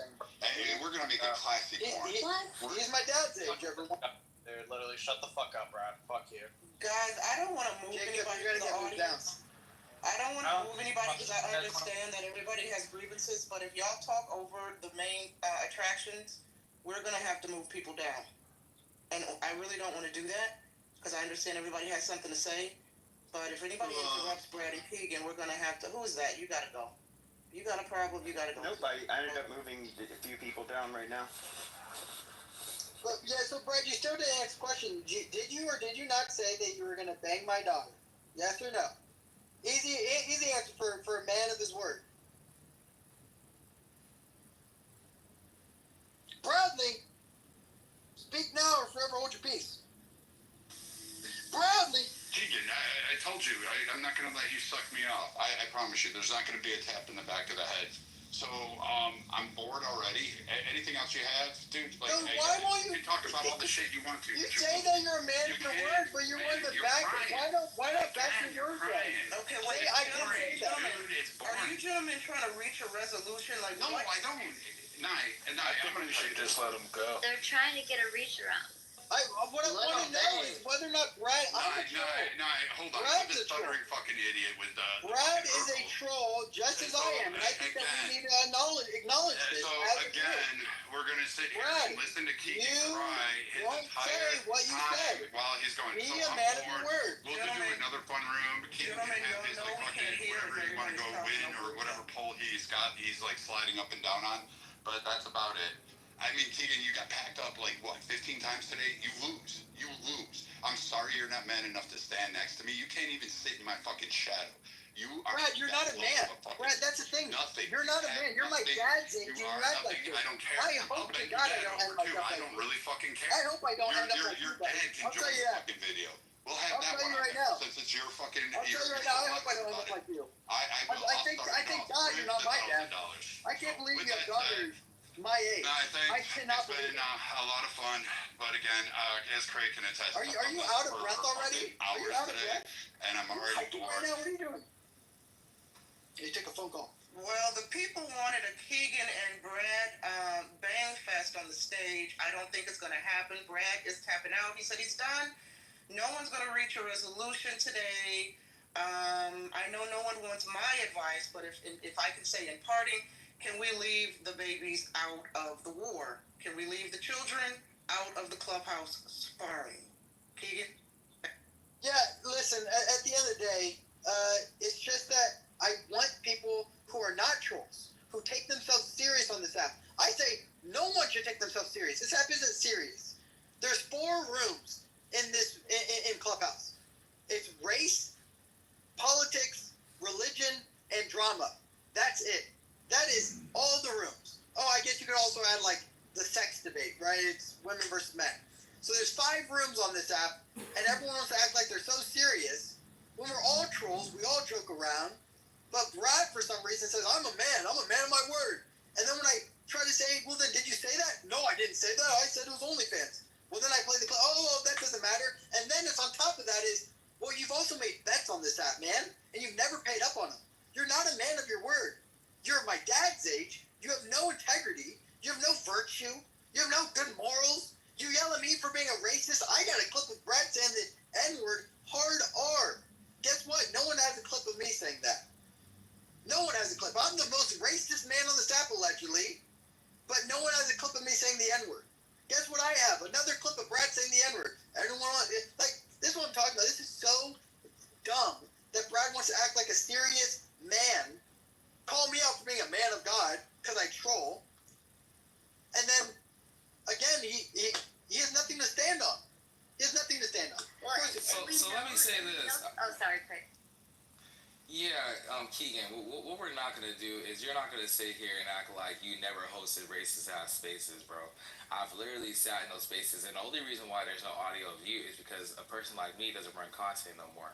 Otherwise, I would have ran content on you holding racist spaces. I've literally sat in your spaces, so I think it's funny. You can host racist spaces, but you want to draw the line when your kid gets talked about. and that's why I stamped fake outrage on this app. Right? Because that's fake. How can you sit here and host spaces about black people being poor, black people being this and that, but then you want to draw the line when your kid gets talked about? Now, I noticed one thing you didn't call out is the fact that you spoke on other people's kids. You spoke on Shy Shy's kids. You spoke on Jazzy's kids. You spoke on all these other women's kids as well. So how is it that you are the quote-unquote, because you're Christian, right? So am I. So how is it that you are the quote-unquote Jesus Christ of this app, but now all of a sudden, you know, when your kid gets talked about, then it's the whole app needs to shut down for Brad. Well, my whole thing is this, man. As men, you're talking about as a man that doesn't stand on business. Well, I think it's kind of crazy for you to be a father, get your kid talked about, and you don't want to go stand on business behind your child. I think you making a room on Clubhouse talking about how a man talked about your child is probably one of the most pussiest things you can do. I think if a man talked about your child, you need to go handle that man in person. See, that's how you're going to show your child that you're really a man. See, you showing your child that, oh, hey, if someone talks about you, get on the internet and trauma dump and bleed about it. That's not how you show your kid how you're a man. Show your kid that you're a man by actually standing on business. Just like how quote unquote Brad didn't stand on business over what he said. You're not standing on business over what he quote unquote said to your child either. So if you don't gotta stand on business, why should you? Craig, but here's the thing. I'm not mad that he said that. That's not the point. My point is that he's now lying that he said that. My point is that he's lying about that he doesn't owe someone $1,000. My point is that he says he's a man of his word, but he won't even own up to what he says, right? I own up to what I say. I've said things about people's kids. I've said, and guess guess what though? I sit on stage with Shy. I sit on stage with Jazzy. Why? Hey, I've come back. I said, hey man, that was a little bit too far. I should not have said that. Right now, have I ever said something egregious like that? No. I think I've said I've called them out for being bad mothers. But and again, maybe that was when I didn't know them that well. It doesn't matter. I've apologized for it, and I've also said on business. I say I have said those things. Everyone's missing the point here. Brad doesn't even care. Doesn't even want to acknowledge that he said that because he knows what he said was wrong, and he would rather, instead of acknowledging what he said was wrong, say, "Nah, I would rather not talk about it and say something else." And that's the point, Craig, is that you guys are defending a man who won't even stand on business. Like you say, black people are always about stand on business, man. Stand on business. Brad doesn't stand on business. Brad doesn't even, he's not a man of his word. Diageo said, pull up. Diageo said, let's go to Tennessee. Diageo said, let's go to Texas. Guess what Brad said? No. Brad doesn't stand on business. Like, this is crazy. You're defending a man who doesn't even do the things that you say. This is about hypocrisy based off of another race and their expectation of what everybody should be doing? No, this one time black people. I said black people like to say stand on business. Craig just said stand on business. Well, you just said earlier that you didn't say anything racist, but now you just said, everybody knows I just said something racist. Yep, and the replays is on, so I'm glad you said that. Trick bag. We did it, Joe. I said that Brad. I don't even like Kamala Harris, but we did it. Brad says, Brad says Keegan is a huge racist on this app. He's so racist. He's an anti-Semite. I never said I wasn't. Well, he talked about your daughter. What are you gonna do about it? What are you gonna do about it, bro? I'm just being real. Who cares if your 2-year-old daughter got talked about? Are you gonna do something about it? No, I don't care. I don't care if you. Look. I'll say this. Brad is wrong for talking about your child. Now, what are you gonna do? Brad is wrong for talking about your child. Are you going to go do something about it? No, you're not. You're going to continue to sit in this room. You're going to continue to gather sympathy. You're not going to do shit about Brad. I'm telling you that. Brad talked about your daughter, and you're sitting here bleeding to a bunch of people that don't even care about your daughter either. No. You are wanting sympathy, and then you're trying to push a lie. Say, he said he's gonna fuck a 2-year-old. When literally in the clip, it literally said he's gonna fuck your 18-year-old daughter. There's nothing wrong with that. There's nothing wrong with that. There's absolutely nothing wrong with that because there's women that say they're gonna fuck your dad and all this shit too. It doesn't matter, bro. It's all the same shit. Gentlemen, the audience can't hear if y'all are both talking over each other. It's hard to hear everybody at the same time. So. I know we want to bang out, but I mean, it's just he just sat here and went on a whole rant that wasn't even true. Like literally, when Brad was in this room, he did not say none of this. But now that Brad's not in the room, now he can try to push a rhetoric lie. Like, and that's why it's just like, bro, come on, man. Like, if you're gonna be a real man, to stand on what it is. You didn't want your daughter talked about. I've literally been hearing you talk about. He talked about my daughter. He talked about my daughter. He talked about my daughter. Okay, what are you gonna do about it? Like, that's all I'm saying. What are you going to do about your daughter getting talked about? We've heard you literally rant for the last hour about your daughter getting talked about. What is next? What is the next point of action? Is it just you complaining? Bro, no, you said it.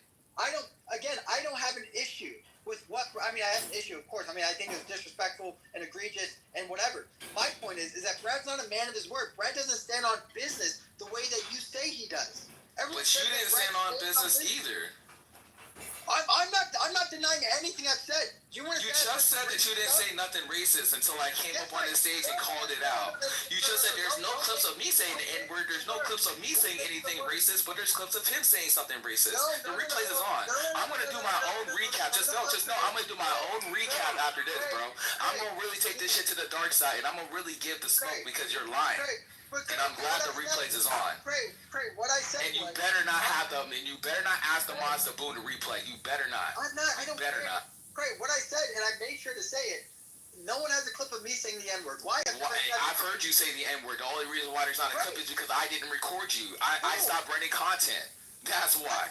And that's why. And trust me, like, I ain't got no issue with Pepe right now, but even when Pepe said the N-word, Pepe will tell you, I ran content on him saying the N-word. Again, you came at the time period where I retired. You came at the time period that I retired. So that's the only reason why there's no clips. Trust me, if I was in my prime still, I would have had all types of clips on you, bro. You're just some non-factor. You literally said the N-word. You said racist shit. You've held racist groups. You've done all of that. So don't sit sit here and lie and say that you've never done none of that. Yes, you did. Yes, you did. The replays is on, and that's how much money you want to bet you? How much money you want to bet you just said that? How much money you want to bet? You just said that Brad says the N word, and Brad says racist shit, and you literally don't. How much you want to bet you just said that out your mouth? I'll bet $1,000. Okay, all right. Remember that. Yep. Because remember that you said that you didn't say nothing racist or anything of the nature. $1,000. Okay. That's what I'm betting. That's what I'm talking about. Let's go. Because trust me, I'm not finna run like Brad. I'm finna stay in the paint, nigga. I'm not one of that. I'm not like that. You better pay a family. Because guess what?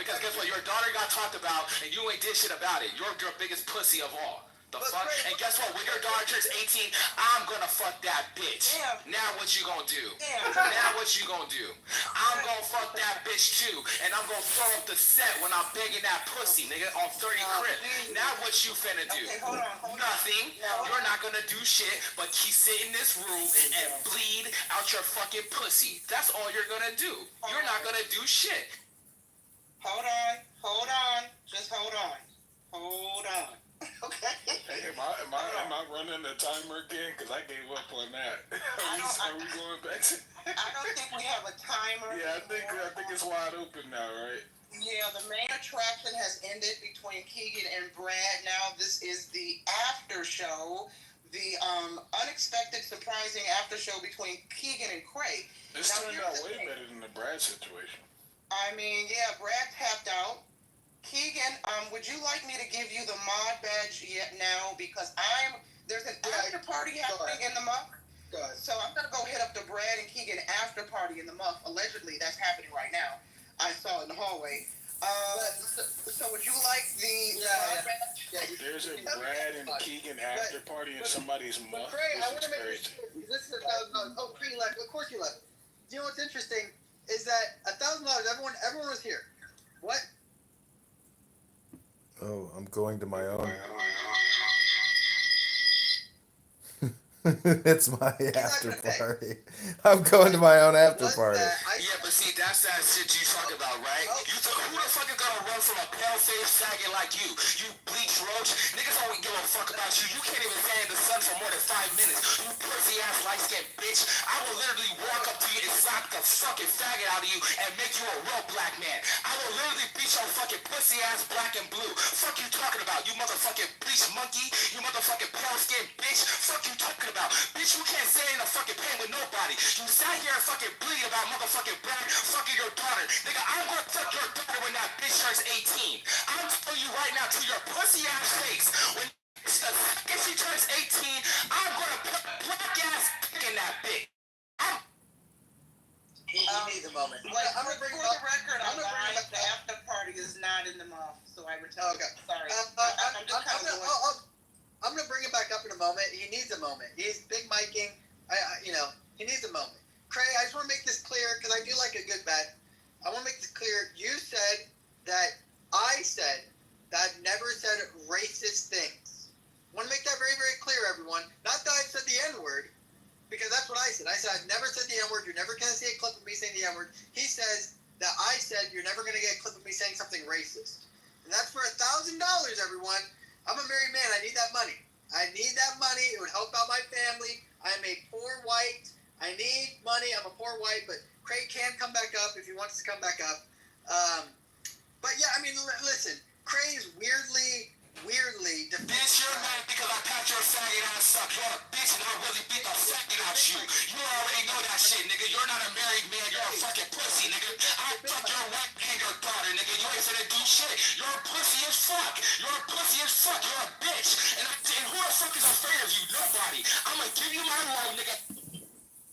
Wait, Keegan, so here's what it is. I'm gonna give him the loan. 4211 Seabreeze Drive, Decatur, California. Decatur, nigga. Please pull up. I'm gonna stand your ground state, and I'm a fucking heavy. I will smoke you and your wife in front of your daughter, nigga. You're completely pussy, nigga. You're bending over, and you took a picture getting bent over, nigga. You're a faggot. You like to get bent over by your fucking wife, nigga. Let's talk about it. No, Craig, hold on. I only moved you to the audience just so I can say something. Okay? I don't want no smoke with Craig. Cray, I understand you'll pull up. You have shooters, allegedly. I want no smoke. I only moved you to the audience just to give Keegan that point. He does not want smoke with Cray. Now, Cray, I'm going to invite you back up. We're cool. I don't want no smoke with Cray. Keegan, I would tread lightly with this guy. Well, no, listen, I don't know why Cray is like going at, like, Cray's defending Brett, I guess. I'm just telling Cray, Brett doesn't stand on business. And now you're saying that I've said some really racist stuff, which I'm not even denying. I've done racist rooms. I've said stereotypes. Bitch, you did deny it. You sat here and said that you didn't say nothing racist. You sat here and fucking said you didn't say nothing racist until I called your faggot ass out. Don't say shit. I don't give a fuck. I don't give a fuck, nigga. Fuck you and your wife. I'm gonna take that $1,000 and I'm gonna fuck your wife with it. See, this is what I'm talking about. You ran rooms talking about how white supremacy was so beneficial. What the fuck are you begging for $1,000? You're a poor ass, faggot ass white man with a fucking broken asshole and a broken family and a fucking fucked up wife. Fuck you talking about? Your wife fucked you in the ass, nigga. You sit around and watch black men fuck your wife. You're the big fucking cock of all. And like I said, I'm gonna have you watch me fuck your daughter when that bitch turns 18. I'm telling you this right now. You're not gonna do shit with me. All you're gonna do is fucking cry like a bitch. You've been crying about Brad. Oh, Brad talked about my...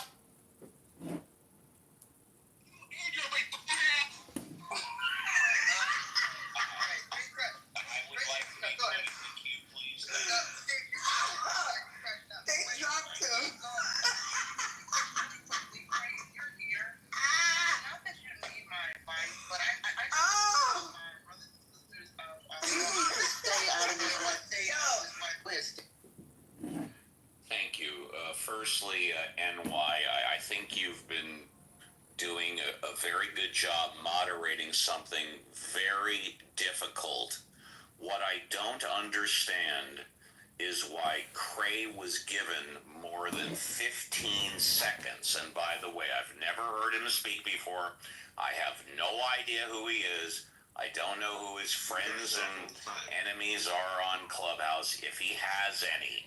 But what I heard, I don't think adds a constructive value to this room. I heard a man, presumably he's a man, I'm not being gender or whatever. I heard someone yelling. I heard someone insulting. I heard someone talking about fucking family members, other family members in the ass. I know he was allowed to speak for 60 seconds, maybe 90. Personally, if I was moderating, and again, it's just my opinion, I wouldn't have allowed that to go on for more than 15 seconds because I don't see how it added any value whatsoever to the conversation. Can I answer that really quick? So I was running the timer. We're not running the timer anymore. So that answered the first part of your question. That's why he was allowed to speak so long. And the second part of your question about being constructive, I think if you've been here long enough, you will know that nothing constructive is happening right now. So, yeah. And not only that, the people felt a little let down. They didn't get the battle of the great mighty white man on the stage between Keegan and Brad. And so the after show was Keegan and Cray unexpectedly. And y'all don't know Cray. Cray is the king of Crash House. Cray, again, I want no smoke. I say that respectfully, sir. And so here we are. I didn't move you down, Cray. Well, listen, I moved Cray down because Cray is getting a little aggressive. He's crashing out, which is weird. I've literally never had smoke with Cray until I guess today. And we bet $1,000. Everyone's here. It's on replay. I'm excited to listen back to see who owes the money. Pretty anxious about it. Not really. It was a great bet, easy bet for me. But my point is that Cray's saying, you're over here whining. You're whining about all this stuff. No, I'm not. My point is that Brad says that he's a man of his word. And I'm calling him out, saying he's not. I'm making the claim. You guys, and at fair point, everyone's like, well, you're saying that he wants to bang your daughter. He does want to bang my daughter. Now, he said when she turns 18. To you guys are like,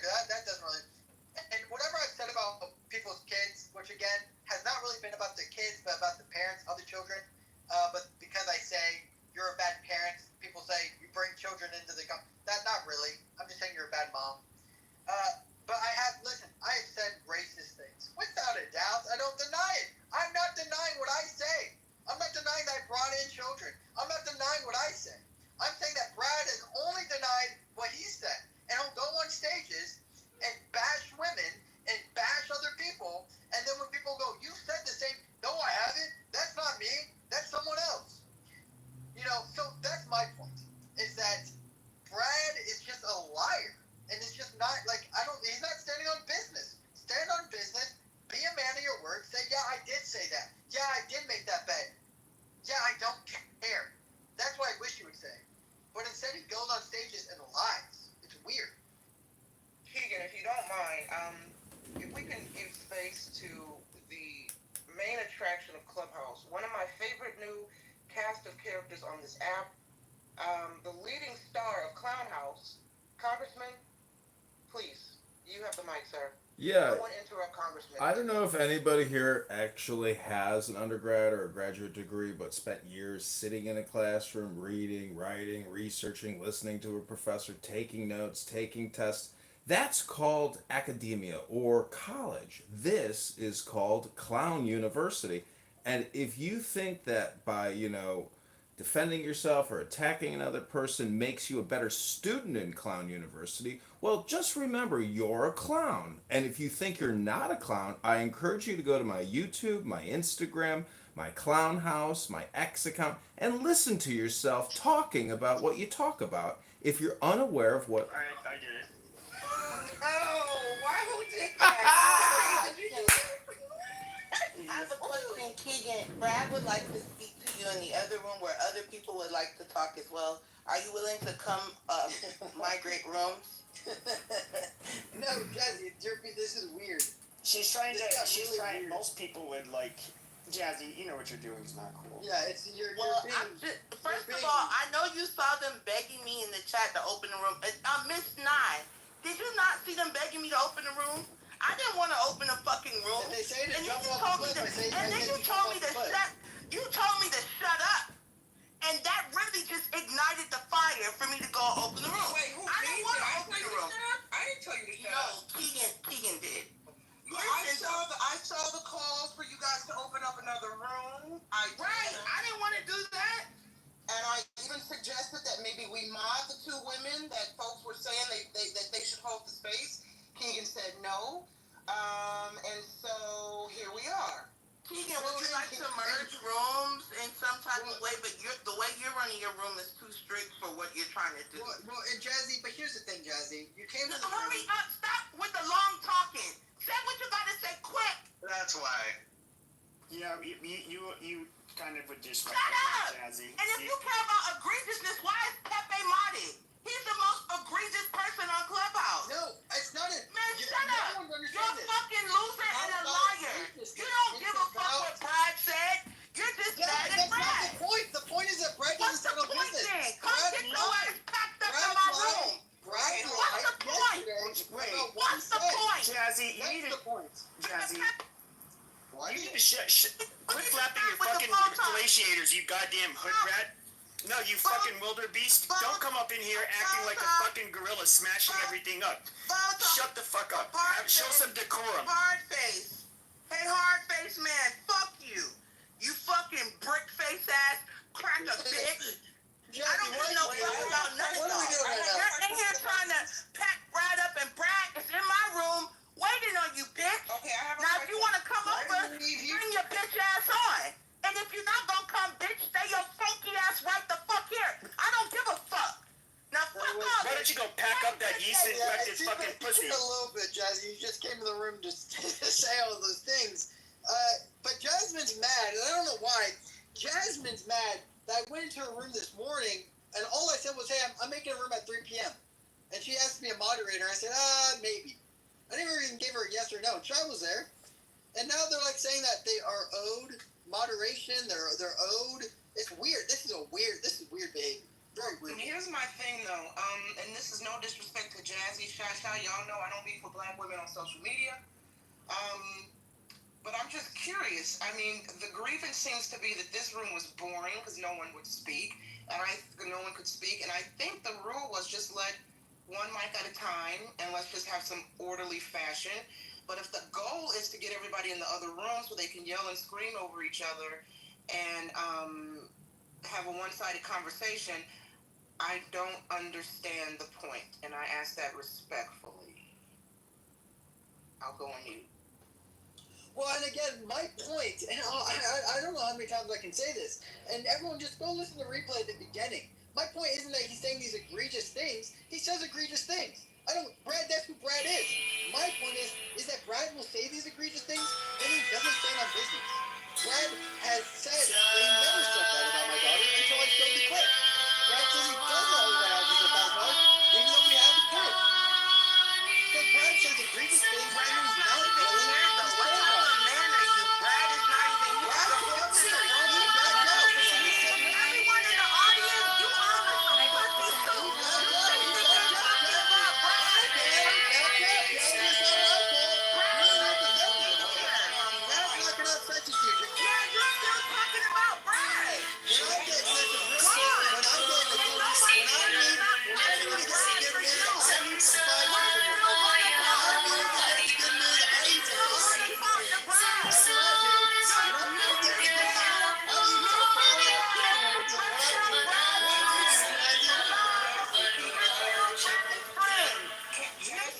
Mission not complete. What were you trying to get out of slandering Brad?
Jazzy, when you get in the bad mood, When you get in a bad mood, you do shit like make rooms about people.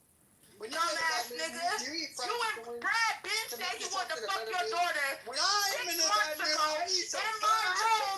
Brad said he wanted to fuck your daughter.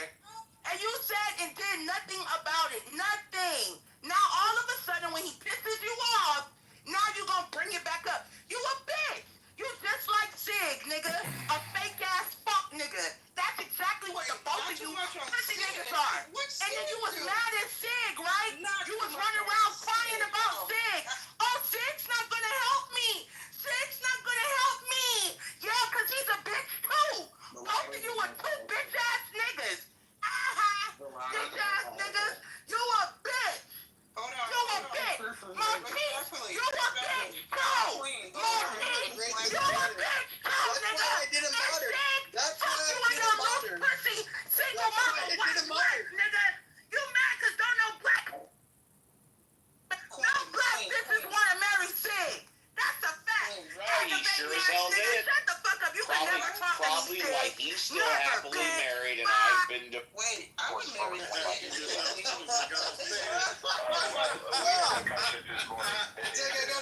The room I hosted on Chatter was no one cares anymore. No one cares anymore. So just think about that title.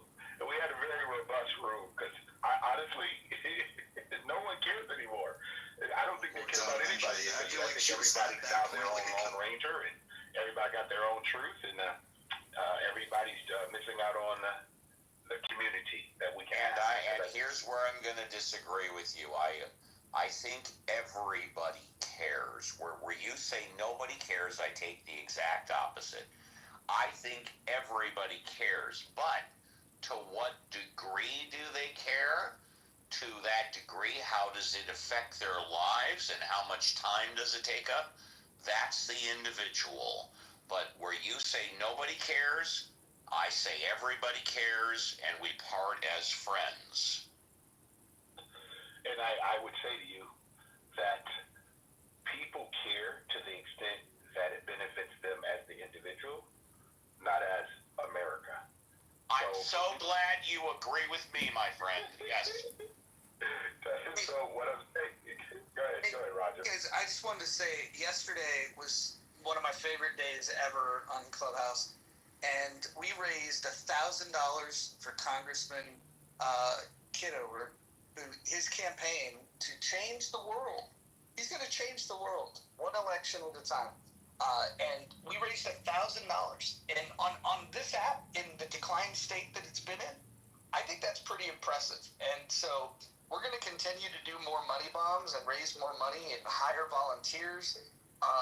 Marshall's on board. In fact, I'm going to speak with Marshall live today. I'm going to give him a call and coordinate a time that he's willing to fly out with me to the great state of Illinois so we can meet with John Kitover to talk about campaign strategy and training people to knock doors. So we're going to make this happen. So everyone on Clubhouse can play a role in trying to get John Kitover. Here's the first goal. Remember this. The first goal is ballot access. All he needs is about, what is it? I looked it up yesterday. It's less than 600 signatures, but they're very picky about it. So you have to gather a lot of signatures because they're gonna toss a lot out. And it's expensive to go gather them. But if we can gather the signatures, there's no filing fee. We can get John on the ballot. Once we get him on the ballot, then we can worry about then we'll set goals from there. The debate stage, how do you move into being a viable candidate? But the first part of viability is ballot access. And so anyone that wants to help with their time volunteering or their money, they can give to John Kitover. John, I will mod you if you want to share the link up top, just so anyone that comes in the room can donate. Sure, absolutely. I'll also put it in my profile. And yeah, that would be amazing if you flew out here. I would be willing to knock on doors with you and host you. I can, in my campaign HQ, I've got an extra bedroom, an extra living room, an extra dining room, and an extra bathroom. So Well, while that's a charming offer, I am really partial. I'm a Marriott Bonvoy member, and I've got so much credit that if I were to stay in a place like Illinois, I would want to take advantage of one of their 5-star hospitalities for free. But you're welcome to come crash there. yeah, that would be amazing. So I'll post the link, and yesterday was an amazing day, but I would submit that what I think made yesterday work is actually reading the book and having a drama-free zone.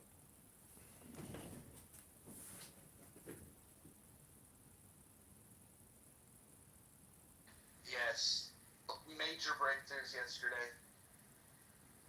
And what was your favorite part of yesterday? Me resting in my femininity. That was my favorite part. My least favorite part was text messaging. That was my least favorite part of the day. Actually my favorite part is unblocking. The unblocking. It's the blocking and then the unblocking and then still the text messaging being unfulfilled. So above is the antidote link. I like how they named their company Antidote, as if this is the serum for a toxic situation. And yesterday we did raise $510, and I'm going to match every dollar of that. So the campaign now has $1,020 in its checking account, and 3 Craigslist ads have been posted in the top 3 towns. We've had 1 response from an individual, but it turns out it's a marketing company. So the Craigslist ads are not getting any response as they normally do. Generally, if you post in the job section on Craigslist, you are inundated with responses. But I'm posting in marketing, advertising, and PR, not the government section, because less people even look at the government section than say marketing, advertising, PR. But finding volunteers or independent contractors who are willing to knock on doors, stand outside of grocery stores, create digital content, come on Clownhouse, to create a bigger marketplace of ideas and content for the campaign. So I thank everybody in this room who submitted yesterday some money, some big surprisers, people who, I love, and I don't hate anybody, but I did get some amazing donations from people who I thought, probably hate my guts. But maybe they got a soft spot in their heart. So thanks to all the soft spots in the hearts and everybody else who gave yesterday. I really appreciate it. And we won't waste a dime of that money. We will use it all for communications, marketing, operations to get on that ballot in March? I think Soft Spots is a good contender for my name change. I might noodle on that. I think Soft Spots could be good.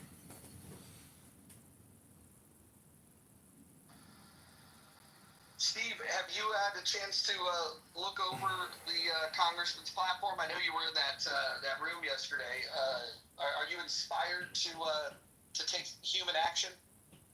I have known John for many years, and I think it would be most appropriate if you or John contacted me privately. I don't think it would be appropriate to contact me publicly, but if you insist. Nope. I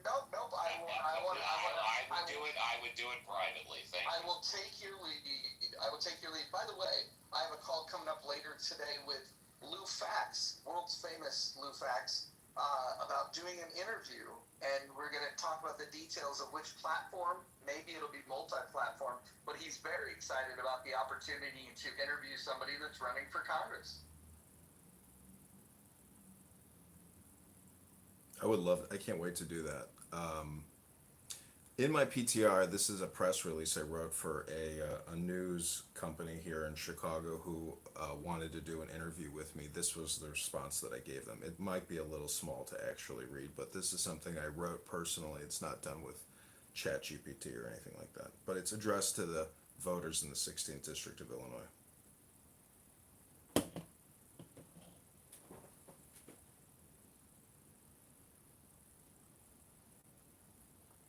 I would like to ask John a follow-up question from yesterday, if that's okay, because I didn't hear anybody ask it. Is that okay, John? Listen, Uncle Steve, I hope you don't think I'm anti-Uncle Steve in what you do. I think you're a great organizer, and I love what you do, and I have listened to what you do because I'm generally entertained and enjoy your rooms.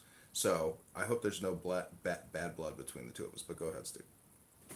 Like I said earlier a minute ago, I've known you for years, and so I have a very good idea of what you are all about. And I have the ultimate most respect for Roger, which is why when he asked me publicly, I suggested he contact me privately. But that being said, you haven't been shy throughout the years of saying, quote, all communication is hypnosis, close quote. I've heard you say that at least 50 times. I'd like to know now that you're running for Congress, if you would like to comment on that fact. Thank you. Sure. So I've expanded my definition of communication from all communication is hypnosis. And I got that from a neurolinguistic programming book that I read from the 80s, where it said in 85, the Association of Neurolinguistic Programmers declared that all communication is hypnosis. So the expanded definition, in my opinion, is that all communication is political. All communication is spam. All communication can be propaganda. So I think if you frame communication in the lens of hypnosis, it might take the sting out of some people's toxic attitudes or, demeanor or personality, where it's a reframe. So that's all it is to me, Steve. I don't think that all communication is just hypnosis. It's other things as well. My only response would be that since you're now running for Congress, to say as you did 60 seconds ago, quote, all communication is spam, close quote, I would just think about that. Thanks.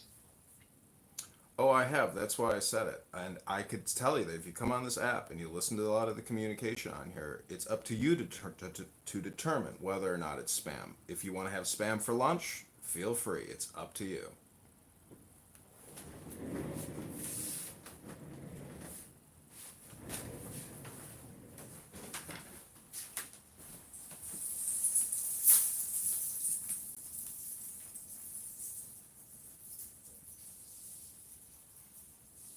John, I got a question for you. Certainly, it's a question you're going to get asked if you get interviewed by Lou. What would be your would you be in support of reparations? Sure. So I've been on this app for many years. I've had many conversations, and I've visited many different types of rooms. And I found myself in a room once with a bunch of African American women who were talking about BLM, and I told them, I asked them what are their priorities. They told me. I said, well, what do you think about protesting at the doors of a Federal Reserve facility? And they said, well, why would we do that, John? I said, because, your attention and awareness, it needs to be expanded. You have to realize that if we inflate the currency supply to give you reparations, it's borrowed. It's all coming from the Federal Reserve. So I think with regards to the BLM component, why I told them to protest the Federal Reserve is because, the whole thing is tied to reparations and this political aspiration. I would just say, I've heard you say it to African Americans talk about reparations. Don't you know you're essentially borrowing from yourself to pay yourself? So it's a political topic, but I believe that in the now, there are no former slaveholders or anyone currently living that had anything to do with that. So we're in a reset period. But if you absolutely insist on reparations and that's your only political aspiration, well, I would say expand your political aspirations. But I do not think that African Americans will get reparations in this country. And in fact, I think there's probably a lot more evidence to suggest that they've already gotten plenty of reparations and they're currently getting reparations. So that's my opinion. That's solid. Typically, when I get in there, I inflame the rooms with, by just saying point blank period that I'm in opposition to reparations. But then I do walk it back and say that if I were on this train, what I would be advising is to demand that the government sell federal lands to raise the money, because that would be met with much less resistance than increased taxation, which essentially is taxing yourself to pay yourself. My question would be, why should I get something that I didn't earn? It's a very valid question.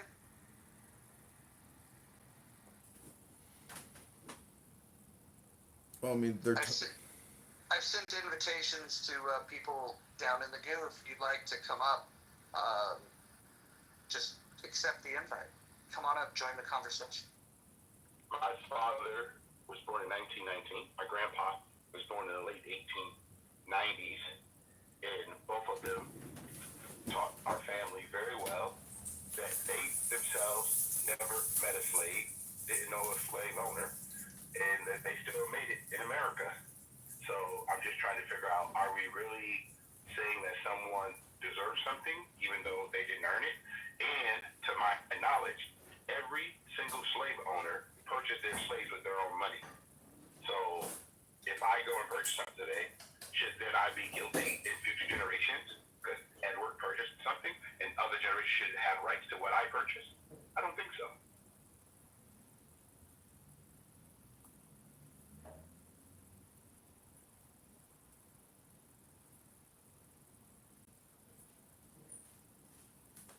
I think there is the problem of considering human beings to be property. I think that would be the pushback you would receive.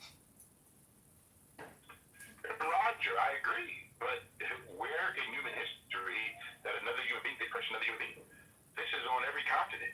I mean, America is only 249 years old. It didn't start here. It's called the transatlantic slave trade. The four countries that actually, so I'm still trying to figure out, these people who decided to purchase slaves in the 13 colonies were individual farm owners, including blacks, because they needed labor. That's why it's called the transatlantic slave trade. I don't know why no one ever talks about the trade part. Everybody talks about the slave part. Just very interesting. this is where I would submit that all communication is hypnosis, because I listened to an African American woman who did a CRT DEI lecture at a Google office for two hours or even 3 hours, and I recorded the whole thing, and she was a great public speaker, but the belief in structural white racism or a white supremacist system that should give you a kickback because the system is so inherently unfair, that's a track in a communication. That's one communication piece. It's an all or nothing position statement. Now, if you were to listen to our audiobook of the Tao Te Ching, that is more of an intelligence education communication. So I'm just saying that if you're only going to go off of this one track, which is an all or nothing position on structural white racism and reparations, is that not the definition of persuasive hypnosis? I mean, you tell me, like, are you going to go all or nothing because of this one information piece, or are you going to use other information, as your guiding principles? To me, it's madness. Hey, Coward, you do know, you said a transatlantic slave trade, you emphasized the trade. What were you saying there? I mean, you do know what was being traded, but... Yeah, human beings. That was being traded, correct. I was curious why you emphasize the word trade. Like, you do know the word trade, you emphasize that word. I was just curious why you emphasize the word trade. Because you got to go to the supply chain, okay? So I'm going to ask you a question since you asked me the question. Where did the supply chain of trading start? Where did it start at? I don't know. I don't have no idea what you're talking about. I understand. So if you would like to go to the supply trade where it started, then we can have a conversation. But until then, I don't think we have a conversation because everything has to start somewhere. Where did it start? Where did trading start? And it did not start in America. Remember, it's called the transatlantic.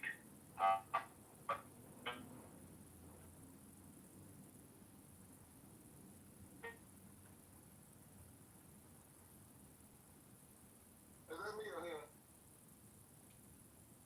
That's him. Oh, that's called God. That one him who's God. Hakima, I think he's referring to the slave traders or the inventory holders or the capturers in Africa that was selling them to the Portuguese or the English or whoever was, involved in slave hustling. Like, he's referring to Africans engaged in slavery or Arabs and Muslims engaged in slavery, transactions. I don't think they was involved in slavery. It was war. They had prisoners of war, and they didn't treat them like property and savages, like savages, and just murdered them and just stole their identity. That's not what was going on. But I mean, I'm not sure if that's what he's talking about. But I don't see. Well, can I finish? I just walked in. I was about to say I just walked in the room, so maybe I'm missing some context. So I was just wondering about the part when you said trade. I was wondering what you meant. Well, I think that John explained it to you that you got to go to the supply chain first, okay? He named a couple people groups, but yet you did not acknowledge the group that he talked about. You said you don't think that they did what you believe that they did to the percentage of blacks that came to the shores of the United States. At the time, there were 13 colonies. So I would like to know from you, do you know the number of actual people that made it to the shores of the continent of the United States? 388,000. And I want to ask you a question. Were all of them that came over on the ships, do you know the number of those that were never slaves, freemen? I don't know what you're talking about. I'm not sure what you mean right there. Because they all came as slaves. Okay, so obviously that's not historically correct. So before you and I have a conversation, I would like for you to actually go back and look at freemen. My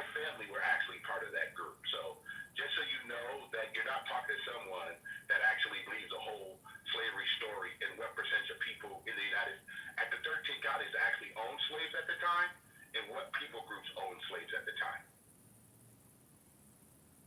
Why are you speaking to these 13 colonies like they were just here and they weren't? Like slavery predated the 13 colonies. And the 388,000 that came here came as slaves. There was people here, there was freedmen. There were some people that came over that was freedmen, but they didn't. For the 388,000 are talking about the enslaved people. That's where that number comes from. So when you say that some of them people were freedmen, no, they weren't.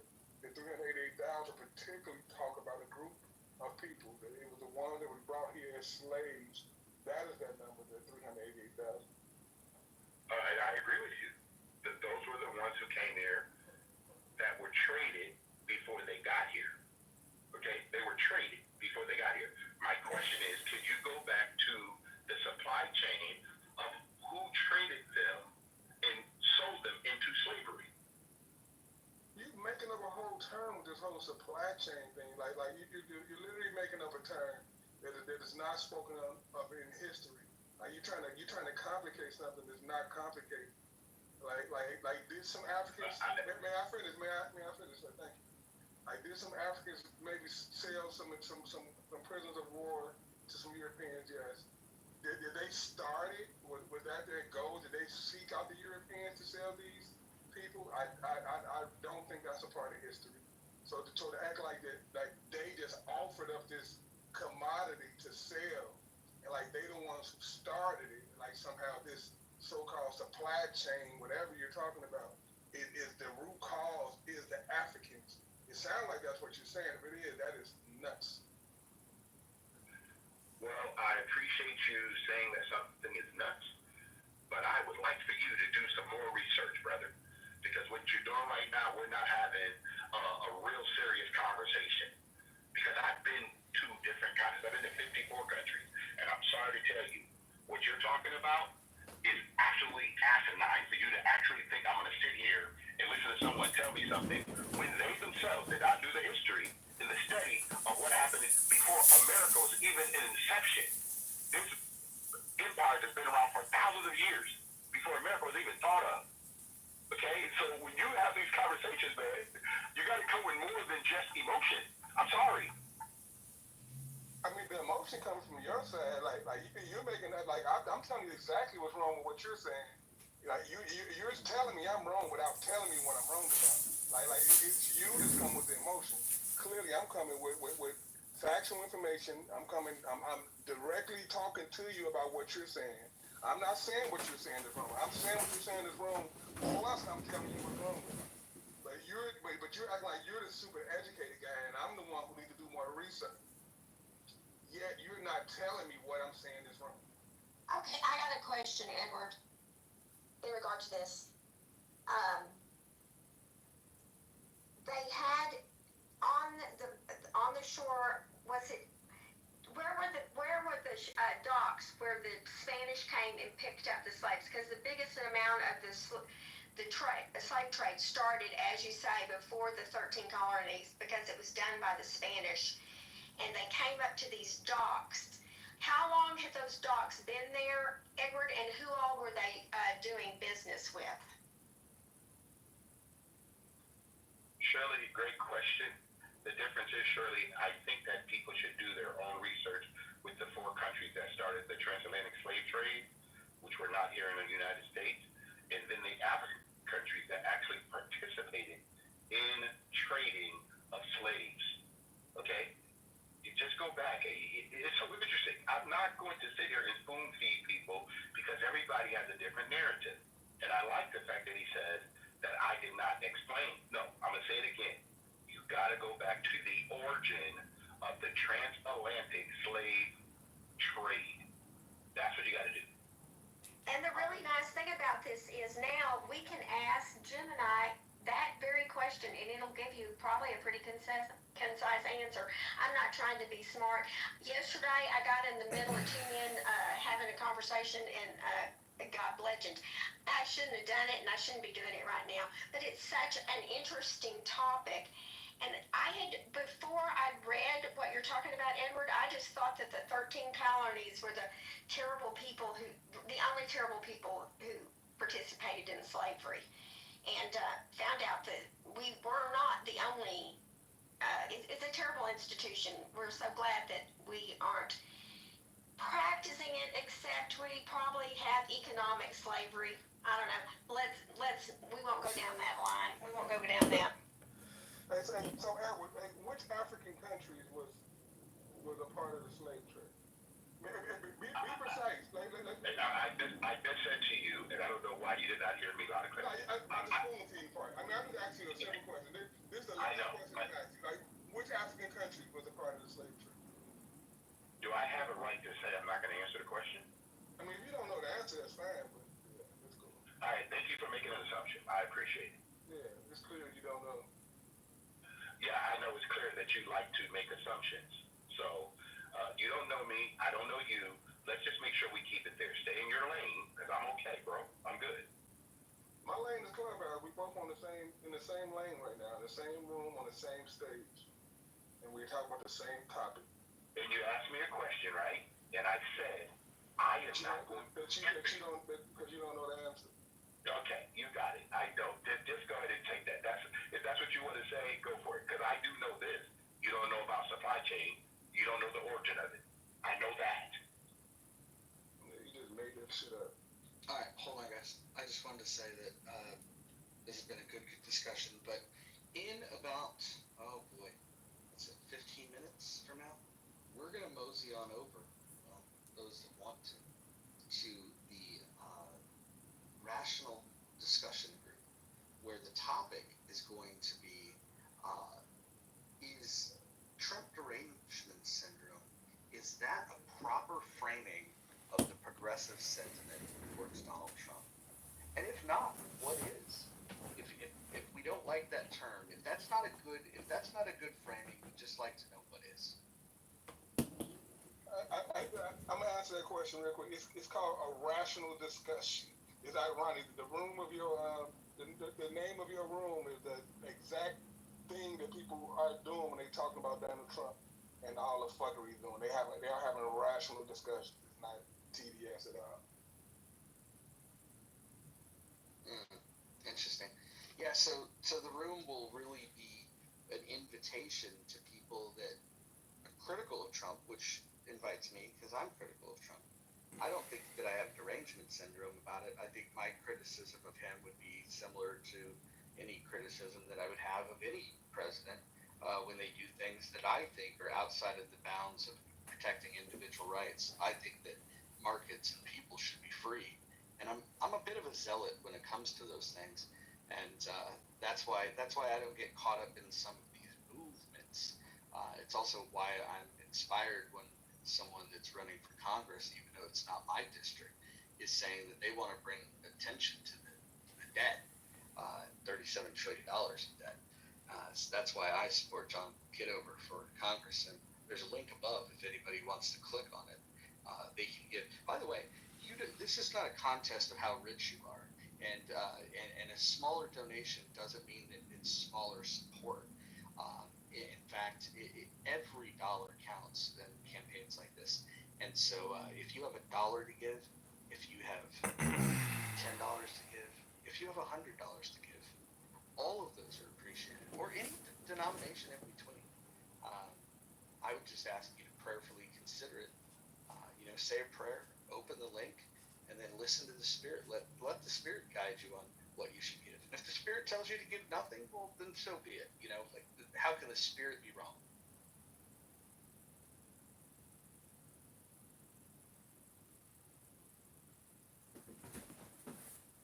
I would say just take the deepest breath of the day, hold it for 10 seconds, 10 not 11, 10 not 9.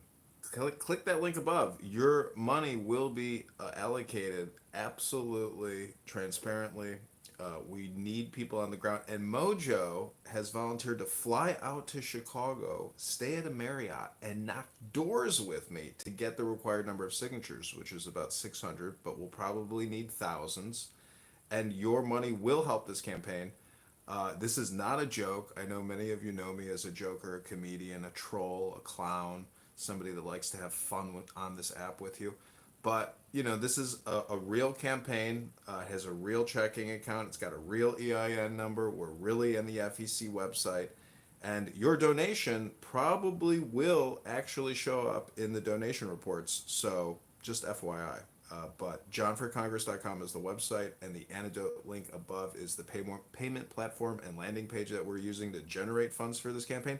And so far, Clownhouse users, aka Clubhouse users, have donated over $500 to the campaign to elect John Kitover, and I'm honestly flummoxed, floored, extremely happy, extremely excited. And as Mojo said yesterday, Darren LaHood in the 16th District, the Rhino Republican vaccinologist who has created $20 trillion in debt, is probably thinking, oh shit, this guy's actually raising money.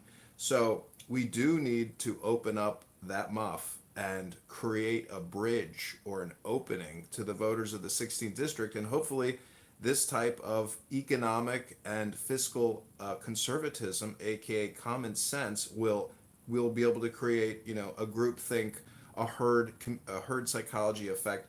I mean, this is the biggest problem going, in my opinion. $37 trillion is completely unsustainable. $1 trillion a year in interest payments on a $37 trillion mortgage. This came out of nowhere in just 20 years. So unless Congress and the Senate and the president and everybody actually starts tightening their belt and saying, you know what? We've had 25 years of war. We're $37 trillion in debt. Maybe it's time to stop spending and borrowing. I'm complete. Thanks, everybody. This is John Kitover.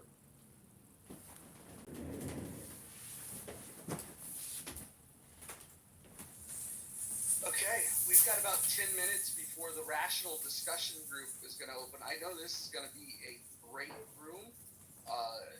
We're going to have Anson Burlingame helping us lead the discussion. We will leave the chat open, unlike the critical thinking forum. We like to provide, a feedback loop. We see that keeping the chat open helps to allow more participation in these conversations. The topic today for the rational discussion group is the term TDS, is that an appropriate term to capture the sentiment of progressives? And if not, what would be a more appropriate term? That's the discussion we're going to have today. Brad, let me give you my take on what I've observed today. And I know that you're not asking for my feedback, but I'm going to offer it up. I think that, first of all, congratulations for kicking the shit out of Keegan. I think he's one of the more despicable human beings on the app. So you represented well there. That said, I think that maybe after listening to what you said, maybe the next Brad rant, maybe there could be some edits to the takedown. I think there's ways to take down Keegan without some of the things that were said. I'm still Team Brad when it comes to your battle with Keegan, but I have decided that when it comes to Brad versus Shirley, I'm Team Shirley. So I'm not a never Bradder, but I'm also not an always Bradder. Brad, would you like to respond? Thank you for that elegant bipartisanship that you just displayed there. And that's fine. I think I said, I did this enough today. I don't know how much more people want. I just wanted to come in and apologize to Nye. She did not need to be caught in the crossfire of that. I don't know why they chose you to mod that room. That was kind of weird. You should have declined it. And I know some people threw some shade at you. I apologize. If you missed the Cray pack up, I suggest that you listen to the replay. I heard it, and I have to tell you, that's when I opened a room for the drama-free zone. I think that his threats of violence against Keegan are things that shouldn't be said on this app. And even though I find Keegan to be one of the most disgusting people, I'm not going to side with people like Craig. And in fact, I think there's a reason why threats happen on here. These are the kind of things that don't happen in the real world. When people have that kind of animosity, they don't talk. They actually fight. And so I think that his quote-unquote pack-up of Keegan, I think he embarrassed himself. himself, in my opinion. But we can differ on that. I think it was coming to that point. I mean, there was nothing more to go down. I don't like the white Christian male nationalist. I don't like those types. I can't stand it. If you're in the audience, you're not going to win any favor with me. I think you actually give Christianity a bad name. I think your view of Bible and Christ and God is all bullshit. I think you're pathetic and weak. I think you're simple-minded. I think, honestly, you should have been aborted or at least swallowed at some point. I think this whole white people are overwhelmingly superior. You built cultures, you built societies, you built everything, and have no recognition of history or the varying degrees of people that have been oppressed or taken advantage of or actually contributed to society as a whole is myopic at the least. And I think you incel wannabes that go to Target to shop for white bed sheets are pretty fucking sad. And again, you guys jerk off to porn on a fucking computer in your mama's basement while playing fucking war games and think somehow you have some relevance in society. And you really don't. No one's going to vote for you. No one's going to be the reins of power. And all of you Nick Fuentes types, you Groiper types, whatever label you want to go by, I think you're all just a bunch of faggots. And I can't stress that enough. I think you're pathetic and weak. And when you go up to somebody and start shit, and then they throw shit back at you, butt hurt, bitch hurt, soft fucking men there is, and you spend your entire time whining. And you're really you're worse than the progressives. I will say this. Here you go, progressives. Here you go, liberals, Democrats. You are right. There is a problem with MAGA. It is the Nick Fuentes incel types like Keegan and others and the Groipers and whoever you want to that have infected it. It's herpes on the stain of Republicans and conservatives, and this is why I don't give them any credence. Roger, this is why I just choose to just go straight for the heart and the jugular and just rip it out and own their souls. All right, fair enough. Brad, would you consider offering an apology to Shirley for yesterday? Really? All right, I will apologize, Shirley. You didn't deserve the vehemency in which I attacked you. I would truly withdraw that, and I truly am sorry. I did not like being cut off. I do not like being the target. And if anybody gets in the way, I will definitely throw absolutely everything, including the kitchen sink, at whoever's in my way to get to the target. I do not have a selective switch. I just go for all. So I suggest people just duck out of the way and not try to stand in front of me. I think that was a great, sincere comment. Shirley, did you want to reply? Hun, I knew that's how it was before you said any of that. I'm not sure everything you said because I'm painting and I walked away to look for the stir stick. I love you, Brad. There we go. Bringing people together in the muff. I will say what I've told everybody. Yeah, we got mixed it up a little bit. Brad, if I got in trouble and he was in arm's length of me and he could get me out of a jam, he would lay his life down for me. And I know that, and we just had we bumped into each other yesterday. Okay, is that fair assessment, Brad? Yes, ma'am. Yes. So, travel on and be happy, everybody. All right. Shirley, I want you to travel into the chat. John actually put the first information in, and then I added to it based on your question, so you know exactly the start of it and also the countries. Thank you. I appreciate that. I actually love history, and I would love that conversation extensively. Anyway, I'm gonna mic up. It's been a rough day. I've been looking for this and looking for that and the paint sticks. And anyway, y'all. Can I just say something to Brad? You know, Brad, I record everything I listen to on this app. And so if you do want to hear your playback and actually really break down what you're saying, I would encourage you to listen to it, and I can delete it if you want. but I would encourage you to listen to your public speaking because it's great in terms of optimizing your public speaking and reflection, contemplation, meditation, that type of intelligent approach to communication. I appreciate that, John. I actually don't like the sound of my own voice. I don't like listening to me talk. So that's really hard for me to do. I think a lot of people feel the same way I do. We just don't like hearing ourselves in conversations. I don't mind engaging in conversations, but I mean, yeah, you can delete whatever. At this point, it's Clubhouse, it's Clown House, whatever you want to call it, and I've battled enough people on this app. Like, I really wish more people would put a bigger stance against, like, you know, if you're going to go with a political frame, like the Christian nationalist movement, like, you should be upset at Keegans. You should literally hold their, the small balls that they have to the fire. You should tell them, like, what kind of fucking bullshit Handmaid's Tale fantasy that you have going on.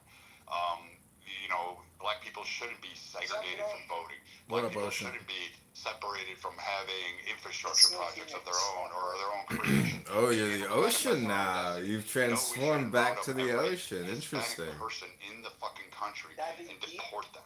That's absolutely insane, considering 3/4 of the country was magically fucking Hispanic when the country was finally added with the last 2 states. After the treaty of, what was it, Guatemala or whatever it is, to the Mexican-American War. Like, these talking points that these idiots have is absurd. And no, women shouldn't lose the right to vote. You shouldn't be barefoot and pregnant in the kitchen, knocked up, making cucumber sandwiches with these blondes. So, I just wanted to announce that I'm going to go open the other room in the rational discussion group. If you want to discuss whether or not the term TDS is a proper reflection of progressive sentiment towards Trump. Hey, Anson, he's about to open up the room. That's going to be the topic. I'm going to head over there, and I'll see you people over there.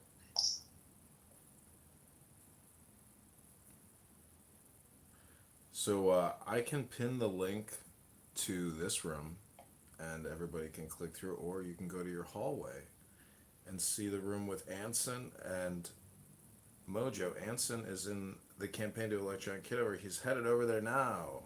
Let's see if I can find it. I don't understand. On that, I just want to say really quickly to Brad.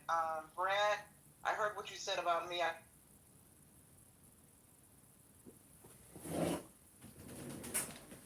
Yeah, by the way, I wrote a book, so I would be happy if you like. You want me to read it? I would be happy to share it with you. So. Okay, yeah. Let's do it. Let's read it. Let's make it into an audiobook. Okay, let me share it.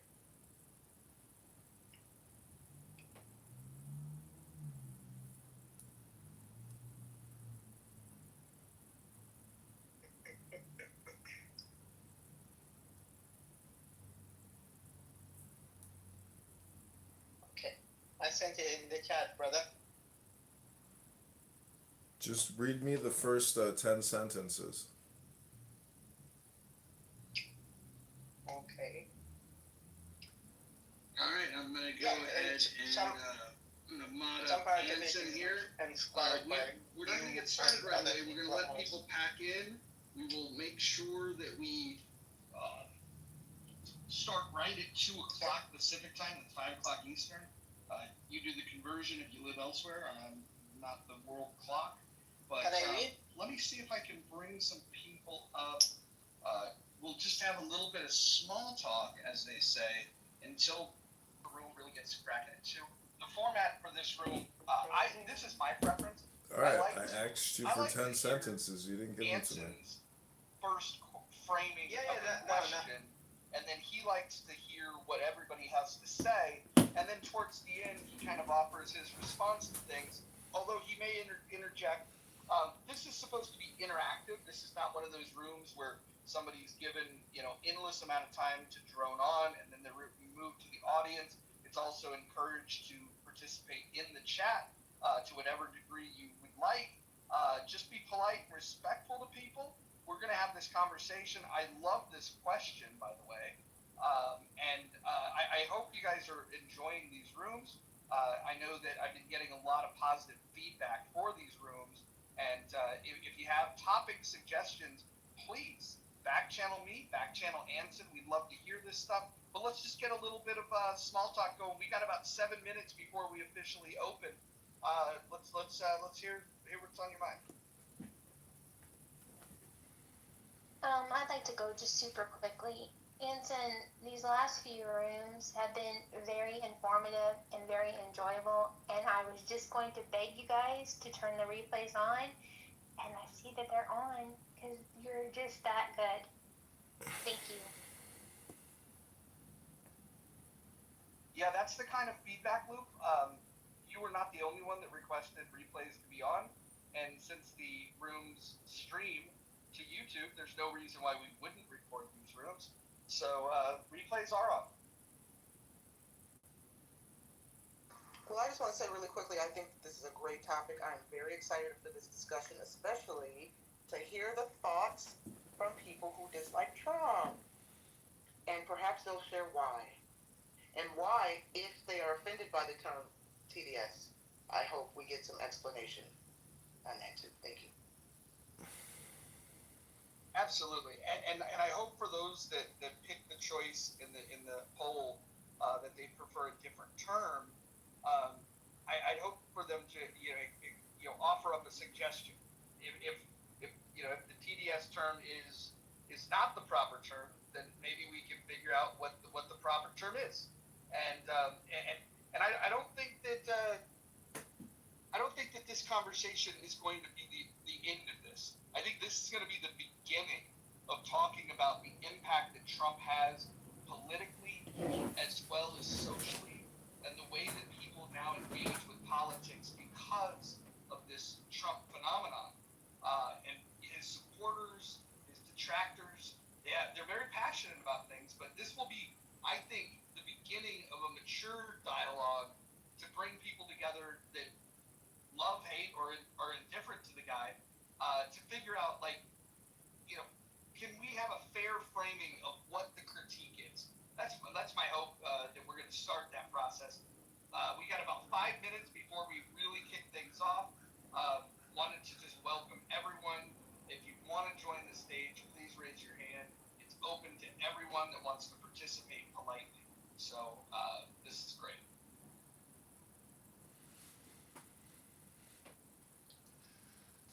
I really like what you just said, Roger, that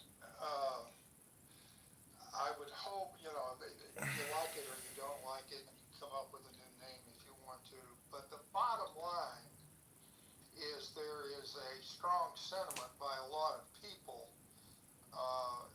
that continue to harp on, in a negative way, essentially everything that Trump does.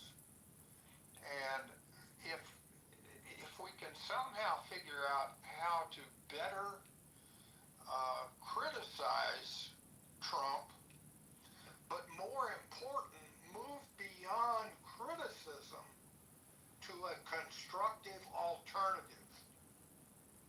When we start doing that, and it's rational, and it's polite, God, we can make some progress. But if all we do is criticize hate, etc., either way, across either side, then we're not making any constructive process to come up with better solutions.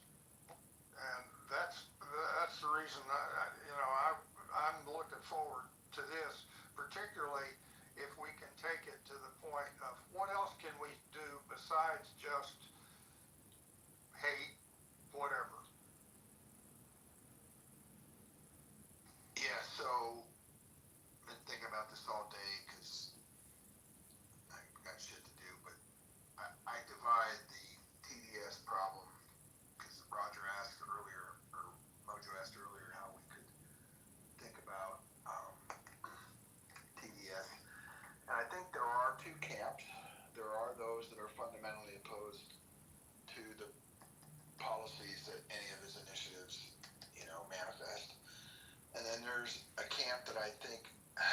been discussed that I have seen in my interactions with my Canadian business associates, and that is the manner in which he executes. It's abrupt, crass at best, and rude many times.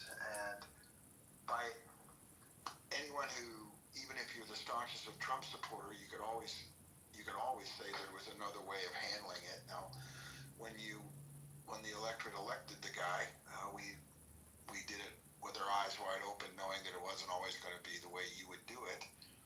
And what I find unique about, the incrementally higher level of anger associated with the way in which he does work is that they haven't realized that in many cases, they're angry with how he does it. And I'm going to cite a couple cases even in the last week to make my point, because I know there are people who fundamentally disagree with his policies, and I'm not disregarding that, but I do think the value add and anger that is shown towards him reflects, at least in part, the way in which he does it. And even Joe Scarborough said that liberals amongst themselves talk about the crime in cities, including Washington, D.C.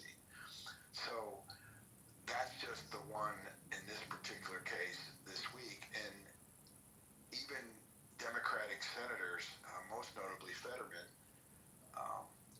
although they don't react immediately, confirm that maybe we should listen to what he says instead of how he says it with respect to things like the Israeli conflict, AI management, and trade. So to build on Anson's comment, I think a lot of the anger that blinds fruitful discussions around what he is trying to implement comes from at least how he does his business. And Anson, thanks for prompting Mojo to have this room. Yeah, I butt in for a second, just real quick. Sure. Thank you. I want to go backwards for a second because I had TDS in 2016, and I argued with people I've known all my life and never ostracized anybody. And I had to come to terms with that. I was just triggered. We were some of the closest people in many rooms, and I'm still close with them. This time, I had to realize after debate, triggered or not, Trump was going to be my president. Then, when Kamala peaked at the convention and all they could talk about was her joy, not any accomplishments, we all knew Trump was going to be our president. I had to look at it differently. I couldn't go through life being triggered every day.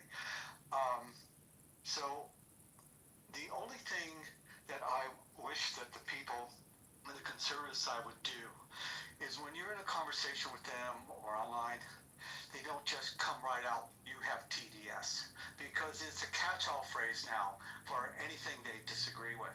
And it closes down the conversation because you are branded and really can't speak rationally about anything he does. And so I think we do need a new name. I don't know what it is, but that's going to help, I think, foster conversation when I don't hear I have TDS when I've overcome it. So those are my thoughts. I'd like to weigh in on that if I am audible. You guys can hear me. James Lindsay has a 7-minute video called Thought Terminating Cliches. And he says these are slogans that shut down discourse. You have TDS is one of them. But there's also many others. Like examine your privilege. Or you don't get to say that because of who you are. There's many of them in our society. So understand when someone's lobbing a slogan at you, what they're telling you is, I don't care to hear what you have to say for whatever reason. Either they can't refute it, or they're pissed that you're right, or whatever. And, take a minute to see if it's worth the fight. Because if they've already shut down listening to you, you're really doing a lot of work for little reward. Thank you.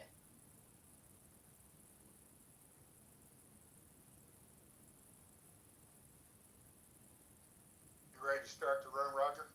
Yeah, let's go. I want to get your framing of this and your initial thoughts, and then we'll kick it around. And I'm looking forward to this chat. And hopefully, there's some people here that have some real strong criticism of Trump that can talk to us about the better way for us to understand those critiques and maybe get specific. We might find some areas where we agree. It could be helpful. Go ahead, Anson. Well, the reason I picked this topic is one of the reasons that I decided to work with Roger and spend my time in a different room. The term Trump delusional syndrome is resented by several people in the other room because a syndrome is a mental illness, and there's no way we can diagnose a mental illness on Clubhouse. Trump delusional syndrome implies a sickness and a diagnosis, and absent a professional diagnosis, it's a ridiculous term. And I agree with that. But I also note that on several occasions, the title of the room was, "Is Trump delusional because?" So there was an outright in the title topic of, is Trump delusional? So I didn't particularly like that. I voiced an objection to it, and here I am. That's not the only reason, but here I am. Now, I'd prefer a different term, and I've been thinking about it. And I think I'm dropping the term syndrome in the first place. And I'm dropping the term delusional because that can be considered a mental health aspect. And I picked UTD, Ultra Trump Disgust. Now, I originally thought instead of the U meant universal Trump disgust. But no, that's too big, meaning it always is there. Ultra Trump disgust is a gross because you're disgusted with Trump and the way he presents things, the way he talks, all the things that somebody, Jebediah, I think, mentioned, that ultra Trump disgust rather is an indication that I'm disgusted with him, he can't do anything right, therefore, blah, blah, blah. Do you feel... So I'll pick UTD, but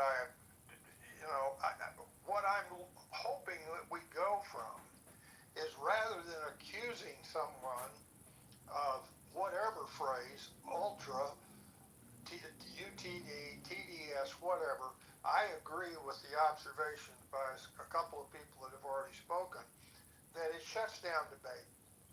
Okay, so I want to see how we can make progress with people that truly, routinely, almost always, if not always, indicate their disgust of Trump universally, across the board. He's just terrible, he can't do anything right, blah, blah, blah.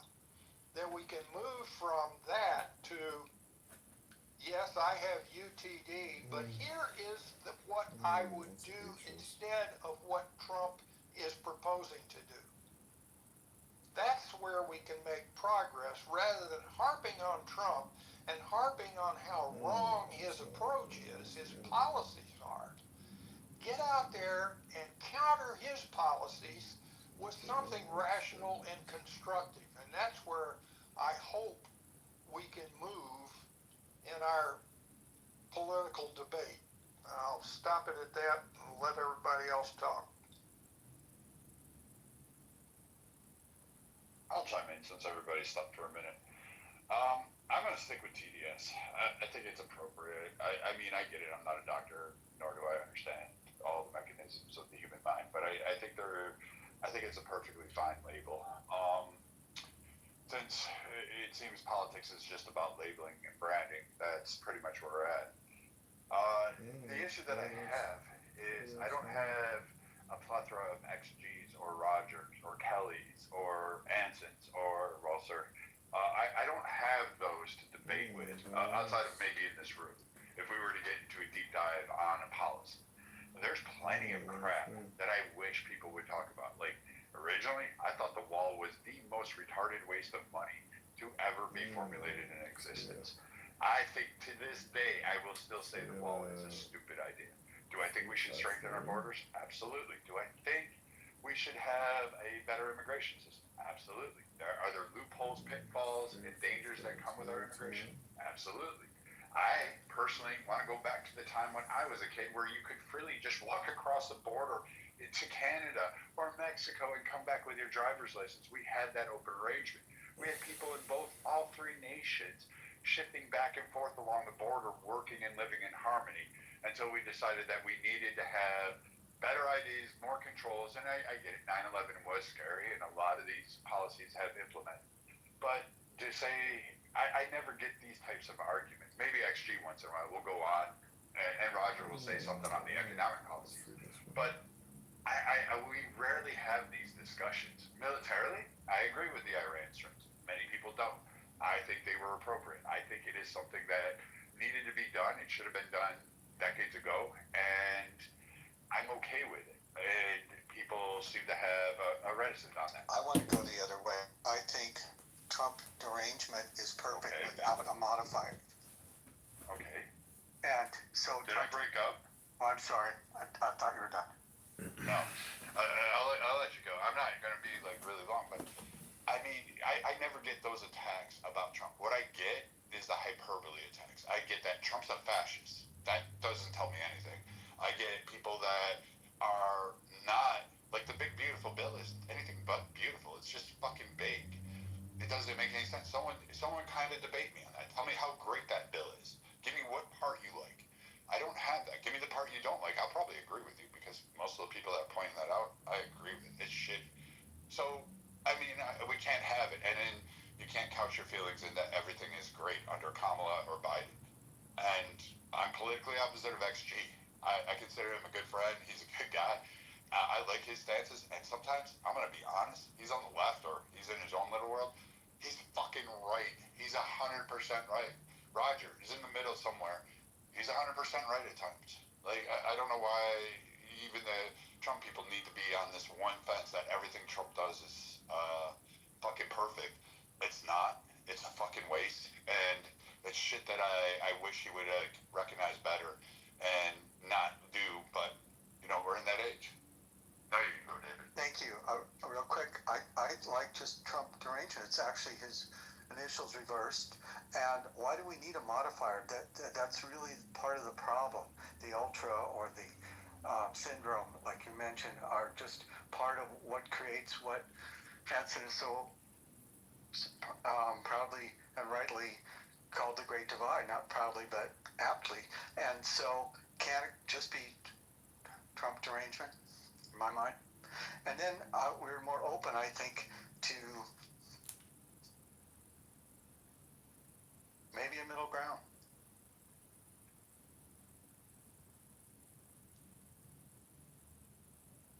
Yeah, for me, I don't find the term to be useful in multiple senses. As in, one, I mean, yeah, it's a shutdown term, but at the same time, I also think it kind of like dismisses a lot of valid complaints that are there from the left as well. Like, it's been overgeneralized to include every single complaint about Trump rather than just people that are genuinely being fucking extremely hyperbolic, et cetera, right? Because I think that, for example, with me, one of my main gripes with Trump and the Republican Party as a whole right now is the fact that it seems like there's no principle left.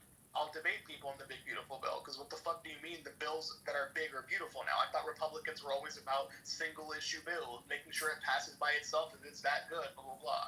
what I don't like is the hypocrisy on values when it comes to we're the party of law and order, but I'm going to go ahead and pardon 196 violent criminals from January 6th that were beating on police officers that I claim to care about, right?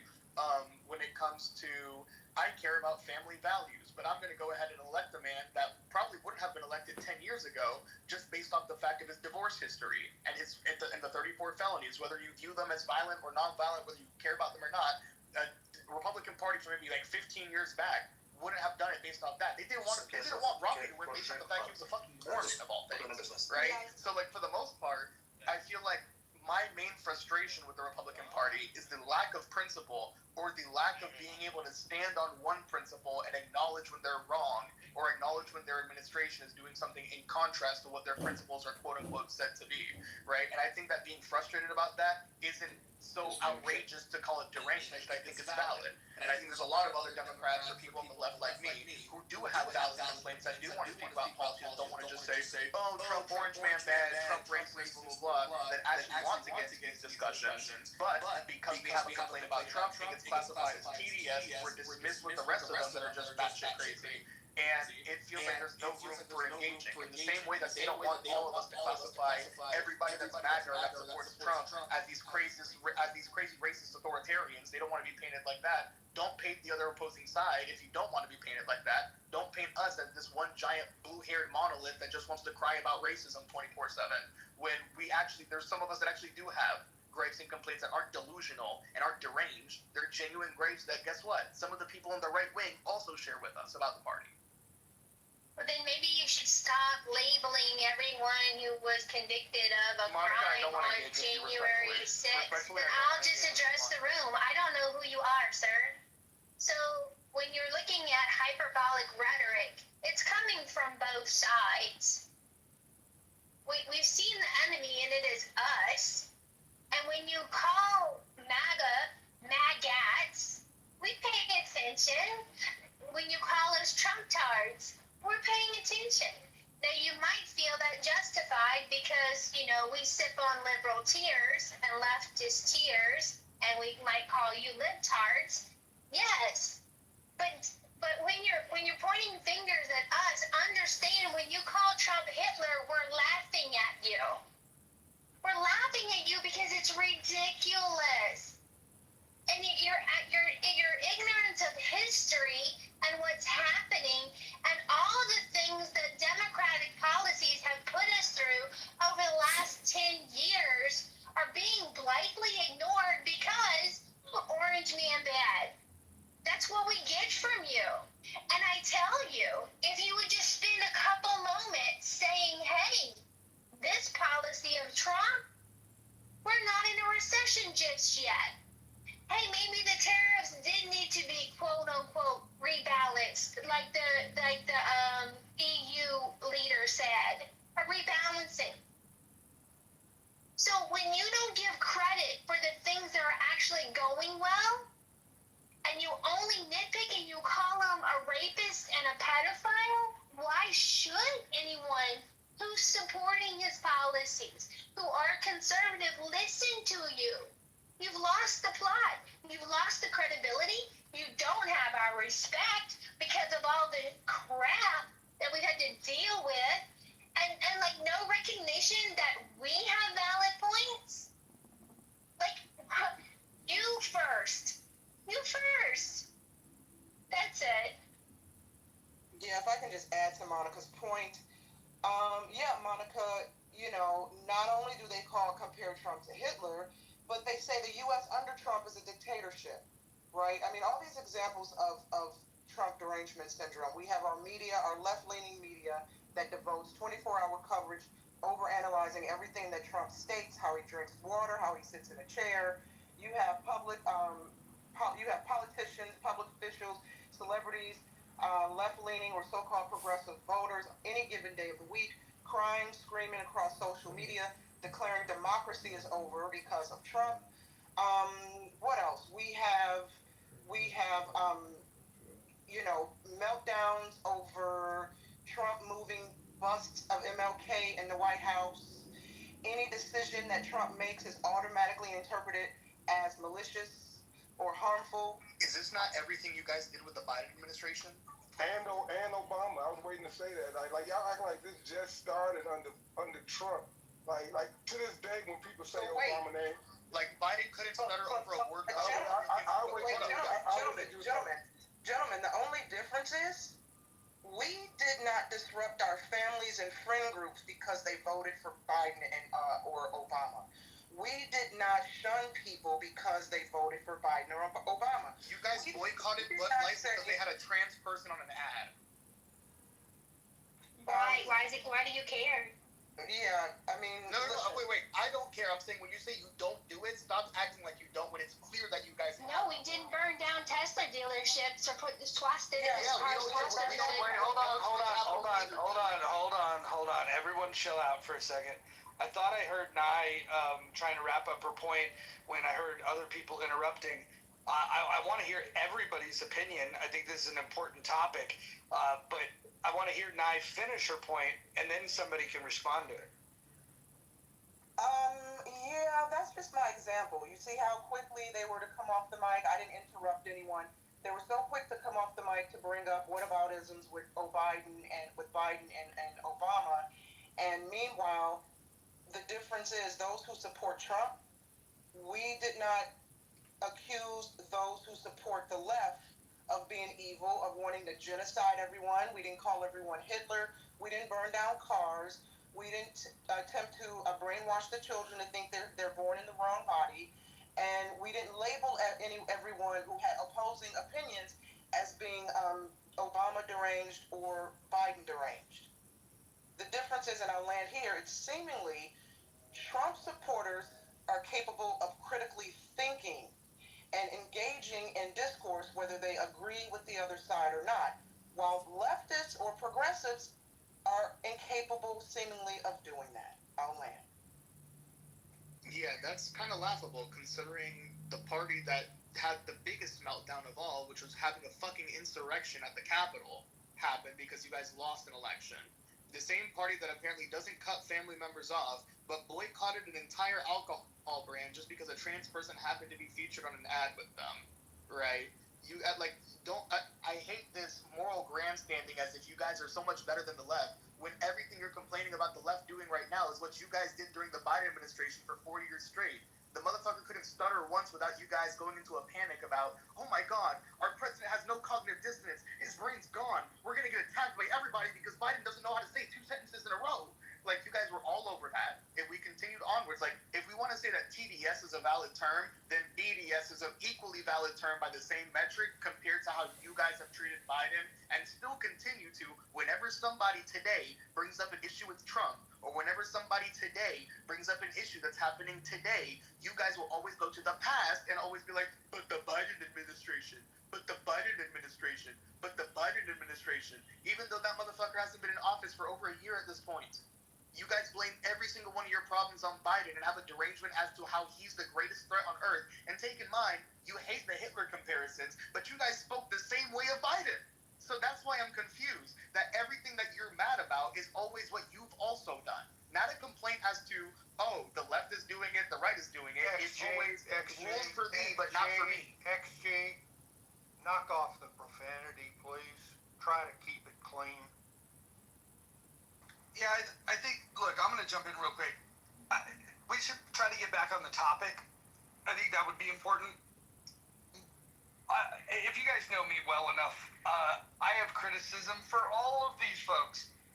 The thing that I find the weirdest is that you guys, when you argue about this, if you put on a jersey for a particular party, then all of a sudden you sweep away certain things, you make excuses for certain things, but the other side is very bad.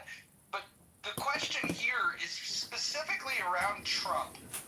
There seems to be a level of ostracizing that's happening in society that I've never experienced. I've heard people, make critiques of like, oh, that's my conservative friend, and then they would joke about it. During the Bush term, Bush was vilified, but you could still have family parties, and maybe the viciousness is just going to progressively get worse. I don't know, but where it's at today, I I just want to point out that, I mean, unless you want to go back to Reagan getting shot or go back to Kennedy, keep in mind that the political apparatus in this country wanted Trump to not be on the ballot. They wanted to forego democracy. They didn't like him so much. They also wanted to throw him in jail. They wanted to weaponize the justice system against him. And then finally, when that didn't work, there were attempts to take his life. I think that things have gotten super polarized, and with the conversation in this room, does the term TDS best describe progressive sentiment? I'm seeing a mixed bag of people that are supportive and critical of Trump that can find themselves on either side of whether or not they like this term or they dislike this term. I'm wondering what would be I'd love to hear from somebody that's a progressive. What would you describe this sentiment that the progressives have towards Trump that seems to be that no matter what he does, he's the worst of the worst? How do we? What's the term that we use for people to catastrophize Trump in such a way that they will say he's literally Hitler? I'd love to hear from a progressive explain it to me.